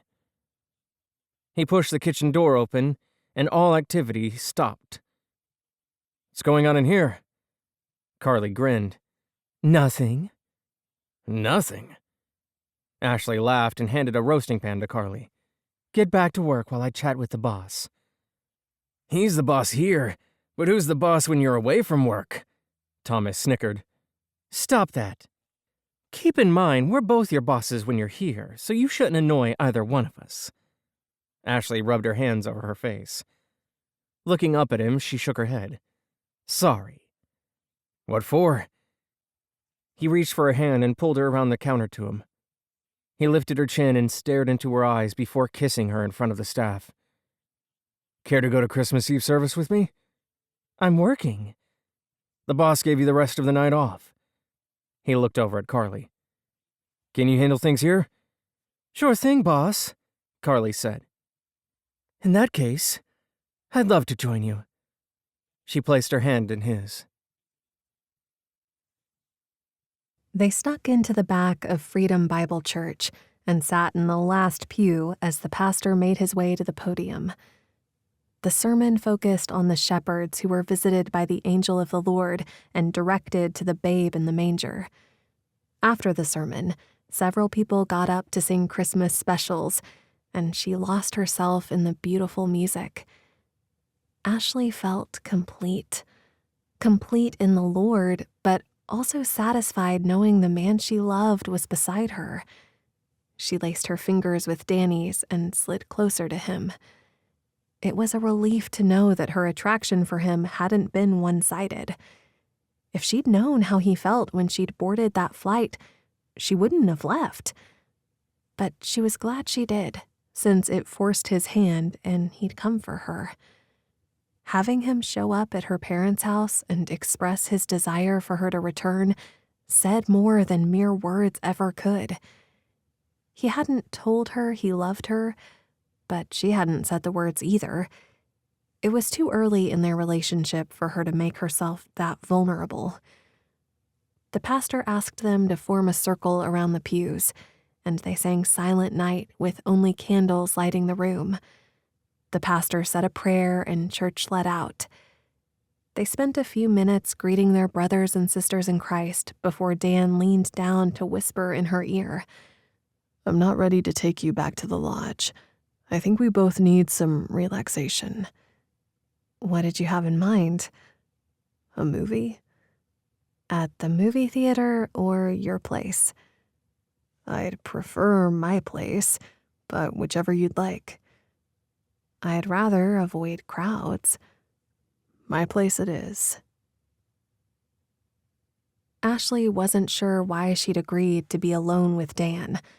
Unsupervised time alone in his house was downright dangerous to her self-control. He pulled her close to him on the couch, and the spicy scent of his cologne tickled her nose. Her head told her distance was her friend, but her heart was thrilled by his affection. Danny, we need to be careful. He pointed the remote at the television and hit the pause button. Careful of what?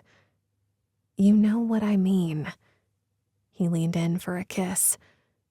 I promise not to take advantage of you, but I need to reassure myself that you're here beside me. He sighed. I can't stop picturing you surrounded by flames. And when I think about what could have happened if I hadn't arrived when I did. I know. She held him and ran her hands up and down his back, enjoying the feel of his corded muscles beneath her fingers. After the parade, when I realized how deeply I'd hurt you and thought our relationship couldn't be mended, I was devastated. I'm sorry I put you through that. I brought it on myself. No, you didn't. You'd gone to Heath and Max. I simply hadn't realized that. Even once I did, I didn't want to forgive you. I didn't understand why you hadn't come to me. But then I realized I hadn't given you reason to trust me. Heath pulled up video from the day Thomas started. And? Ivy and her co-conspirator weren't the only ones on the video. Ashley's hands covered her face. The guilt tore me up when I realized I'd caused you to cry. You weren't supposed to see that. He took her hands in his and lifted them to his lips. I hope I never make you cry again. I wouldn't count on that. When you're invested in another person, pain is part of the equation. People are only human, and they hurt each other, often unintentionally. You're a wise woman. I'm sorry I didn't come to you right away. All is forgiven. He gave her a tiny smile. Now I need you to forgive me for making you cry. She laughed. I did that weeks ago. I'm so thankful to have you here with me. Me too. She let out a contented sigh. It feels like a dream. Christmas morning came with a dusting of fresh white powder covering everything. Dan stared out his kitchen window at the snow-covered peaks and smiled. It would be his first Christmas with Ashley. They'd spend it at work, of course. But afterward, he'd hoped they'd have private time to enjoy each other's company. For now, he needed to pick up Ashley and head over to his parents' house. He'd promised his mother that they'd join them for brunch. Ashley came to the door of her hotel room dressed in a black skirt that flared out at the bottom and a red blouse. He smiled. "You look amazing. Shall we go?" "In a hurry to get this over with?" "Not at all. I like your parents. This'll be fun." He grinned. "Everything is so uncomplicated with you." "Shouldn't it be?" He caught her around the waist and pulled her to him, nuzzling her neck as he did. "I want you to know how much it means to me that you came back." She turned in his arms and met his gaze. Her arms looped around his neck and he kissed her. She shivered, reminding him that it was too cold to keep her outside. He opened the passenger door for her before climbing into the driver's seat. We'll be a little late this morning, but the breakfast chef agreed to stay late, and Carly and Thomas should have the kitchen under control. How far do your parents live? About 10 minutes from here. Their property is secluded. I think you'll like it. They arrived at his parents' house, and he opened the door for Ashley and placed his hand on the small of her back to guide her to the kitchen door where he always entered. His mother looked up from her paper when the door opened. "Daniel, why didn't you bring your guest in through the front door?" "It was unnecessary." He shook his head. "Mother, you've met Ashley?" "I have. Nice to see you again, Ashley. Welcome." "Thank you, Mrs. Winchester. You have a lovely home. I'm glad Daniel was able to convince you to return to Colorado." "Mother," his tone held a warning. The last thing he needed was for his mother to embarrass Ashley when she'd been gracious enough to join him for Christmas with his parents. "Would you care for some coffee, Ashley?" "That would be wonderful. Thank you." His mother moved to the Keurig and quickly brewed Ashley a mug of coffee. "Cream and sugar?" "Yes, please. Both." His mother spooned in 2 teaspoons of sugar and added some cream. He wasn't used to seeing her play hostess. She usually let him or his sister take the role when there was no hired help around. He smiled to himself as he watched her hand Ashley the cup. "Thank you. You're welcome." As he'd expected, brunch was catered. His mother ushered them into the dining room where the table was covered with enough food to feed 24 people, despite the fact that there were only 4 of them in attendance. "Everything looks delicious," Ashley said. His father cleared his throat. "Say grace, Dan." He did so, thanking God for the bountiful blessings of food and fellowship. All too soon, the meal was over and they had to rush out the door to get to the restaurant. "Thank you so much for having me," Ashley said, as the 2 of them left. Ashley wasn't sure what to make of Dan's quiet demeanor on the ride to work. She couldn't help but think that he might be having second thoughts.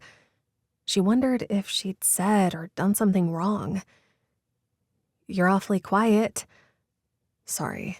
My mind is back at my parents' house." He sighed. "I haven't mentioned it before because I didn't want to worry you, but Max got the results back from the dinnerware he tested after Dad's birthday party." "And?" "The crab was only on my father's glass. It wasn't something we serve in the kitchen. Dad was intentionally poisoned." "Someone tried to kill your father?" "They probably thought he'd have an EpiPen, but they certainly intended to scare me." "You're worried they'll try again."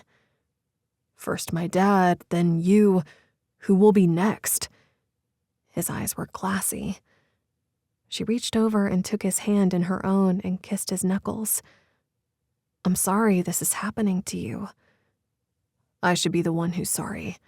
If I hadn't fallen for you, you probably wouldn't have been targeted by a madman." "I wouldn't choose safety over you." "That's why I'm afraid."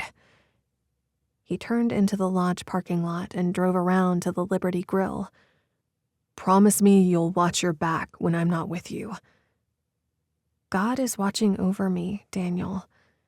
He sighed. "You're right.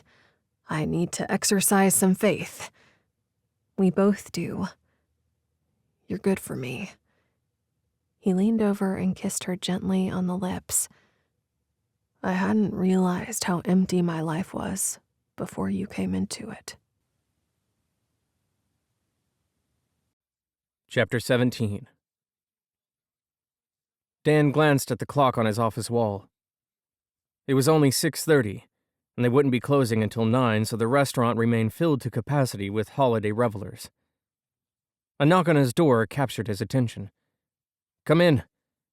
The door opened to reveal his assistant, dressed to the nines. "Sabrina?" She smiled.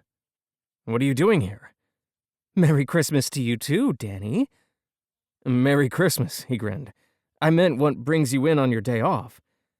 "I have family staying at the lodge, so my mom made reservations to have Christmas dinner here so we wouldn't have to spend all day in the kitchen." "Smart woman." Sabrina walked up to his desk and straightened a pile of papers. "The food was delicious. Ashley outdid herself. I'll come out with you, and you can introduce me to your family. He stood. I'd love to meet your son. You don't have to do that. I want to. Danny? Yeah? Why do you have a picture of Carly's boyfriend on your desk? I don't. She picked up the grainy photograph and flicked the man in it. Yes, you do. This is Carly's boyfriend, Sean. He felt his heart race. Carly had requested the night off last minute. Was she with that madman? You sure? I am. That's the man who tried to kill Ashley. The color drained from Sabrina's face. Carly's with him now. She texted me last night that they were going to his cabin to spend Christmas. I know it's your day off, but would you mind getting Heath while I call Max? I'm on it. Sabrina hurried off down the hall. He picked up the telephone on his desk and called Max's cell number. He answered on the first ring. We have a problem. He explained the situation to his friend, and once he'd done that, he called Carly's brother. He hated to do it, but Gage needed to know his sister was in danger. It took him 3 rings to pick up. Gage here. It's Dan. What's up, Danny? Your sister is in trouble. What? What do you mean trouble? What kind of trouble? You know that fire at our chef's house a few days ago? I heard about it. The man who said it took your sister to a cabin somewhere. Why would she go with him? Long story. Why don't you come in and we'll meet and strategize how best to find her and get her to safety? I'll be there in 10 minutes. His next stop was the kitchen. So much for a peaceful Christmas with Ashley by his side. Guilt gnawed at his gut for even thinking about his own needs at a time like this. He pushed through the kitchen door and made eye contact with Ashley. She set down the spatula she'd been using and moved to him silently. Unasked questions burned in her eyes. Let's go outside. She followed without a word. He stopped at the locker room and picked up her coat. You may need this. She nodded. He held the door for her. I've got something I need to tell you. What is it? I sensed something was wrong the moment I saw your face. The man who tried to kill you has Carly. What makes you think that? She frowned. Carly went away with her boyfriend. They've been seeing each other since early November when he rear-ended her car. Sabrina met him. She saw the picture in my office of the man from the security video and asked me why I had Carly's boyfriend's picture on my desk. Oh no! Ashley put her face in her hands. I had no idea. He's picked her up here numerous times, but she always meets him in the lobby. I'm usually still in the kitchen when she leaves. This isn't your fault. Isn't it? She let out a bitter laugh. If I hadn't run home to Pennsylvania, we might have had a chance to discover who he was before she left with him. He stood and pulled her into his arms. We'll get her back. For now, we need to go back inside. Gage will be here soon. So we need to set up in a conference room and figure out how to find her. They separated, and he held her hand until they reached the door by his office. He opened it and held it until she entered. Heath rushed toward them. Sabrina told me. Do we have a plan? I called Max. He's alerting the rest of the force, and he'll meet us here. He sighed. I also called Gage. He'll be here any second if he isn't already. Ashley looked around at the faces of the others assembled at the conference room table. Her short fingernails bit into her skin because she held her fists so tightly. She forced her hands to relax and attempted to smooth out the indentations that remained in her palms. Gage glared at her, and she felt deserving of his fury. How had she not known? She should have met Carly's boyfriend. She never even asked Carly to see a picture of her and her boyfriend. What kind of friend was she? The other faces around the table were not as unfriendly. Ivy came into the room and took the seat beside her. She was surprised when the other woman put her hand on top of hers and squeezed. Was it guilt for her involvement that had her showing sympathy and support now? She couldn't know for sure, but she didn't recoil from Ivy. If the woman was remorseful and wanting to help, it wouldn't be wise to turn her away. Here's what we have so far. Officer Harrison put the picture of Sean on the board and started listing what they knew about him. If Sean was even his real name. Everyone yelled out what they knew. "He drinks pumpkin lattes with extra sugar," Casey said. "What? It's the only thing I know about the dude. He comes in late after the Liberty Grille closes, but before we close. His regular order is a pumpkin latte with extra sugar." Max narrowed his eyes at the people gathered around the table. No detail is too small. Thank you, Casey. Carly said he was from Texas, Gage said. "That's what he told me too," Ivy said. Did he say where in Texas? "A little town about 50 miles from Fort Bliss," Ivy answered. Fort Bliss? Dan asked. That's where I did my 2 weeks this year. Dan's face blanched. That's where I've seen him before. The food truck. The one we shut down. He was the owner. How did I not put this together sooner?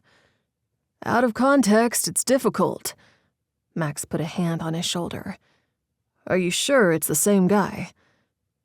No, I can't be certain, but the face has been nagging at me, and the connection fits. He sighed. I need to call my lieutenant and find out who this guy is. Dan picked up his cell and stepped out of the conference room. Gage stood. I might have something that can help. What's that? Max asked. The phone Carly carries. It's GPS enabled. That's good.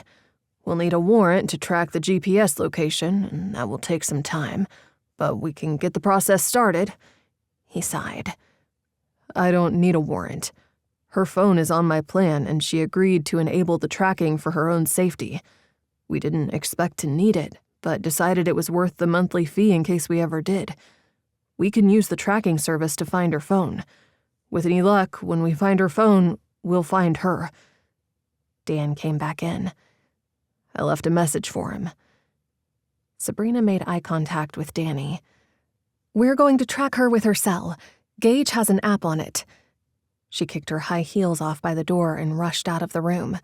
She returned a minute later with a laptop. Sitting down beside Gage, she opened the computer and asked him for login information for his cellular service provider.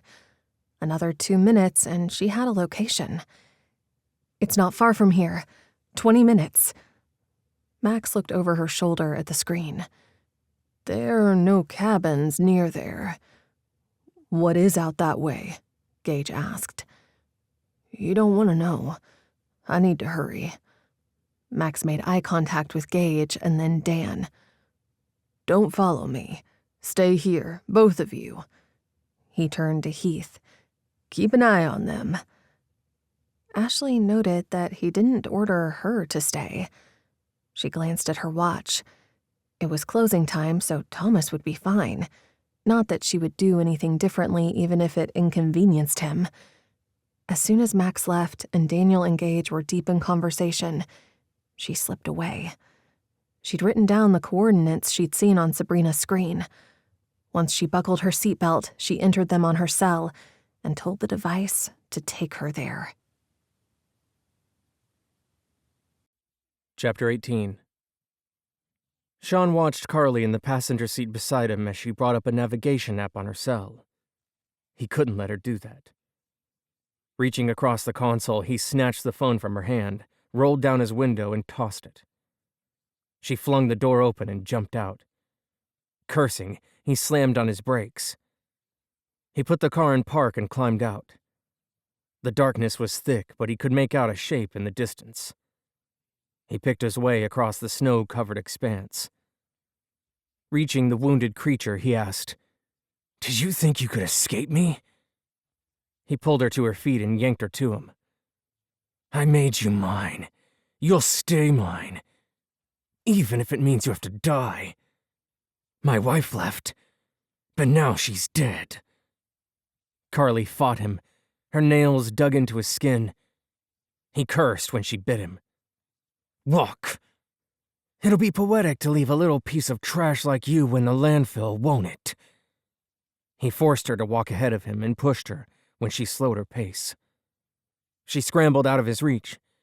He caught her by the hair and threw a punch. Her cry rent the night. He hit her again. Soon she'd be unrecognizable. He forced her to walk again. They'd gone far enough. Out of sight of the road, he pushed her down and pinned her beneath him. The faint sound of sirens reached him. He stopped and listened. They were coming closer. He struggled to his feet and kicked her in the gut one last time. There was no time to finish the job. He hurried to his challenger and sped away. When Ashley arrived at the landfill, the police were already there. Sirens blasted all around her, and coyotes howled somewhere nearby. She drove past the scene. If she parked up the road, maybe the cops wouldn't notice her, and she'd be able to track the exact location of Carly's cell. She pulled off the road and parked in the shadows. The smell of rotting garbage assaulted her, and she pulled her scarf over her nose. She found a deer path and followed it. Her phone beeped, and she knew she was nearing her destination. She stopped in her tracks as an officer scooped up Carly's cell phone before she could reach it. "Hey, we found her," the officer yelled. "No, I'm not Carly. I'm her friend." "False alarm," the officer shouted and grimaced. "What are you doing near the victim's phone?" "Don't call her a victim. She has a name." "What are you doing here?" "I saw the GPS coordinates when Sabrina brought them up on the computer. I came to check on her." "You're interfering with an investigation and—" Max walked up and put his hand on the other officer's arm. "Ashley, I distinctly remember telling everyone to stay put." "No, you told Gage and Daniel to stay put." "I must have thought you'd have the sense to stay without a reminder." "Carly needs me." "She might, so don't go getting yourself killed. You won't do her any good then, will you?" A scream pierced the night. Ashley ran toward it. Max grabbed her arm. "Stay." He motioned for the other officer to come back. "Put her in the back of my car. I'll get her after we check out the scene." Ashley went with the officer against her will and sat in the back of Max's police car. They didn't handcuff her or even shut the door, but she knew that she'd be stopped if she tried to flee. She watched the officers' flashlights moving farther away from her as they searched for Carly. More than 45 minutes passed before Max came back to the car. He was smiling. "We found her, Ashley. She's going to live." "Is she hurt?" "Come on. You can ride in the ambulance. I'm sure they'll make an exception to their family-only rule at my request." "Thank you." When she reached the ambulance, Carly lay still. She was caked with blood, but she was awake. Ashley jumped into the back and took Carly's hand in her own. "I'm sorry I let this happen." "Not your fault." Carly squeezed her hand. "I shouldn't have gone off with him like that. I felt down to my bones that something was wrong, but I ignored the feeling. I wanted to believe him. He said such pretty words and made me believe he was in love with me. I'm a fool." "Believing in love doesn't make you a fool." "It sure feels like it does." Carly closed her eyes. "My head is pounding." "I'm sure they'll give you something for it at the hospital." An EMT leaned in close. "I'm Carson. I'm going to be with you until we get to the hospital. We'll start an IV now. The fluids may help take the edge off your headache." "Thank you." Carly tried to sit up, but he put his hand on her to keep her in place. "You were beat up pretty badly. Try to be still so we can check the extent of your injuries," Carson said. "Most of my injuries are from jumping out of the car." "You did what?" The ambulance pulled away. Ashley noticed a police escort leave behind them. Sean took my cell right out of my hand and tossed it out the window. We were arguing about how to get to the cabin he rented. He said it was on Hidden Lake. I know how to get to Hidden Lake since I've been going there my whole life. Gage and Danny used to play ice hockey there when they were teenagers. I followed them everywhere. Ashley gave Carly an encouraging smile, hoping she would continue to share the details of her ordeal. When he snatched my cell out of my hand, alarm bells went off. I opened the door and jumped.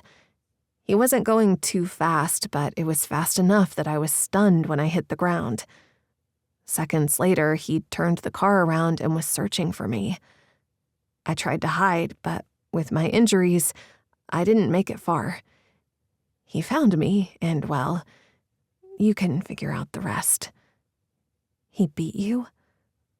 Pummeled me with his fists and kicked me in the ribs. They hit a bump in the road, and Carly winced. He didn't. She couldn't bring herself to come right out and ask if her friend had been violated. No, not that. Ashley was grateful Carly understood without her having to say the words. What made him stop? The sirens. When the sirens started, he ran off. I hope they can find him. Why do you think he did this to me? I'm not entirely sure, but it appears to have something to do with Dan shutting down his business on base at Fort Bliss. He did mention something about a soldier ruining his life. He said his wife left him and took the kids after the soldier filed something or other. The soldier was Danny Winchester, and the something or other was paperwork which would prevent him from operating his food truck on the base. When he lost his income source, his wife ran off. My guess is she had more reasons than one. It seems he has a penchant for beating women, so that is a distinct possibility. I sure know how to pick them, don't I? Nothing that happened was your fault. Except for being so naive, I believed every lie he told. You were brave enough to jump out of a moving car.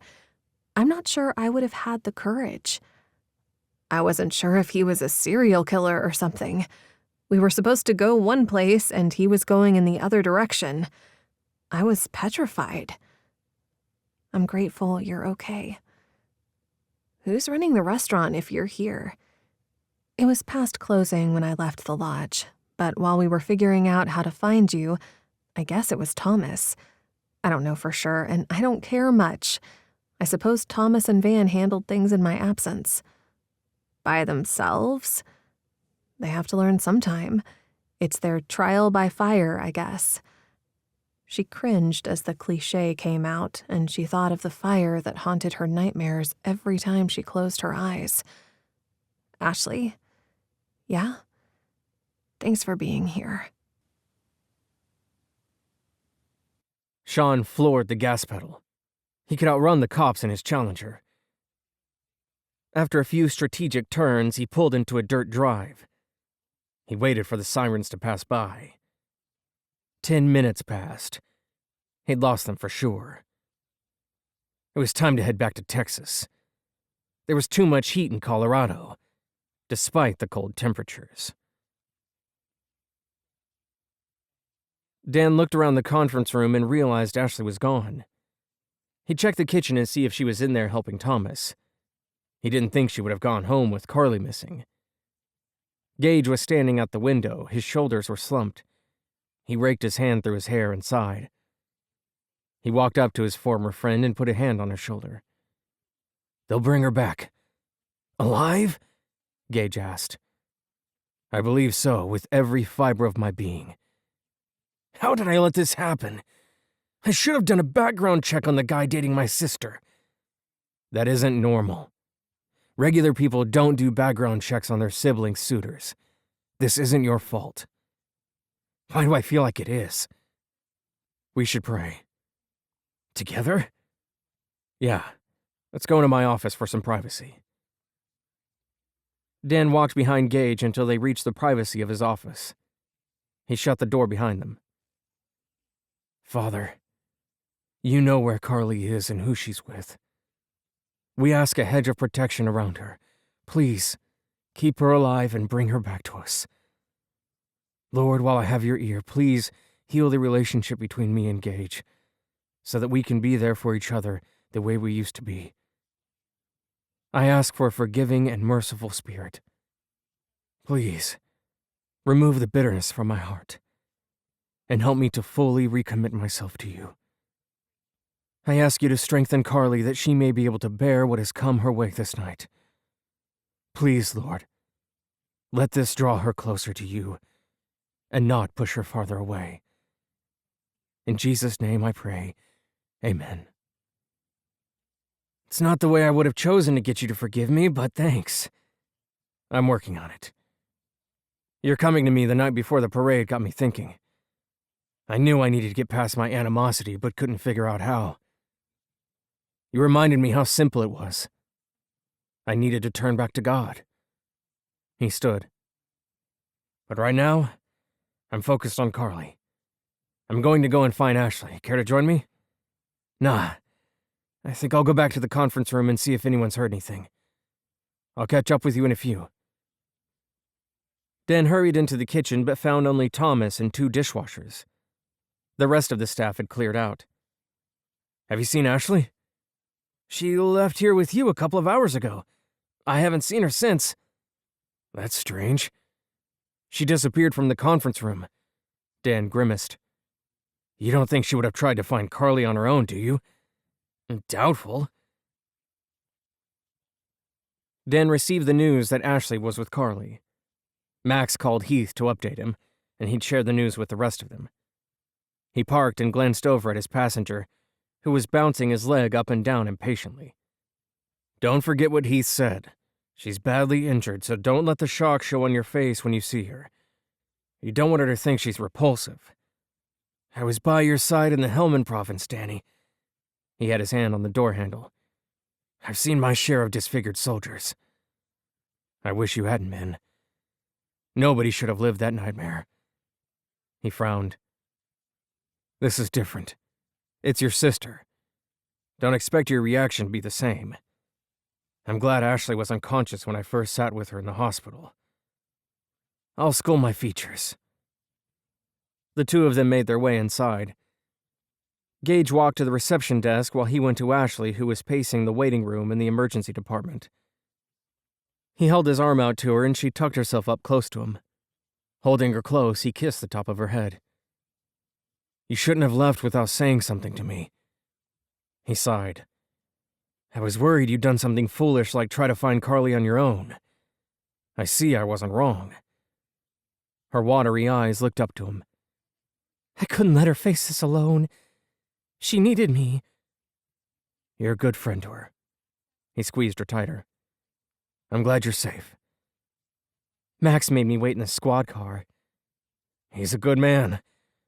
Remind me to thank him. After driving through the night, Sean could no longer keep his eyes open. He was about 2 hours from the New Mexico-Texas border. It wasn't much farther to home, but sleep would claim him soon, and he didn't want to be driving when that happened. He pulled into a cheap motel and rented a room. When he woke, he continued on his way and 2 hours later drove up his street, but saw his house was surrounded by police. They'd figured out who he was. He needed a plan. Driving on, he merged onto I-10. He hadn't driven 5 minutes when he saw police lights behind him. He floored it, but a big rig changed lanes, and before he could switch again, another big rig blocked him in and prevented him from escape. He was pinned. The tractor trailer in front of him slowed, and he was forced to do the same. When he came to a stop, there were cops everywhere with guns drawn. He raised his hands into the air and lowered to his knees. An officer cuffed him and threw him in the back of a squad car. Ashley moved in slow motion, preparing for the day ahead. She didn't normally work on Sundays, so she wasn't familiar with the brunch buffet the restaurant hosted. The breakfast chef ordered to stay later than usual and help with Carly's responsibilities, but she told him it was unnecessary. She hoped he'd leave soon so she could get a moment alone before the rest of the crew arrived. The door from the back hall opened, and Dan walked in. He planted himself a few feet in front of her. "Hi." He stuffed his hands in his pockets. "Hey." She gave him a tiny smile. "You okay?" She smiled. "I will be. I'm tired after last night, and I'm grateful Carly will recover from her injuries." "We'll hire a temp to help out while she's out of work." "It's probably not necessary." "I'm going to do it anyway." He cleared his throat. "I have some news from Max." "You do?" "They caught him." "Really?" Her eyes lit. "Where? How?" She came around the counter and threw herself into his arms. He filled her in on the details of the arrest in Texas. "Colorado wanted to extradite so he could face charges here, but Texas had a murder charge because they found his wife buried on his property. It will be a long time before he faces the attempted murder and kidnapping charges in Colorado, but he'll likely spend the rest of his life in prison." She felt an overwhelming sense of peace. She lifted up a silent prayer. "Thank you, Lord. God is good." "Yes, he is." Chapter 19. Ashley was relieved when they finally shut the doors to the restaurant at 10 o'clock. The early New Year's revelers had kept the Liberty Grille busy all night. She and Carly had both rushed up to her room to get ready for the ball that had started 2 hours earlier. Dan's mother was in charge of the New Year's Eve charity gala this year, so she'd worked with Haven to make it spectacular. The proceeds would go to support the International Children's Heart Foundation. Thomas came to the room to collect Carly. She wasn't ready to date yet after her ordeal with Sean, so she'd asked Thomas to accompany her. Ashley's excitement intensified when she heard another knock on her hotel room door. She opened the door to find Dan standing there in full black tie. "Wow." He held out his hand for hers and brought her hand to his lips. "You look stunning." "Thank you," she smiled. "You don't look too shabby yourself." "Ready?" "Sure am." She slipped on her heels, grabbed her clutch, and followed him out the door. They got on the elevator, and she felt a charge in the air. When they arrived in the lobby, instead of turning toward the hall that would lead them to the ballroom, Dan placed his hand on the small of her back and guided her toward the roaring fire where they'd sat discussing menu plans back in early November. Memories of his arm moving to the back of the sofa and the havoc his closeness had wreaked on her emotions flooded her mind. He gently tugged her down onto that sofa, got down on one knee in front of her, and pulled a velvet box from his pocket. Her heart rate increased as she gazed into his eyes. A gasp escaped when he opened the box. She stared at the diamond ring with her mouth agape. "Ashley, will you do me the honor of becoming my wife?" She slid down onto the floor in front of him. "Yes." She wrapped her arms around his neck and tugged him closer. He placed the diamond on her left-hand ring finger before standing and drawing her into his arms. "I was going to wait to ask at next year's tree lighting ceremony, but I couldn't wait that long. I need you by my side." The wait would have been pure torture. She kissed him, slowly savoring the feel of his lips against hers. "I'm glad you didn't wait." He leaned back slightly. "Do you think Ginger would mind having a dog friend?" "She'll adjust." She grinned. "Good. I think Sammy will like her." He leaned back so he could see her face. "How soon do you want to get married?" "If there was a pastor here, I'd say, how about now?" "I don't think that would please your parents." "Probably not." "You ready to head in?" "Absolutely. I can't wait to show Carly the ring." "About that. I know it's a small diamond, but my great-grandfather gave it to my great-grandmother, so it has immense sentimental value." She held up her hand, mesmerized by the rainbows of light shining from the diamond. It's perfect. I adore it. Epilogue. Ashley inhaled the scent of gardenias in her bouquet before setting it down on the dressing table. She stepped back to admire her dress in the full-length mirror of her childhood bedroom. Her parents requested they have the wedding in Pennsylvania. Dan and his parents had agreed to their plan. Her mother had wanted to book an exclusive country club for the event, but she'd convinced her that she'd prefer a simple backyard wedding. The flowers were in full bloom, and her mother's gardens had a warm, inviting feel. The doorbell rang, and she flew down the stairs, lifting her gown as she descended. She arrived as her father let her pastor into the house. Pastor Walsh grinned when he caught sight of her. "You're looking lovely, my dear." "Thank you, Pastor." "You might want to head back upstairs, though. I'm meeting with your groom to go over his vows. I'll be up to see you in a minute." She turned and hurried back up the stairs as fast as her dress would allow her. Her mother appeared in the doorway moments later. "You look beautiful, darling." "Thanks, Mom. I have something for you. Have a seat at your dressing table." She did, and her mother clasped a string of pearls at her neck. "These were my mother's. She wore them on her wedding day, and I wore them on mine. I thought you might want to continue the tradition. They're yours now, so you can pass them down to your own daughter someday." The thought of children brought a tear to her eye. She pictured Danny helping the kids build a snowman at the lodge. She hoped she would be able to bear him children of his own. The pastor came up and went over her vows with her and spent a few minutes reminding her of what it means to be a biblical wife. Once the time arrived, the soft piano music drifted up to her, and her father held out his arm. She couldn't stop smiling as she descended the stairs on her father's arm and made her way out to the backyard where he would give her away. Her soon-to-be husband stood beside the pastor, looking as handsome as ever in his custom-tailored tuxedo. She gazed into his eyes. She could hardly believe that the man standing before her wanted to spend the rest of his life with her. But when he kissed her and sealed their promises, she knew her hero's love was the forever kind. The end. This has been Healing the Hero, written by Elle E, narrated by Emily Norman and Nick Flesher.